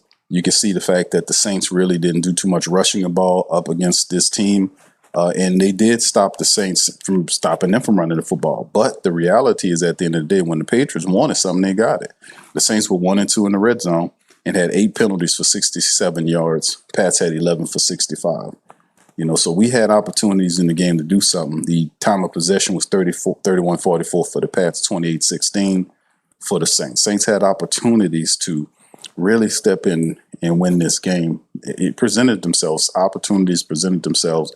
And when the prime moments of the game show up, the Saints don't show with it. Spencer, today, his numbers were respectable. 20 of 26 for 227 yards. He had 9-yard average throwing the ball, but look, no touchdowns, no picks, sacked twice, a rating of 0.2.6. I think what really said it equally good, family, was the fact that one of the family members mentioned in the comment section is that he's not playing to lose. And that he's playing not to lose as opposed to playing to win. And then, like I said, if you look at the tape, and we'll go through Patreon on Tuesday, and I'll show you, like I showed you last week, there are plays on the field that we're not looking at because we're looking at the check down in the intermediate level, right? The stuff that's deep, we're not really looking at that too much. And that could be schematic. That can be, like, you don't just say it's one guy. You have to go through Kellen. Nussmeier is obviously trash. And then Spencer Rattler is a byproduct. He's suffering from this inadequacy that Nussmeier has with this offense. We have to turn this around. We have to be more balanced in our approach moving forward. Alvin Kamara today, 10 carries for 31 yards. He was dealing with the ankle, but he turned in a 31-yard performance. Not nothing spectacular about it today. Kendre Miller, 8 for 21. Spencer scrambled 4 times for 20 yards, and they combined for 73 yards. Taysom had one run attempt for a touchdown. They didn't use Taysom after that. Taysom didn't catch any no passes. Now look at this. Yes, the last game, this is how trash and inconsistent Doug Nussmeier's play calling is. This is how trash it is. You get Taysom Hill back. At the back of the game last week, they was trying to have him to do everything. This game, they gave him the ball one time.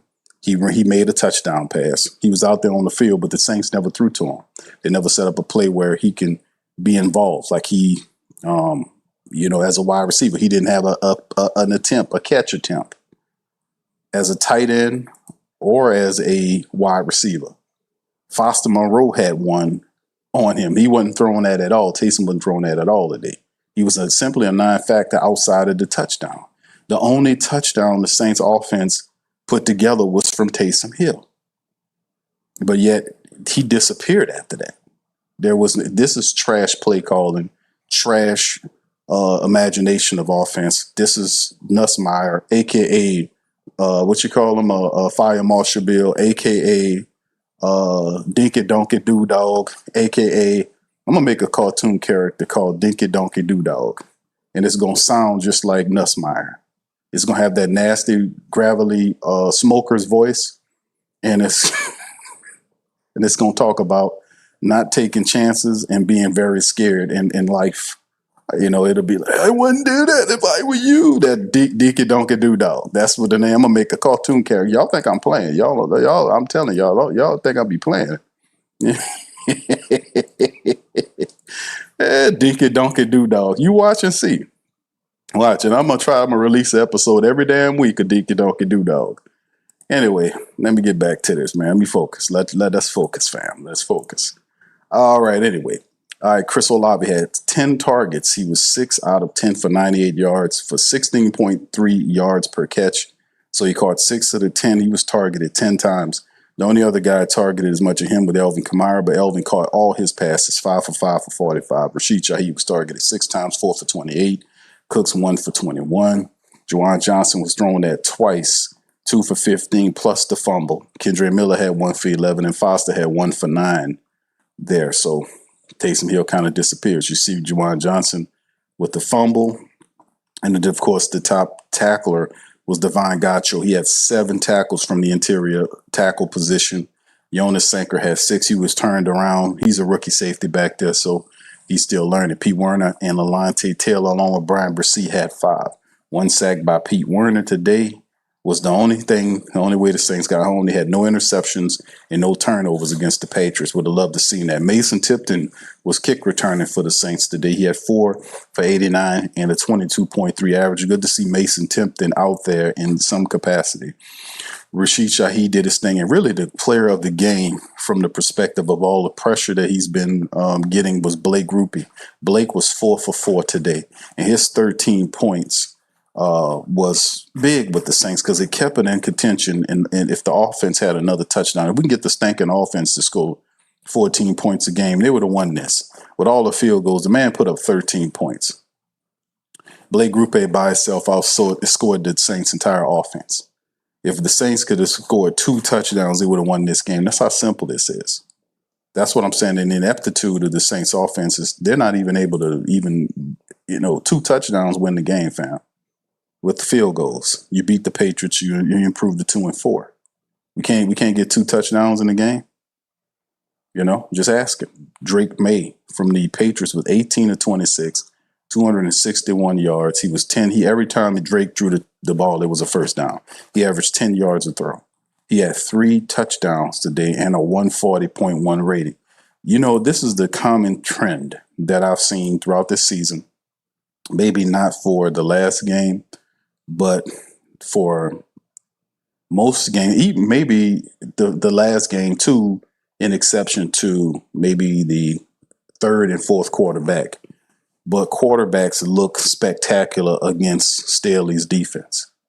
They look spectacular against Staley's defense. They look spectacular against Staley's defense. They really do. They look awesome. Whether it's Kyler Murray, whether it's the backup quarterback for the 49ers, whether it's Sam Darnold of all people, whether it's Josh Allen or Drake May, it doesn't matter who it is, or Jackson Dart in the first half of last week's game. It don't matter who it is. Whoever it is, they look good against the Saints defense because the Saints are playing 5 to 10 yards off guys. They're not pressing them. They're not jamming them at the line. They're allowing them to run into their routes unabated. If you watch some of the plays today from Kool-Aid McKinstry, they wasn't jamming it at all. Dude ran right past Kool-Aid McKinstry. That's how he caught that ball. Keyshawn Boutte was cooking him all damn day.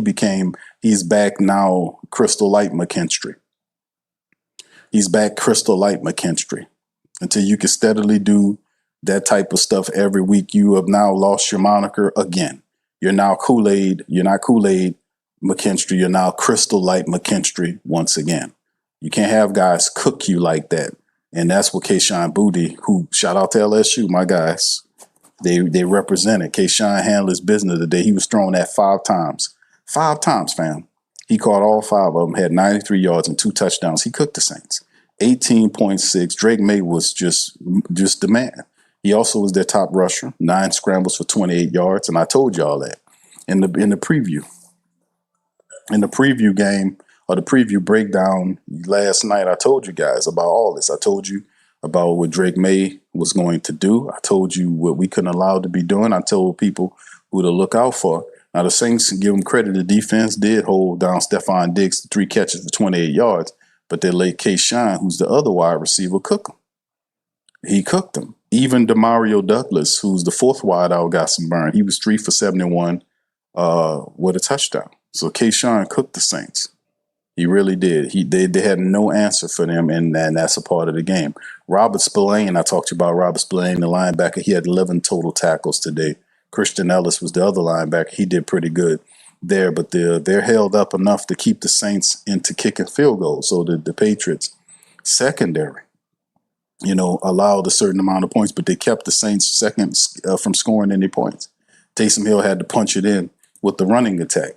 The Saints could not take advantage of another 20th or 28th or 29th ranked secondary. We couldn't force the ball downfield. At some point, this has to be It's just terrible.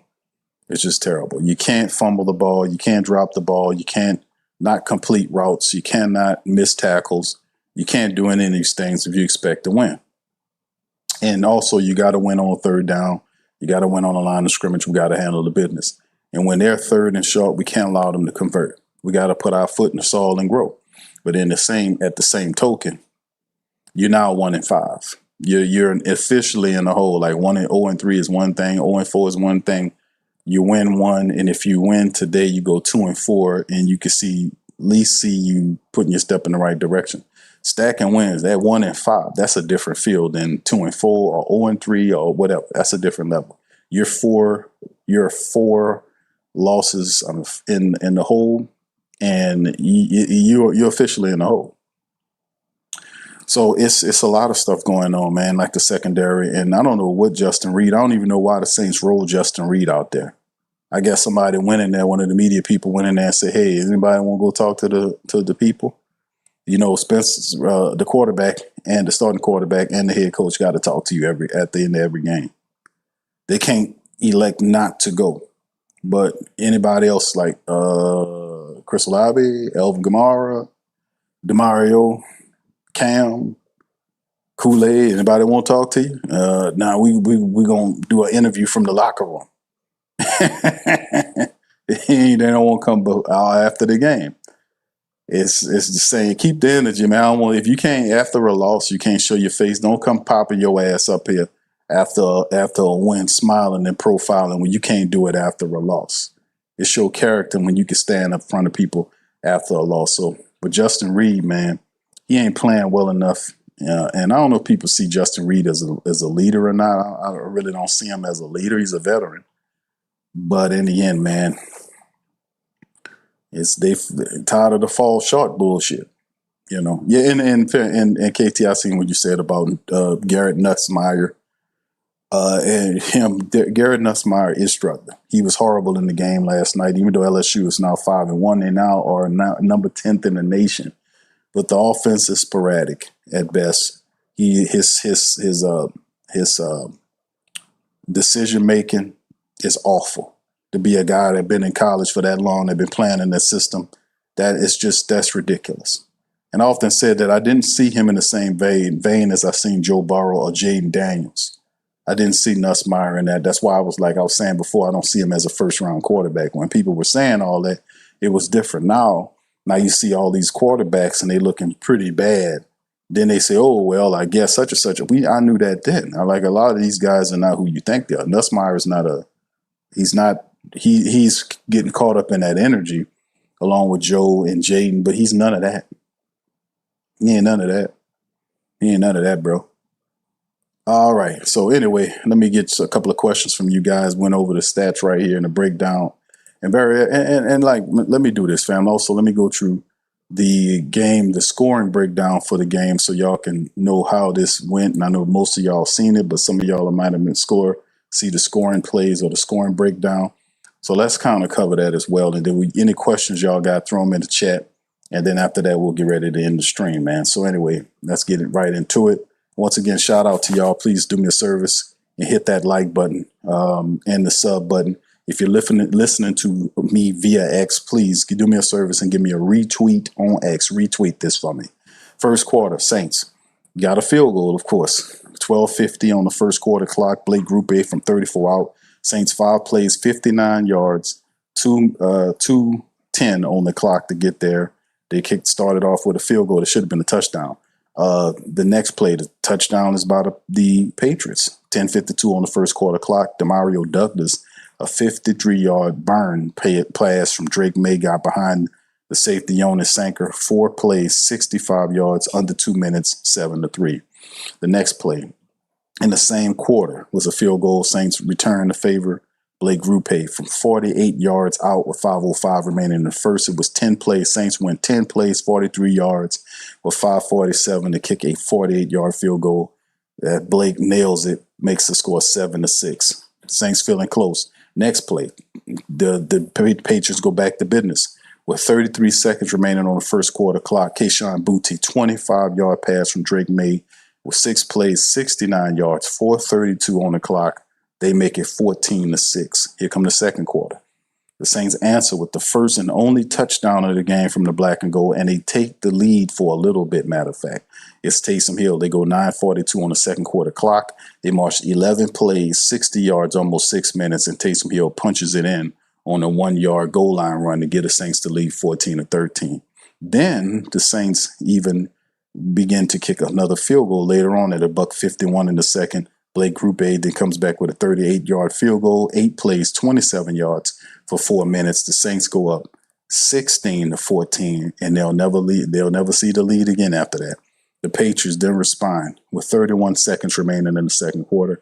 Kayshon Boutte once again, 29-yard pass from Drake May to make it 22-16. It was 7 plays, 73 yards, 1:20. So they go 22-16 into halftime. Saints having an opportunity to respond in kind. They do not. Starting off the third quarter, the Patriots get the ball at 7:26 in the third. The field goal kicker, Andy Borgalis, hit a 24-yarder, makes it 25-16. They went 12 plays, 50 yards, and ate up 7 minutes and 34 seconds of the clock. A lot of stuff happening between then and now, and ultimately the scoring drive culminates with the Saints' last points, which was a 54-yard field goal at 13:41 with 7 plays, 25 yards, just under 4 minutes, and they finished 25-19. And that's pretty much how the game ended for the black and gold. So that's the scoring drive right there, man. And very sad, man. But Saints sitting up at 1-5, fam, sitting up at 1-5 in the NFC South, as you can see right here. The NFC South. Tampa Bay 4-1, Carolina is 3-3, Atlanta 2-2, and New Orleans are 1-5. They're in the cellar, stinking it up, man. Terrible, terrible, terrible, rotten performance by our team today. Just ridiculous. Anyway, let's look at some scores, man, as well, to kind of go over with the family members the scores of what happened so far in the NFL. You can see the Raiders are leading the Titans 10-0 right now. Right before halftime, the Bengals just got it in the second quarter. Midway through the second, they're trailing the Packers 3-0. The Tampa Bay Buccaneers are beating the 49ers at the start of the second, 7-3. The Lions and the Chiefs have a late kickoff game tonight. They're on Sunday Night Football. And, of course, today, Sean Payton went to London and beat the Jets. They're 0-6, 13-11. Coach Payton's team improved to 4-2. The Cardinals fall to the Colts. Surprising, Colts are 5-1, 4-0 at home.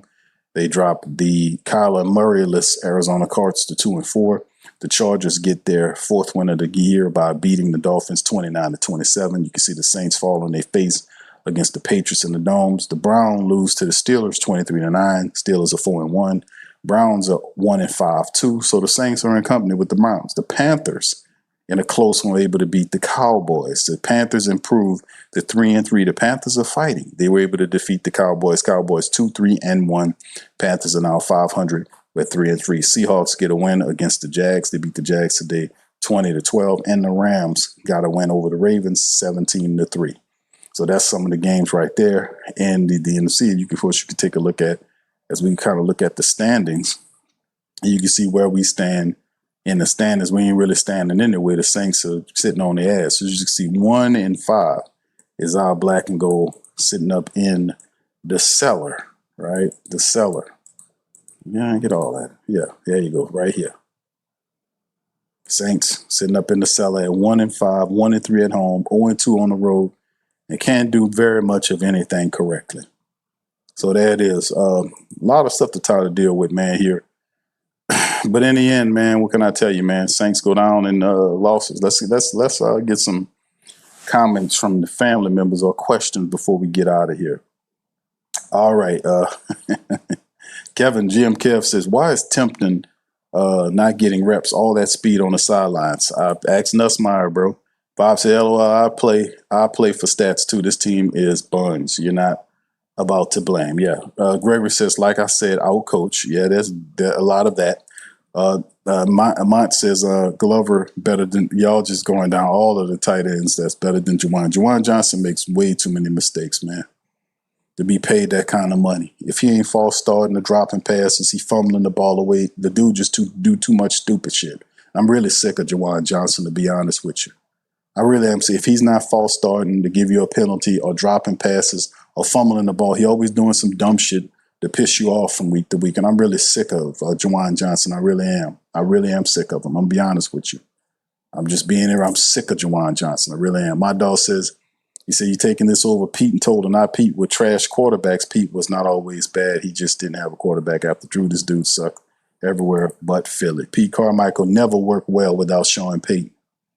Pete Carmichael is one of these guys that go and get coffee for you. Pete Carmichael ain't nothing nobody respect. That's why he never took a job nowhere. He only works well with Sean Payton. They had people wanting to hire Pete Carmichael to be their college coach. He turned it down because he's not that type of dude. He's a dude that works well with somebody else named Sean Payton.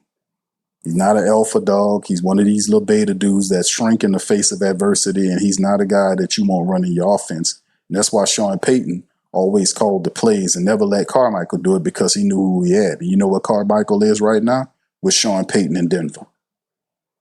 Just keeping it real. He never done nothing without Sean Payton. All of them never done nothing without Sean Payton. That's the truth, including Mickey Loomis.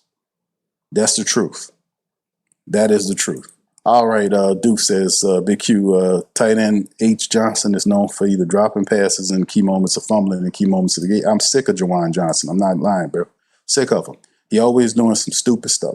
If he ain't dropping the pass or missing blocks or fumbling the ball or false start, he always doing some dumb shit, man. I'm sick of that dude, man. KT says, Q, he's not even Crystal Light McKinstry. He's generic drink mixed powder McKinstry. Yeah, Kool-Aid McKinstry, if you watch the film, when he got burnt by Keyshawn Butte, he some kind of way worked his way behind the back of the wide receiver. He wasn't even looking at it, but the whole way there, it was bad technique.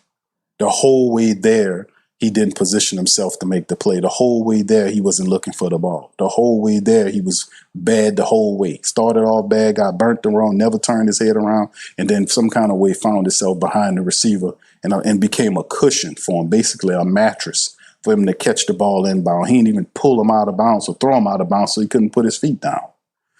So it was a lot of that, man. So, I ain't going to say too much about it, but it's not one dude. It's all of them is doing all of them are doing a shitty job. Yeah.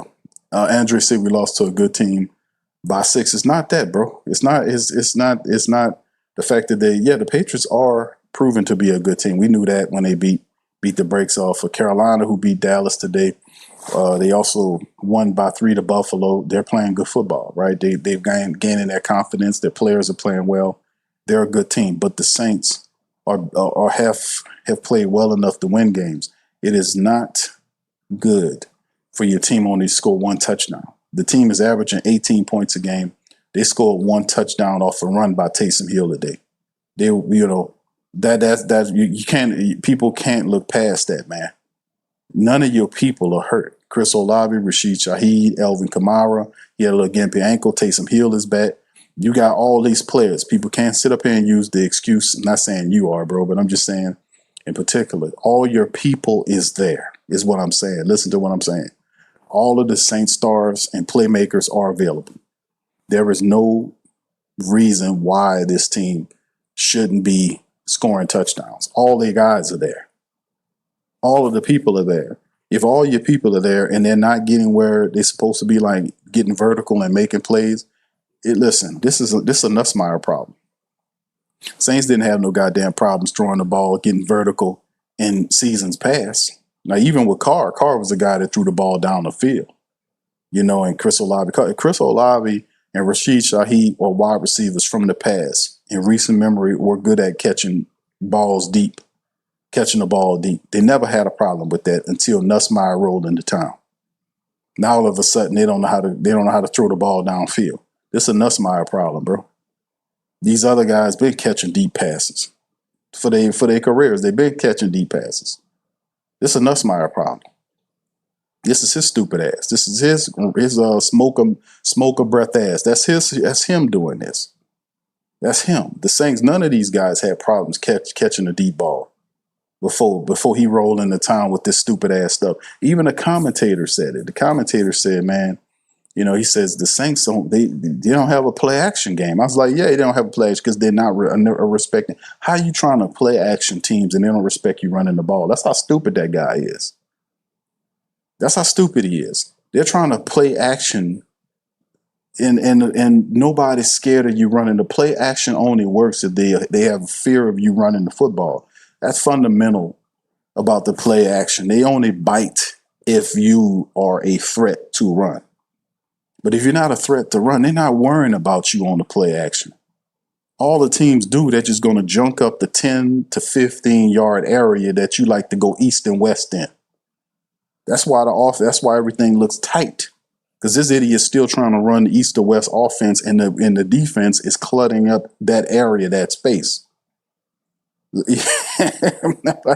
None of these people had problems going vertical until this guy rolled up in here. I'm just keeping it real. This guy rolled up in here with this dinky donkey do east-west bullshit, not taking advantage of wide receivers who have speed and are good in the vertical way. He's not using none of these guys properly. The whole Taysom Hill. Listen, I'm going back to the Taysom Hill thing. Listen to me on the Taysom Hill thing. Taysom scored the only touchdown of the game for the Saints today. He had one touch. That was it. The touchdown. The single only touchdown of the game. They didn't go back to him and try to throw a pass to him. They didn't try to give him the ball to run again. They didn't. You see what I'm saying? They didn't put nothing together to get him involved to make him a play. That is a stupid ass Nussmeier problem. That's an offensive coordinator problem. He's not coordinating the offense. He's not taking advantage of these players because he doesn't know how to use these players. He doesn't know how to use the players that he has. That's what I'm saying. That's why it's confusion there. And then the offensive line coach is doing a subpar job too in helping with these offensive linemen. They're not clearing out anybody, not consistently. They're supposed to play with mean and reckless abandon, and they're not doing that. You know, y'all gonna watch the tape and see that when you see the Saints running backs run, you'll see the defenders tackling them. They're falling forward and then go ahead of the running back and see they got Saints blockers 3 to 4 yards ahead of the running back. How that work? How the hell your offensive lineman 2 or 3 yards ahead of the running back? And a running back there getting tackled by the New England Patriots players. How that work? Explain that to me. Because they don't know what the F they doing, man. You can see it on the film. Like, these people don't know what they doing, dog. They don't know what they doing. Greg says, Staley's defensive scheme exposes all FI defensive weaknesses. He doesn't like to do the press. He doesn't press enough for me.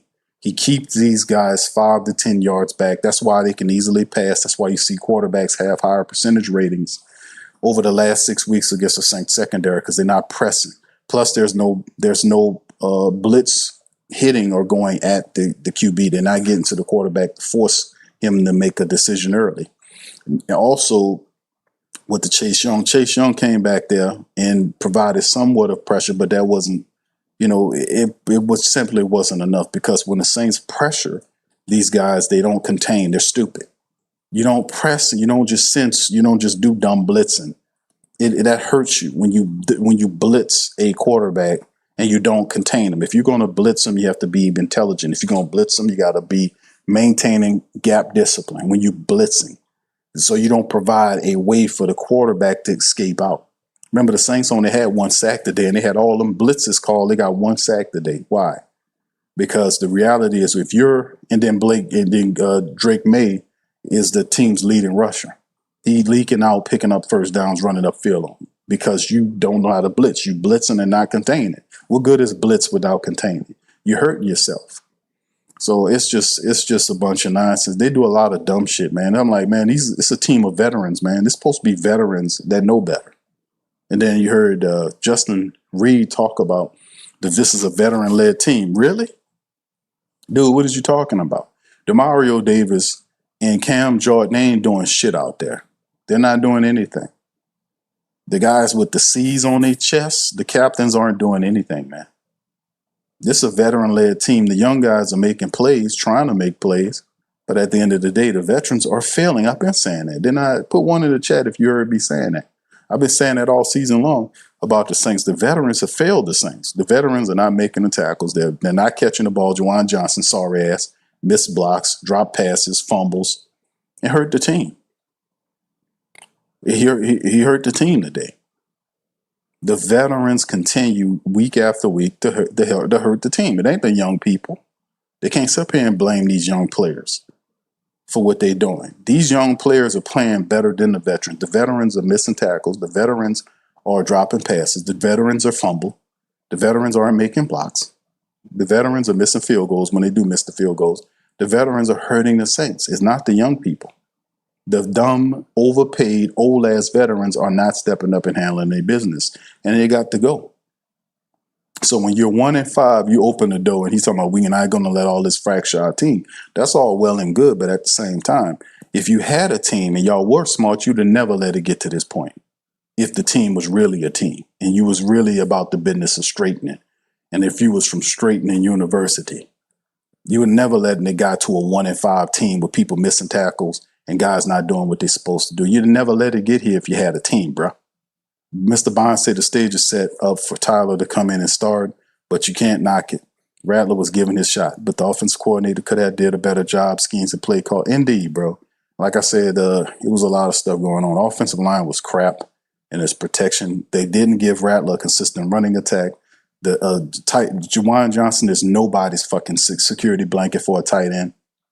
The guy just didn't, and then the play call, oh my God. But at the same time, there are critiques of Rattler. Reading the blitzing players, dude. That's something I say, what is Rattler doing? Bro, you see the safety come all the way up from deep in the field and get right up on right on that opposite left tackle shoulder. Your left tackle, his defensive end's right shoulder. There is no player over there for him to guard. That means he's coming in there. If he's coming in there, don't you fucking check that ball down. You look upfield and see if you got a shot up there. That's what I'm talking about. Don't check that ball down to that man and he 2 fucking yards behind the line of scrimmage and the man on his back. And that ended up being an incompletion anyway. That's what I'm saying when you playing it safe. Just to make the completion, to throw the ball out there to the no. Force that ball up the field in the corner. You had a guy, the tight end, cutting across the field. You put it out ahead of him. That would have been a better play. Y'all will see what I'm talking about when y'all look at it. The plays are there. They're just not getting them. They're not utilizing them. He playing way too conservatively out there. And that's why I was mad too in the breakdown last week, and I'm pretty sure I'll be mad this week too when I look at the footage, because there were plays. I've seen at least 3 of them just by watching the game that was out there, that we went to the mid-level or the check down as opposed to the shot upfield, because it's safer to do that. See, the pressure of him being yanked is to the point where he wants to try to play. You can't do that, bro. You got to go out there and you got to live. Take your shot and live. Don't worry about these other people with Tyler Shuck and all this, because if you don't win games, you're going to get cut in. You're going to get, not cut, but you're going to get benched anyway. You either move that offense, do the best that you can do, or either way, if you don't move the offense, they're going to bench you, bro. If you don't win games, they're going to bench you, bro.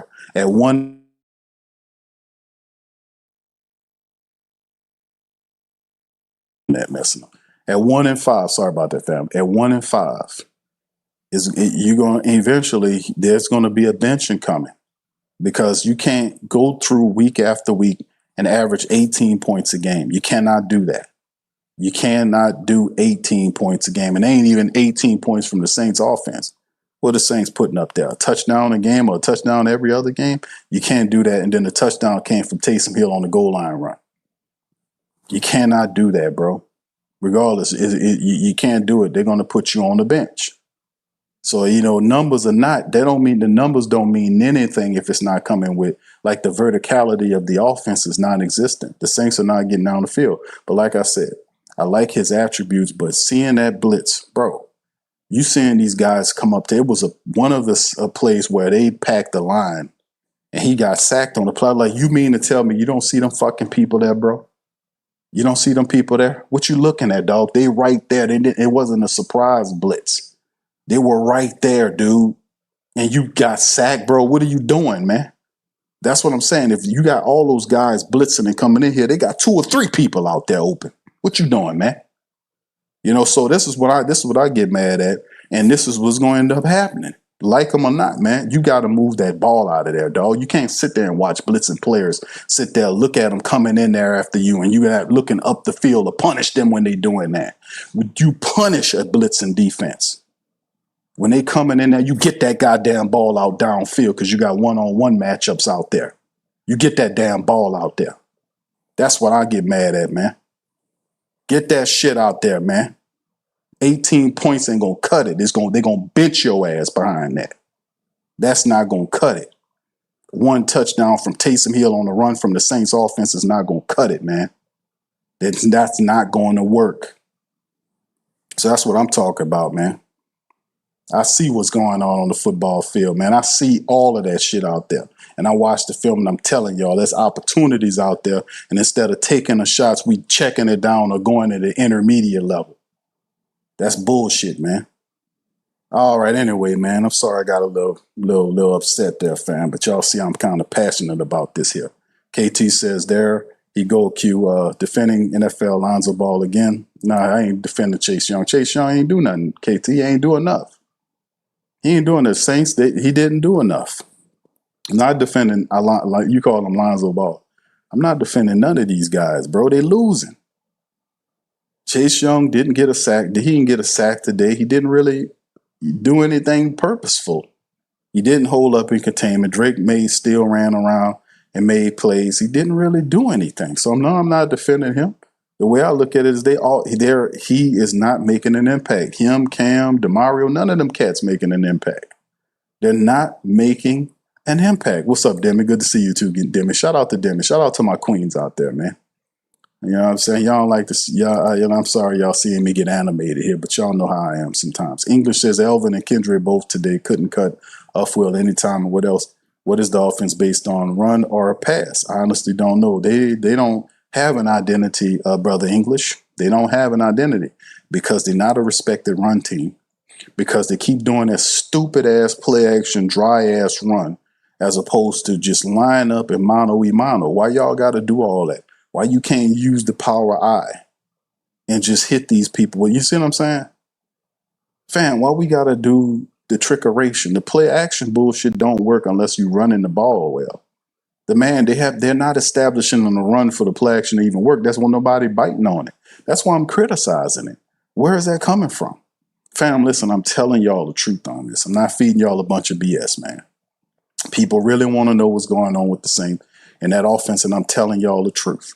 This is 1,000% truth about the Saints. It ain't got nothing to do with likes or dislikes. I know some of you guys like some of these players, and I like them too. But liking them don't have nothing to do with me telling the truth about why this team is 1-5 and how these same players are involved.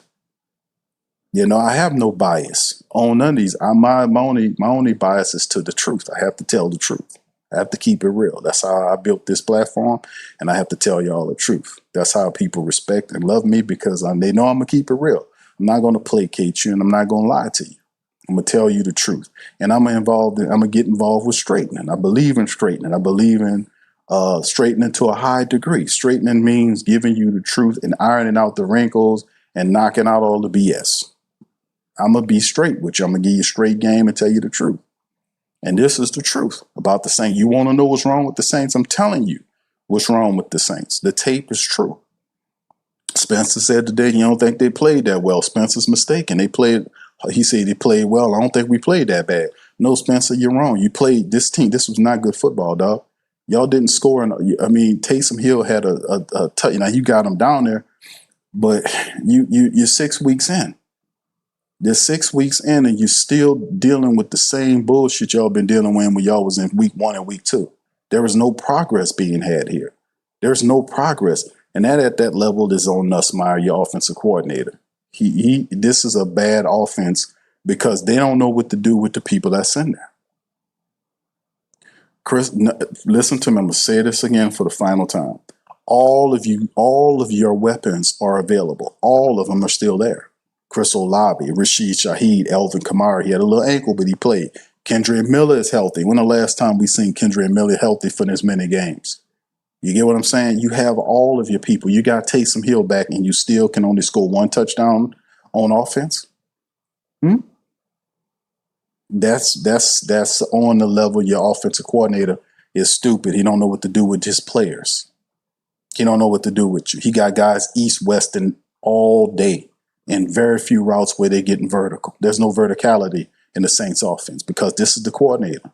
He want to cross you up, and a good defense is just going to jam up and play they effing players within that 10 to 12 yard bubble and junk it up for you because they know you don't know how to shoot the ball down the field. So what's the answer? You have to stop weak draw, that dry desert biscuit bullshit ass draw the Saints like to run. They're not getting anything out of that. It's not making anything. Why can't you use the power wide formation? Why don't this offense has a fullback? Man. Mine says how the F is they know that's the type where you said old and young different words that ain't no Taylor. Greg says it's all a setup for Tyler. I don't think it's a setup for Tyler, bro. I think the Nussmeier really don't know what the F he's doing, bro. Let's just keep it buck. Nussmeier don't know what he's doing, and he don't know how to use these players. The Taysom Hill example I gave you shows he don't know what he's doing. How do you give Taysom the ball one time or let him touch it one time? He's responsible for your only touchdown of the game. Shows he don't know what he's talking about. Nussmeier, don't put this, aim it at Nussmeier. Because even when they put Tyler Shuck in the game, and it's coming, when they put Tyler Shuck in the game, and you hear me well, when they put Tyler in the game, it's going to be a little bit more exciting because his brand of ball is he's a lot more gunslinger than Spencer Rattler. Spencer Rattler have gunslinger qualifications or qualities, but his game is morphed to be that of more not endangering the pass and being more mid-range or check down. And if there's clearly one that he sees deep, he's going to rip it. But his game is transformed from what we used to see him as a gunslinger to a conservative level, real conservative on tape to the point where he ain't playing. Like I ain't say he playing not to lose. Let's just put it to you like that, as opposed to making a play to break the game over. His game is changed. It's not gunslinger. It's more conservative. He's too conservative at times. It pisses me off. My number one thing I don't like is he's not reading these blitzes correctly. You see, if you not seeing the blitz is different than seeing the blitz, if you know what I mean. If you see the blitz coming, you're supposed to attack that defense, because if they had the nerve to send blitzes in there, that means they have people left open out there that you're supposed to be throwing the ball to. And when you don't do that, then you justify them sending the house on you. You got to make them afraid to blitz you by throwing them ball down the field and making them pay for sending them guys in there. They're not doing that. They're not doing that at all. But hear me well on the Tyler Shuck thing. When he gets in there, Tyler Shuck don't have any reservations about throwing the football. That's one of his best attributes, is that he will hang the ball out there. He will give the deep wide receivers an opportunity to get the ball. That's one thing about Tyler Shuck game that a lot of people like, is he has no problem with pushing the ball up the field in verticality. He has no problem with that at all. You know, and Spencer's more methodical. He's more he's more cerebral, meaning that Tyler's not. But Spencer Rattler's game is methodical. He's not a gunslinger no more like that. He done morphed his game. He has more of a methodical approach to his game, where is not risking. He's not a risky gambler type guy. He's going to work the ball up the field. You see what I'm saying? On comeback routes and slants here and checkoffs here. And if one has happened to be there that I see, I'm going to rip it. But notice where he's comfortable placing the ball at. And notice how every ball has a downward trajectory, because he refuses to put the ball up high in harm's way for an interception. I'm telling you, I'm giving you facts. Go verify it with the tape. All right, Kevin says, well, go trade for Shedeur. Shedeur is not on the block, bro. They're not letting Shedeur come out of here. Matter of fact, Shedeur Sanders is going to be a Brown. And basically why they traded these other quarterbacks is Deshaun Watson get ready to come back. That's the part of the game y'all ain't recognizing. Deshaun Watson is about to get ready to come back, and that's why you're going to see Shador drop from a third stringer to probably a practice squad quarterback back, because what they're going to do is they're going to bring Deshaun back, and you're going to have this other guy, Gabriel, and Brady Zappi or whatever his name is. Watson, his rumors is Watson is supposed to be trying to come back. So we're going to see, fam. We're going to see how it all works. But the whole Shador Sanders thing is a joke, man. I don't think they let Shador Sanders play this time this year. This whole thing was a shame and ritual to humble him, and that's how they play in the game, and people have to realize that and make them pay for doing that to him. But I guess that they won't. We'll see. But that's the Browns' problem, but we got our own problems. Greg says, Q, you're 100% correct. Rattler's playing scared, conservative, so he doesn't want to make a mistake. Conservative, and when I mean conservative, that doesn't mean that he's scared. Conservative means that he's playing responsible with the ball. He's keeping it away. He's not putting the ball in dangerous situations or in harm's way. You see what I'm saying? That's what I mean by conservative. He's willing, he's comfortable with the intermediate and the check down, and when he sees something deep, he'll rip it. That's what I'm saying. I'm not saying that he's scared to throw the ball. But at times when you see blitzers coming and you see the blitzers, they tell you this is fundamental stuff. When you see blitzers coming, you're supposed to make them pay, because if they sending those guys in there, that means somebody is uncovered out there for your offense, and you have to be able to get to them. And if you taking a sack, that's because his eyes is dropping to this level as opposed to looking upfield and make them pay. You can't do that. You got to stand. You want to be an NFL starting quarterback? You stand your ass in there, you deliver the ball and take the hit. That's what you're getting paid for. That's when you get the respect. Desi says, I'm for benching whoever needs to be benched, but we don't have a ready QB because the Saints didn't feel they needed a veteran QB. Indeed, they wanted to work with these guys. But if you sit Spencer Rattler down, that basically says that the season is at an end. And a lot of people might say, AQ, the season is at an end. I don't know what the record is if you start the season 1-5. What's the record of you making a postseason run? It's basically almost non-existent. Matter of fact, I can do a brief search right now. I can ask the computer right now.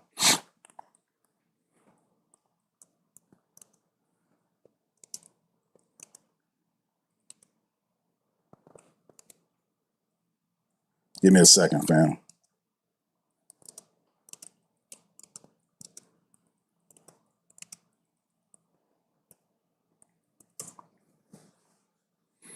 All right. I asked the computer, has there ever been a 1-5 team in the NFL to make the playoffs? The computer says yes, at least 4 NFL teams have made the playoffs after starting the season 1-5. While it's a rare feat, teams like the 2018 Indianapolis Colts and the 2020 Washington football team have accomplished it. The 2018 Colts started the season 1-5 and finished strong to make the playoffs. The 2020 Washington football team started 1-5 and made the playoffs despite a 7-9 final record. The 1970 Cincinnati Bengals started 1-6 and only wanted to make the playoffs in the 1970 season. The other teams, sources mentioned that in the past, 3 teams, the 1970 Bengals, 2018 Colts, and 2020 Washington have made the playoffs after a 1-5 start. So it is saying at least 4 teams out of all the teams in the NFL have made the playoffs after starting 1-5. So 4 teams in all of the history, which is a rare. So that goes to show you right there where we are in terms of looking at what this is. So, 1-5, basically, I ain't gonna say it guarantees you, doesn't eliminate you from anything, but at the same time, you're in a major hole. And, it's gonna take a lot to get out of there. And plus, when you're 1-5, you welcome in all of the negative press. You welcome in all of the stuff, and they're going to try to play it like some victim crap. But the reality is they placed themselves in this position. Nobody told you to go out there and play like that. Nobody told you to go out there and miss blocks and drop passes. Nobody told you not to know what you was doing and you're supposed to be studying. And these coaches not doing what they're supposed to do. Nobody told them to do that. They did that on their own. They did that shit on their own. So in the end, man, it is simply what it is. 1-5. And like I said, only 4 teams in the NFL history after made the playoffs after starting 1-5. And that's all of the teams. And fam, how many years in the NFL we coming up on? And only 4 teams that actually did it. This crazy work. It's just what it is, man. All right. Let me see any more questions here for the family. I'm gonna answer questions. Any questions before I get on the pod here. Like I said, I'm gonna try to bounce back later on with my pops. If not, I'm gonna do it on Monday. And we'll do another recap stream on Monday. It'll be fresh. If we can't do it tonight, we'll do it on Monday. All right, KT says, Q, do you think Moore gets fired at the end of the year? No, he doesn't. Or does he overhaul the staff? I don't think either happens. I think Kellen Moore knew that this was going to be a tough one. I think Mick and Loomis understood that. There will be no firing and an overhauling of his staff, bro.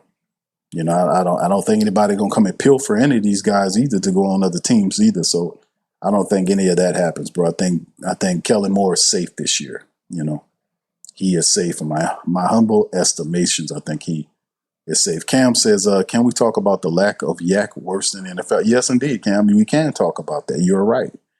The yards after catch is pathetic.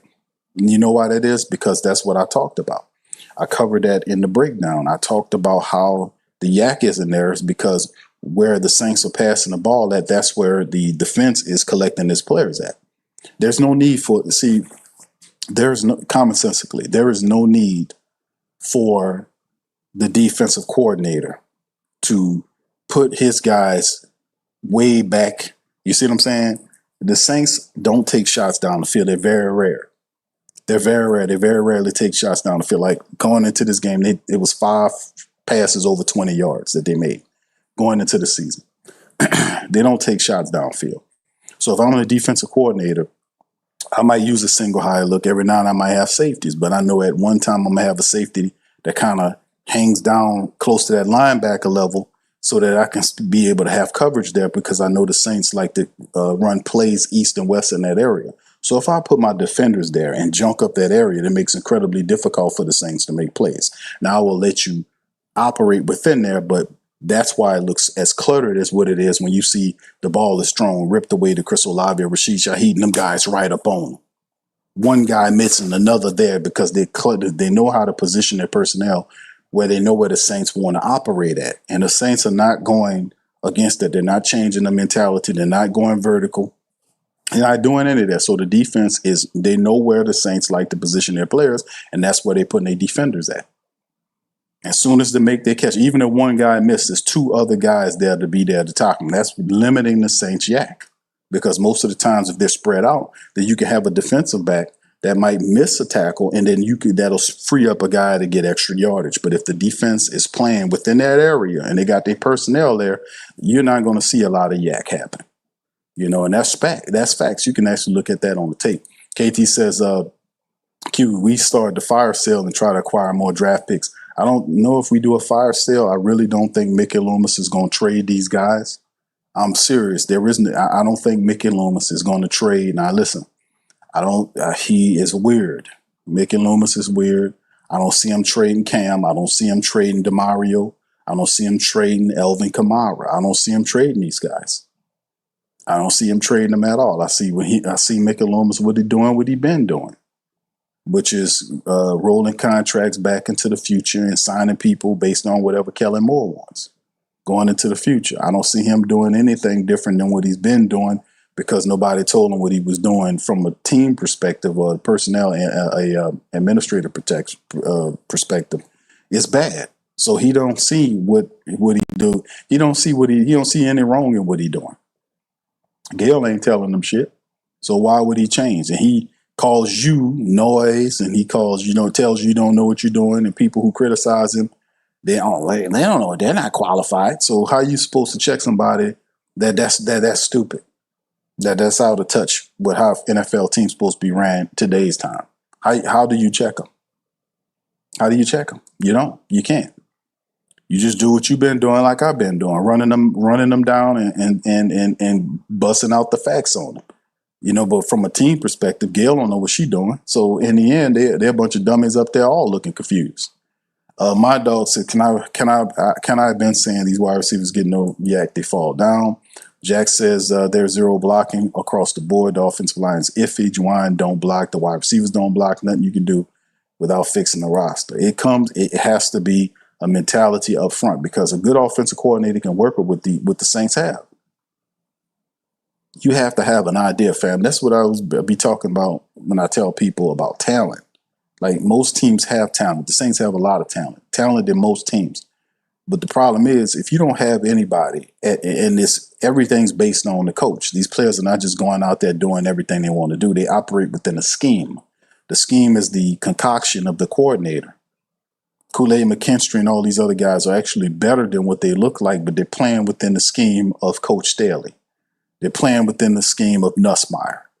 So if the scheme's a shitty scheme, it'll make talented players look shitty. It'll make them look crappy.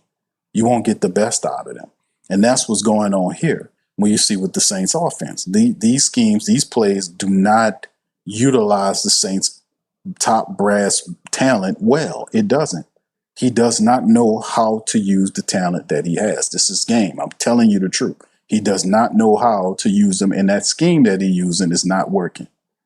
How do you have all these guys? This how stupid the guy is. How do you have all these guys that have this full something odd speed and you got them east-westing? You're supposed to be attacking down the field. You're supposed to have verticals all the way. You're supposed to be spreading out the defense and creating space for running backs and every damn thing else. Why they all east-west and running in between each other within a 10 to 12 yard bubble?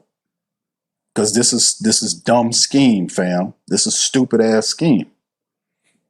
You cannot get around the coordinator, man, or the coach. If the scheme is bad and the philosophy is bad, then the talent, the team, the players are gonna look bad. They're gonna look disjointed like they look now. The players cannot beat the scheme. They can only play within the scheme.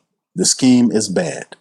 The scheme is awful. It does not reflect the talent that we have currently on the field. It doesn't. The man does not know, and I mean Nussmeier, does not know how to get the best out of his team. These guys have been playing football for a long time. They've been catching passes for a long time, and all of a sudden, they're struggling with football with Nussmeier here. We can't make the correlation. We can't make the correlation. So it simply is what it is. And then offensive line coach is doing a shitty job too. You can tell. Because I've seen Eric McCoy look a lot better. McCoy looks worse than the McCoy last year. At least the one last year had the excuse to say he was hurt. What's McCoy's excuse this year? McCoy looks worse than what he did last year, fam. Come on now. McCoy looks worse than he did last year, man. He was out there false starting and everything. How McCoy false start? He's supposed to be the leader of the Saints offensive line, and he false starting in his own building. Come on, man. If he don't know the count, who does? Y'all, did you hear what I said? If he doesn't know the count, then who do? He's the center. Yeah, whatever, man. All right.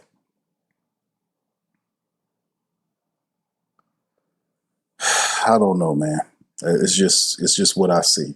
All right, any questions, man? Let me see what else we got.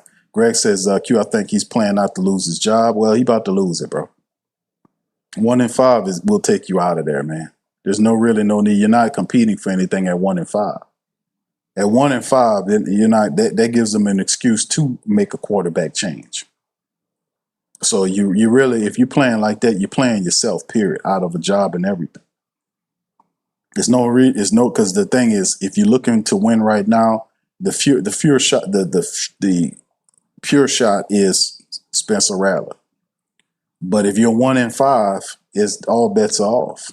All bets are off. This is the perfect environment where it gives them an opportunity to ride Tyler Shuck for the rest of the season onto the team. This is the perfect environment. We knew this coming into it. We said it. For Spencer Rattler to keep Tyler Shuck out of there, he has to win games and he has to orchestrate the offense to keep Tyler Shuck on the bench. A couple of games ago, they was warming up Shuck to pull Spencer Rattler out of the game. Put one in the chat if you remember that. It wasn't too long ago where they was about to bench Tyler Shuck in the game and he threw a touchdown that staved them off for a couple of weeks. Put one in the chat if you remember that. Let me see if my people remember, because I was watching, I've seen them. They started to warm Tyler Shuck up, told him to go start throwing. Put one in the chat if you remember that. This was a couple of games ago. So he didn't have a long leash. He had to win to keep his job. He had to win. But the moment the losses, and all that ain't on the man, but as a quarterback, y'all know damn well the quarterback gonna take the weight anyway. Fair or not, he gonna take the weight. But if you are 1-5, there is no reason to sit up here and say we're gonna keep him there for what? That's a perfect environment to bring Tyler Shuck in here. 1-5. And 1 touchdown, averaging 18 points a game ain't gonna cut it, fam. It ain't gonna cut it. All right, Jack says, bro, we are not even winning the division. Forget making the playoffs. BS. Yeah. Tim says, no division losses yet. No, this is true. Now listen, fam. The Saints are not eliminated out of anything. What I did when I showed y'all the 1-5 status is just to show you from a history standpoint about teams that are 1-5. The Saints are a 1-5 team. Only 4 teams in NFL history made the playoffs at 1-5. That's not saying that the Saints can't do it. It's just saying this is what it was from a historic standpoint. This is what the Saints have done to themselves. Duke says, Q, Patriots head coach Vrabel, football IQ made head coach Moore and his OC in D.C. look really bad. Indeed, bro. And then the execution, those guys were executing Staley's weak-ass zone plays where he backs his cornerbacks all 5 to 10 yards and allow plays to make up front, and then they run up to tackle him, and then sometimes they miss the tackles and all this kind of stuff, this bend but don't break bullshit that we see. I call it the bend but bend broke defense. That's what I call it. Because none of this make any sense, man. The veterans have failed the team. And you got coordinators that are their personnel. It's just not working. They're not that. You have to be able to be physical at the end point. You know, you can't touch the guy after 5 yards. So why would I not jam him to disrupt the timing before and I'm allowed to touch him within the 5-yard window, but I get past interference when I got him out 10 plus yards. If you're allowed to jam him at 5, then jam him at 5 and disrupt the time. Don't let him run off the line into his route, which is what you've seen happen over and over again over the weeks, which makes no sense. See, the players, these schemes are not fitting our players, fam. None of this stuff is working. Look at all the ones right here. They're seeing them this is speaking about Rattler, about what Rattler they was gonna bench him 2 games ago. They had Tyler Shuck warming up on the sideline. They was gonna bench the man. Look at all the ones. This happened a couple of games ago. He didn't have a long leash. His only thing was to keep winning, to keep Tyler Shuck from getting there. But if you 1-5, this is a perfect environment for Tyler Shuck to come in here and play football.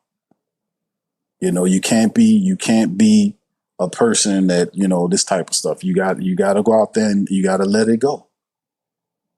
So this is where we are. All right. So who do we play next? Play the next 2 weeks. I think you got the Bears in Chicago and you got Tampa. I think it's the Bears and Tampa Bay the next 2 weeks. So we'll see, man. Barack, I said receivers are dropping the ball and fumbling, also shaking my head. Yeah, it's not just it's all of them, bro. You can't drop the veterans. I'm gonna say it again. The veterans are dropping passes. The veterans are fumbling the ball. The veterans are blowing blocks. The veterans are missing field goals. The veterans are not making blocks on special teams to make sure the returners get somewhere. The veterans are the reason why, in large part, why the Saints are 1-5. The veterans have failed the Saints. They failed the young people. The young people are actually doing what they could do, all they could do to win. The young people include Spencer. The young people include some of these other guys, but the rest of these other guys, these veterans are letting them down. Chris Olave dropping the touchdown pass early in the year. Juwan Johnson dropping the touchdown pass early in the year. If these guys catch the fucking ball when it's thrown to them, that they're getting paid to catch when they're supposed to catch in the money times, then the Saints don't have one, and then they're not 1-5. Excuse my French. It's extremely frustrating to sit up here and watch game after game the New Orleans Saints veterans who are they make the boatload of the salary. Game after game, drop passes and blow blocks, fumble balls. It is infuriating to watch it game after game, and then guys pretend and then come back the next game and do the same shit over and over again. There's no accountability. They might say they like Kellen Moore because Kellen Moore is not whipping their ass like he's supposed to be whipping their ass out there on that field. He's not penalizing these cats like he's supposed to be penalizing these cats. There is no smoke in jukeboxes or pool tables. None of that shit in the Saints locker room. If it come down to me, you're going to act like a win is what we supposed to be doing here. You be happy for a win, but at the same time, what does it gain you to have one win and you down 5? You can't put together consistent weeks and you in your own building. You know, it's the veterans, man. You people saying all this dumb shit about this, that, and the third. Man, I'm telling y'all the truth.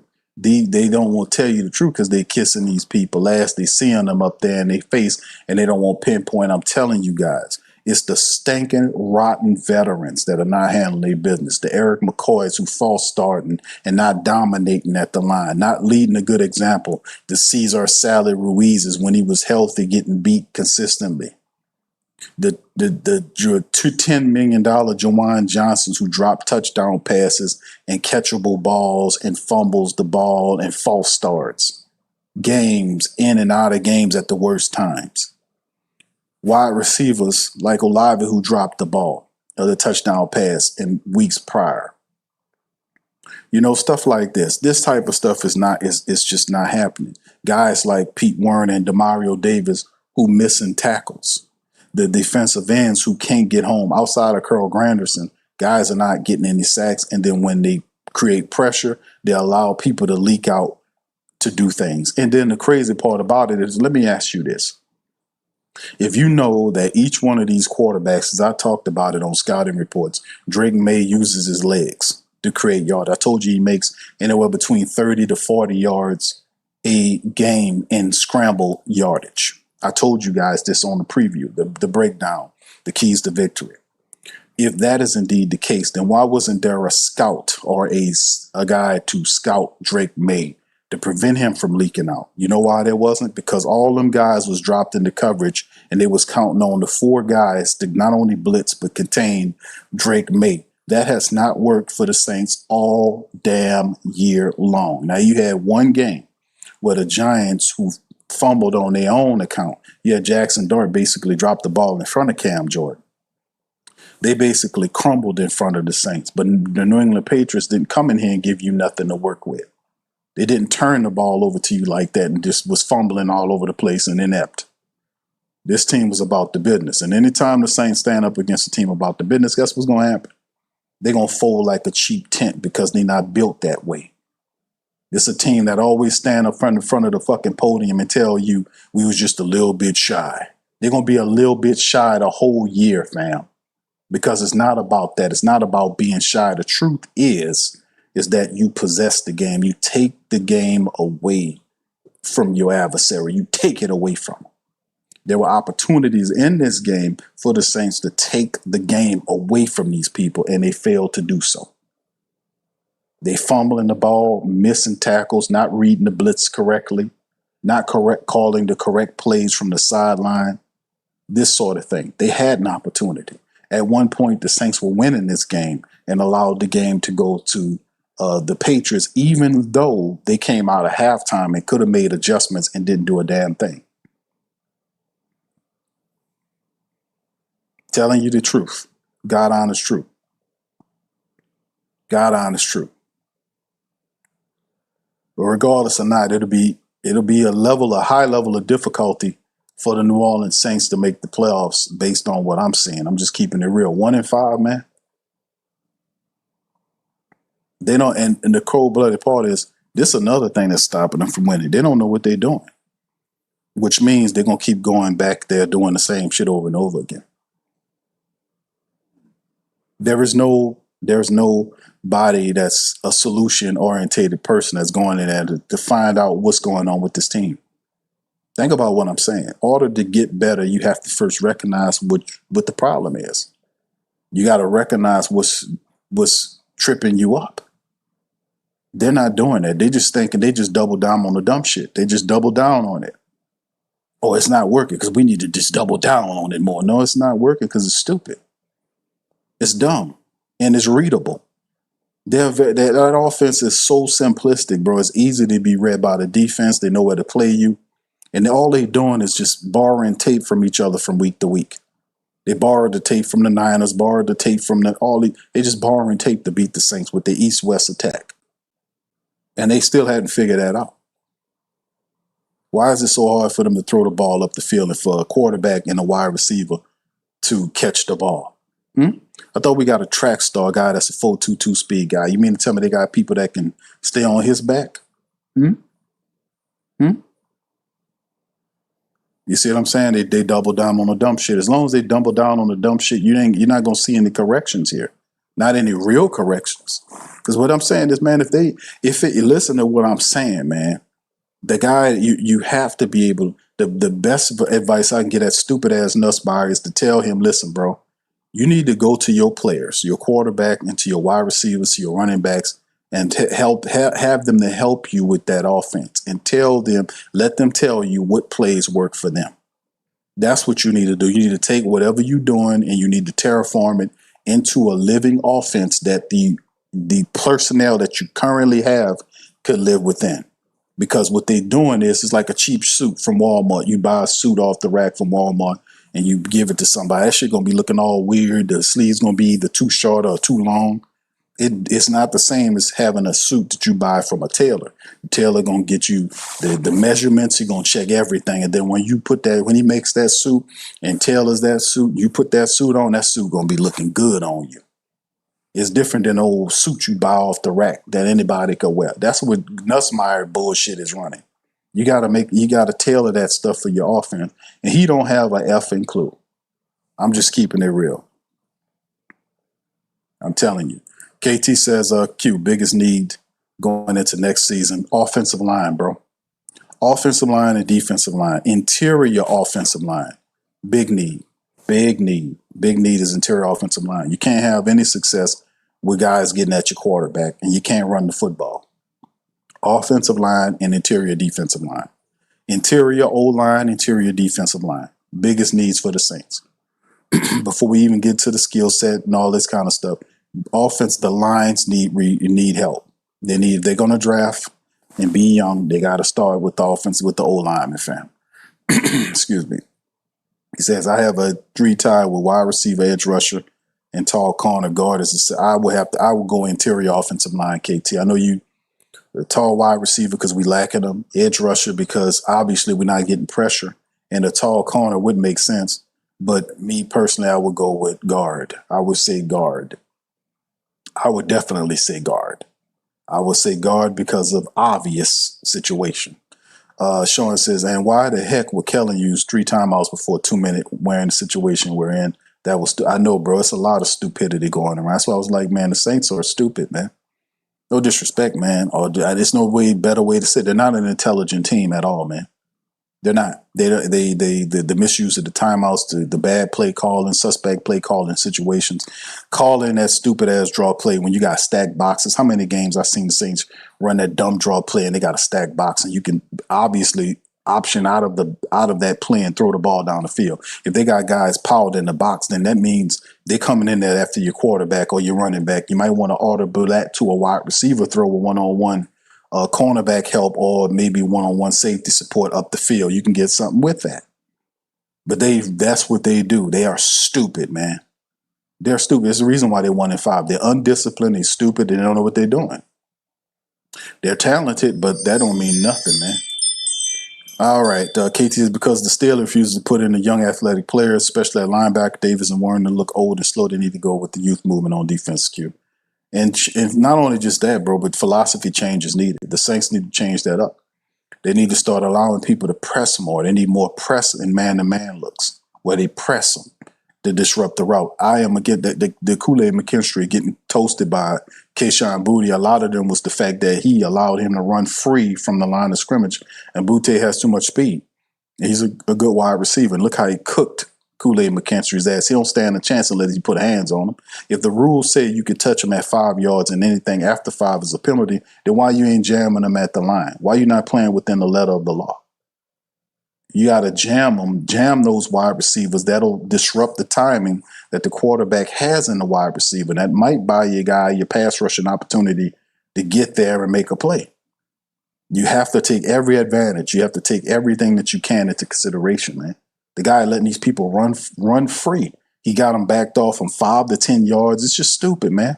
That's how they having these high games where these quarterbacks are moving the ball and they hitting on their first 6, 7, 8, 9 passes in a row. They get into a rhythm on them. And he don't change it up. I think it's stupid. All that's stupid. It's just sad, too. Hunter says, Q, that's sad. The offense still need how many first-round picks we need to waste on until it works. Penning's not going to be. I would get rid of Penning. Penning is gone. I would get rid of Penning. Cesar Ruiz and Penning are not worth it. They're not. I'm sorry. So, yeah, you might have to either expend a lot of money on veteran interior linemen or you're going to have to hit the draft. Penning it shouldn't be brought back. Penning is gone. Let him go. He's not worth bringing him back here for another year. He still blocks too high. He just let somebody else deal with him. And Cesar Ruiz needs to go too. So if you do that, then you have Torrey Simpkins and other guys you're going to have to bring in guys to draft. These 2 guards that we have aren't it, bro. And McCoy is getting old. You're going to have to end up replacing him too. Eric McCoy is getting old too, and his play is dipping too. I've been telling y'all about Eric McCoy's play. I told you about it last year. I told you about it this year. His play is dipping. Just like a DeMario, he's getting old too from that center position. He's getting old. These guys, you got to work the draft or find somebody in free agency. As simple as that. Cam says, yeah, reminder, he says, we had Trey and Ellis and misused. Yeah, of course, yeah. Yeah. So, could Kellen Moore get him to work? That's another thing, drafting these guys and finding the place for them, bro. This is just where we are right now. All right, KT also adds, Q, aren't they utilizing Veli? You have a 6'5" wide receiver and you're not utilizing them. And 6'5" wide receiver, you ain't even utilizing them in the red zone. You got a 6'8" tight end that you drafted in the 7th round that you keep bringing back to the practice squad. You don't even use him at all in the red zone. So you got a 6'5" guy that can jump and a 6'8" tight end that we don't have any. We can't even get these guys to help us in the red zone. That is not Spencer Rattler. That is Nussmeier. That is Nussmeier and Kellen Moore with that dumb shit. Y'all see what I'm saying? 6'5" wide receiver you sent trades for, picks to trade for, and a 6'8" tight end that you can't utilize in the red zone. That's scheme. That's your offensive coordinator. That's your stupid ass offensive coordinator. Charles says college games are more fun to watch these days. Indeed, bro. It always are. But 1-5, man, this is a sad time on the state of affairs for the Saints. Like I told y'all, only 4 teams in NFL history. The most recent team was the 2020 Washington football team that actually did that, man. So it's just not a cause to say that you give up hope. But at this point, it wasn't the fact that the young people, I just wanted to be known that it wasn't the young people, the reason why the Saints stink. All right, let's get this in the record. It's not the young people. It's not the Spencer Rattlers. It's not all these other young players that the Saints picked up in the last couple of years, the Quincy Rileys and all these guys. It's not them. It's these damn veterans. It's the Jawan Johnsons. It's the Cesar Ruizes. It's all these guys, the Chase Youngs, all these guys. These guys are the ones who, in DeMario's and the Cam Jordans and the Pete Werners missing tackles and all these guys in large result have let the team down. They have not led from a position on the field with their play. They've been slow. They've been sloppy. They've been error prone. They've been unprofessional, and they've been non-accountable. They have failed the New Orleans Saints. It's not them young people. They always want to blame these young people on why the Saints was failed. Even the national media wanted to blame the quarterback situation, said because of inexperienced quarterbacks. It wasn't because of these quarterbacks. It was because of these goddamn veterans who are nothing more than collecting checks. They check collectors. These people have been infected by the last 4 years of losing, fucked up football from Dennis Allen, and these people need to go. The Dennis Allen thing is real. The last 4 years of loser ball and non-accountability still lives on this team. And these players represent it, and they got to go. They got to go. Because if you're not leading correctly, then you don't need to be here. If you're not leading them correctly, then you need to go. So we need to go, man. So I in my case, I would take guards, man. You think you're gonna go into next year with Cesar Ruiz and Trevor Penning at guard and see how far you get? You're not going nowhere. A wide receiver, having wide receivers and all that don't mean nothing if they can't be protected. The guy can't even throw to the wide receivers because he's constantly under duress. The line ain't even holding up, man. You cannot win in football if you don't have a strong line. Y'all know that. Football is built from the inside out, which means if your trenches ain't built correctly, you're not winning nothing. No matter if you have 2 or 3 first-round draft pick wide receivers, what good is it if we can't throw the ball to them because they don't have no damn time? Football is won from the trenches. It's built from the trenches out, from the lines out. You build up these lines again. We need to build up the internal offensive line and the internal defensive lines. This is not cutting it. This ain't working, fam. And of course, for that to happen, you still got Mickey Loomis sitting on top of the team too. So that kind of cuts your imagination down. So you got a lot of stuff going on. Here. It's too much for me to save in this show, and I'll save it for another day because I got a season's worth of stuff. So we got Chicago coming up next week, going to Chi-Town. Excuse me. So with that being said, man, I'm going to get on up out of here, man. Y'all do me a service, man. Hit the like button, man. Hit the sub button, sub up. If you're not a subscriber, hit the sub button, man. If you listen on X, please retweet this. And this thing, the Saints go down 25-19. These people are now 1-5 on the season. They're the same record as the Cleveland Browns. They're 1-5. And unfortunately, this is what happened to us, man. This is just crappy, degenerate football, man, that we all hates to see because they can't play. They can't get it together. They can when clutch time arrives, the Saints shrink and disappear in the face of the clutch time. And that's not a good sign for a team. With that being said, I'm gonna get on out, man. I'm gonna holler at y'all later. If I don't come back later on today, then I'll be back Monday with Pops Q, man. We'll go over it, hear from Coach Moore, and then we'll look at the tape and all that for Patreon, man. But ain't looking good, man. 1-5 Saints. I'll holler at y'all on the next one, man. Much love, peace, and who that to you. Yeah. Boogie like Benson, I'm a who that. I'm a who that. Long as I'm living, I'm a who that. Lose or winning, I'm a who that. Sports Coma, yeah, this is where we do that. Where we do that, where we do that, where we do that, where we do that, where we do that, huh? Boogie like Benson, I'm a who that. I'm a who that. Sports Coma, this is where we do that. Where we do that. Welcome, welcome, welcome. Somebody please better help. Running this thing like Elf. I thank God every day I'm not a felt. Go to YouTube Live with Big Q and the guys. If you ain't ride or die, the bandwagon get flipped. Been marching in, that was way for the ring. I was yelling out your shame for the championship. Bucking on town, duck down. Falcons, pluck, get shut down. Panthers ain't much touchdown.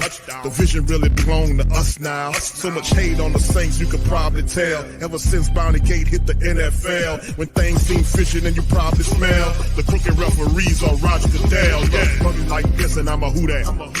Every day I'm living, I'm a who that. Lose or winning, I'm a who that. It's the Sports Coma, this is where we do that. Where we do that, where we do that, where we do that, where we do that, where we do that. Boogie like this, and I'm a who that. It's the Sports Coma, this is where we do that. You're listening to the Sports Coma with Big Q and the guys on the PRO Media Network.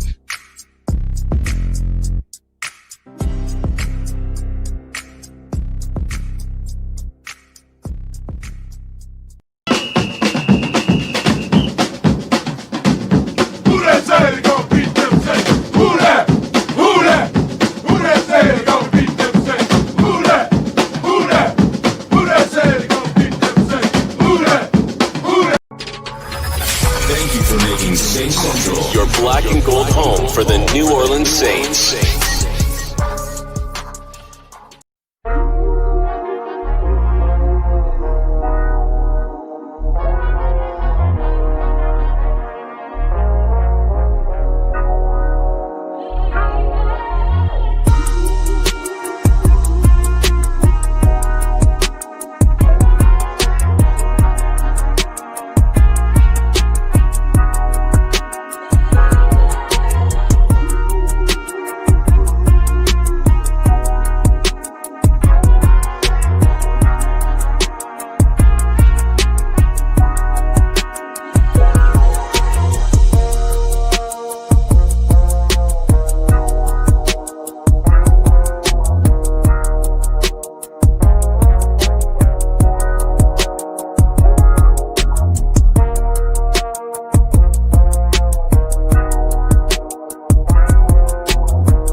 WhoThatDaily.com. That's right, the WhoThatDaily.com. Your one-stop shop for everything New Orleans Saints, New Orleans Pelicans, LSU Tigers, even the top-flight boxing news. So if you're a Who Dat and you're looking for a place to stay up on your team, WhoThatDaily.com is your site. The WhoThatDaily.com for the sport Who Dat in all of us. That's right, the Pro Shop is the platform store where you can go and buy all the latest merch to support the platform. Available at the Pro Shops, we have dozens of hundreds of products available for you and your family. Unisex tees for men and women, hoodies and sweatshirts, tank tops, kids and baby items, long sleeve tees, mugs, pillows, wall art, bedding, face masks, phone cases, stickers, bags, fanny packs, socks, hats, and many other items. Please feel free to check out the Pro Shops. The link is in the description section below. Remember, it helps the platform continue to grow. Check out the Pro Shop and Who Dat.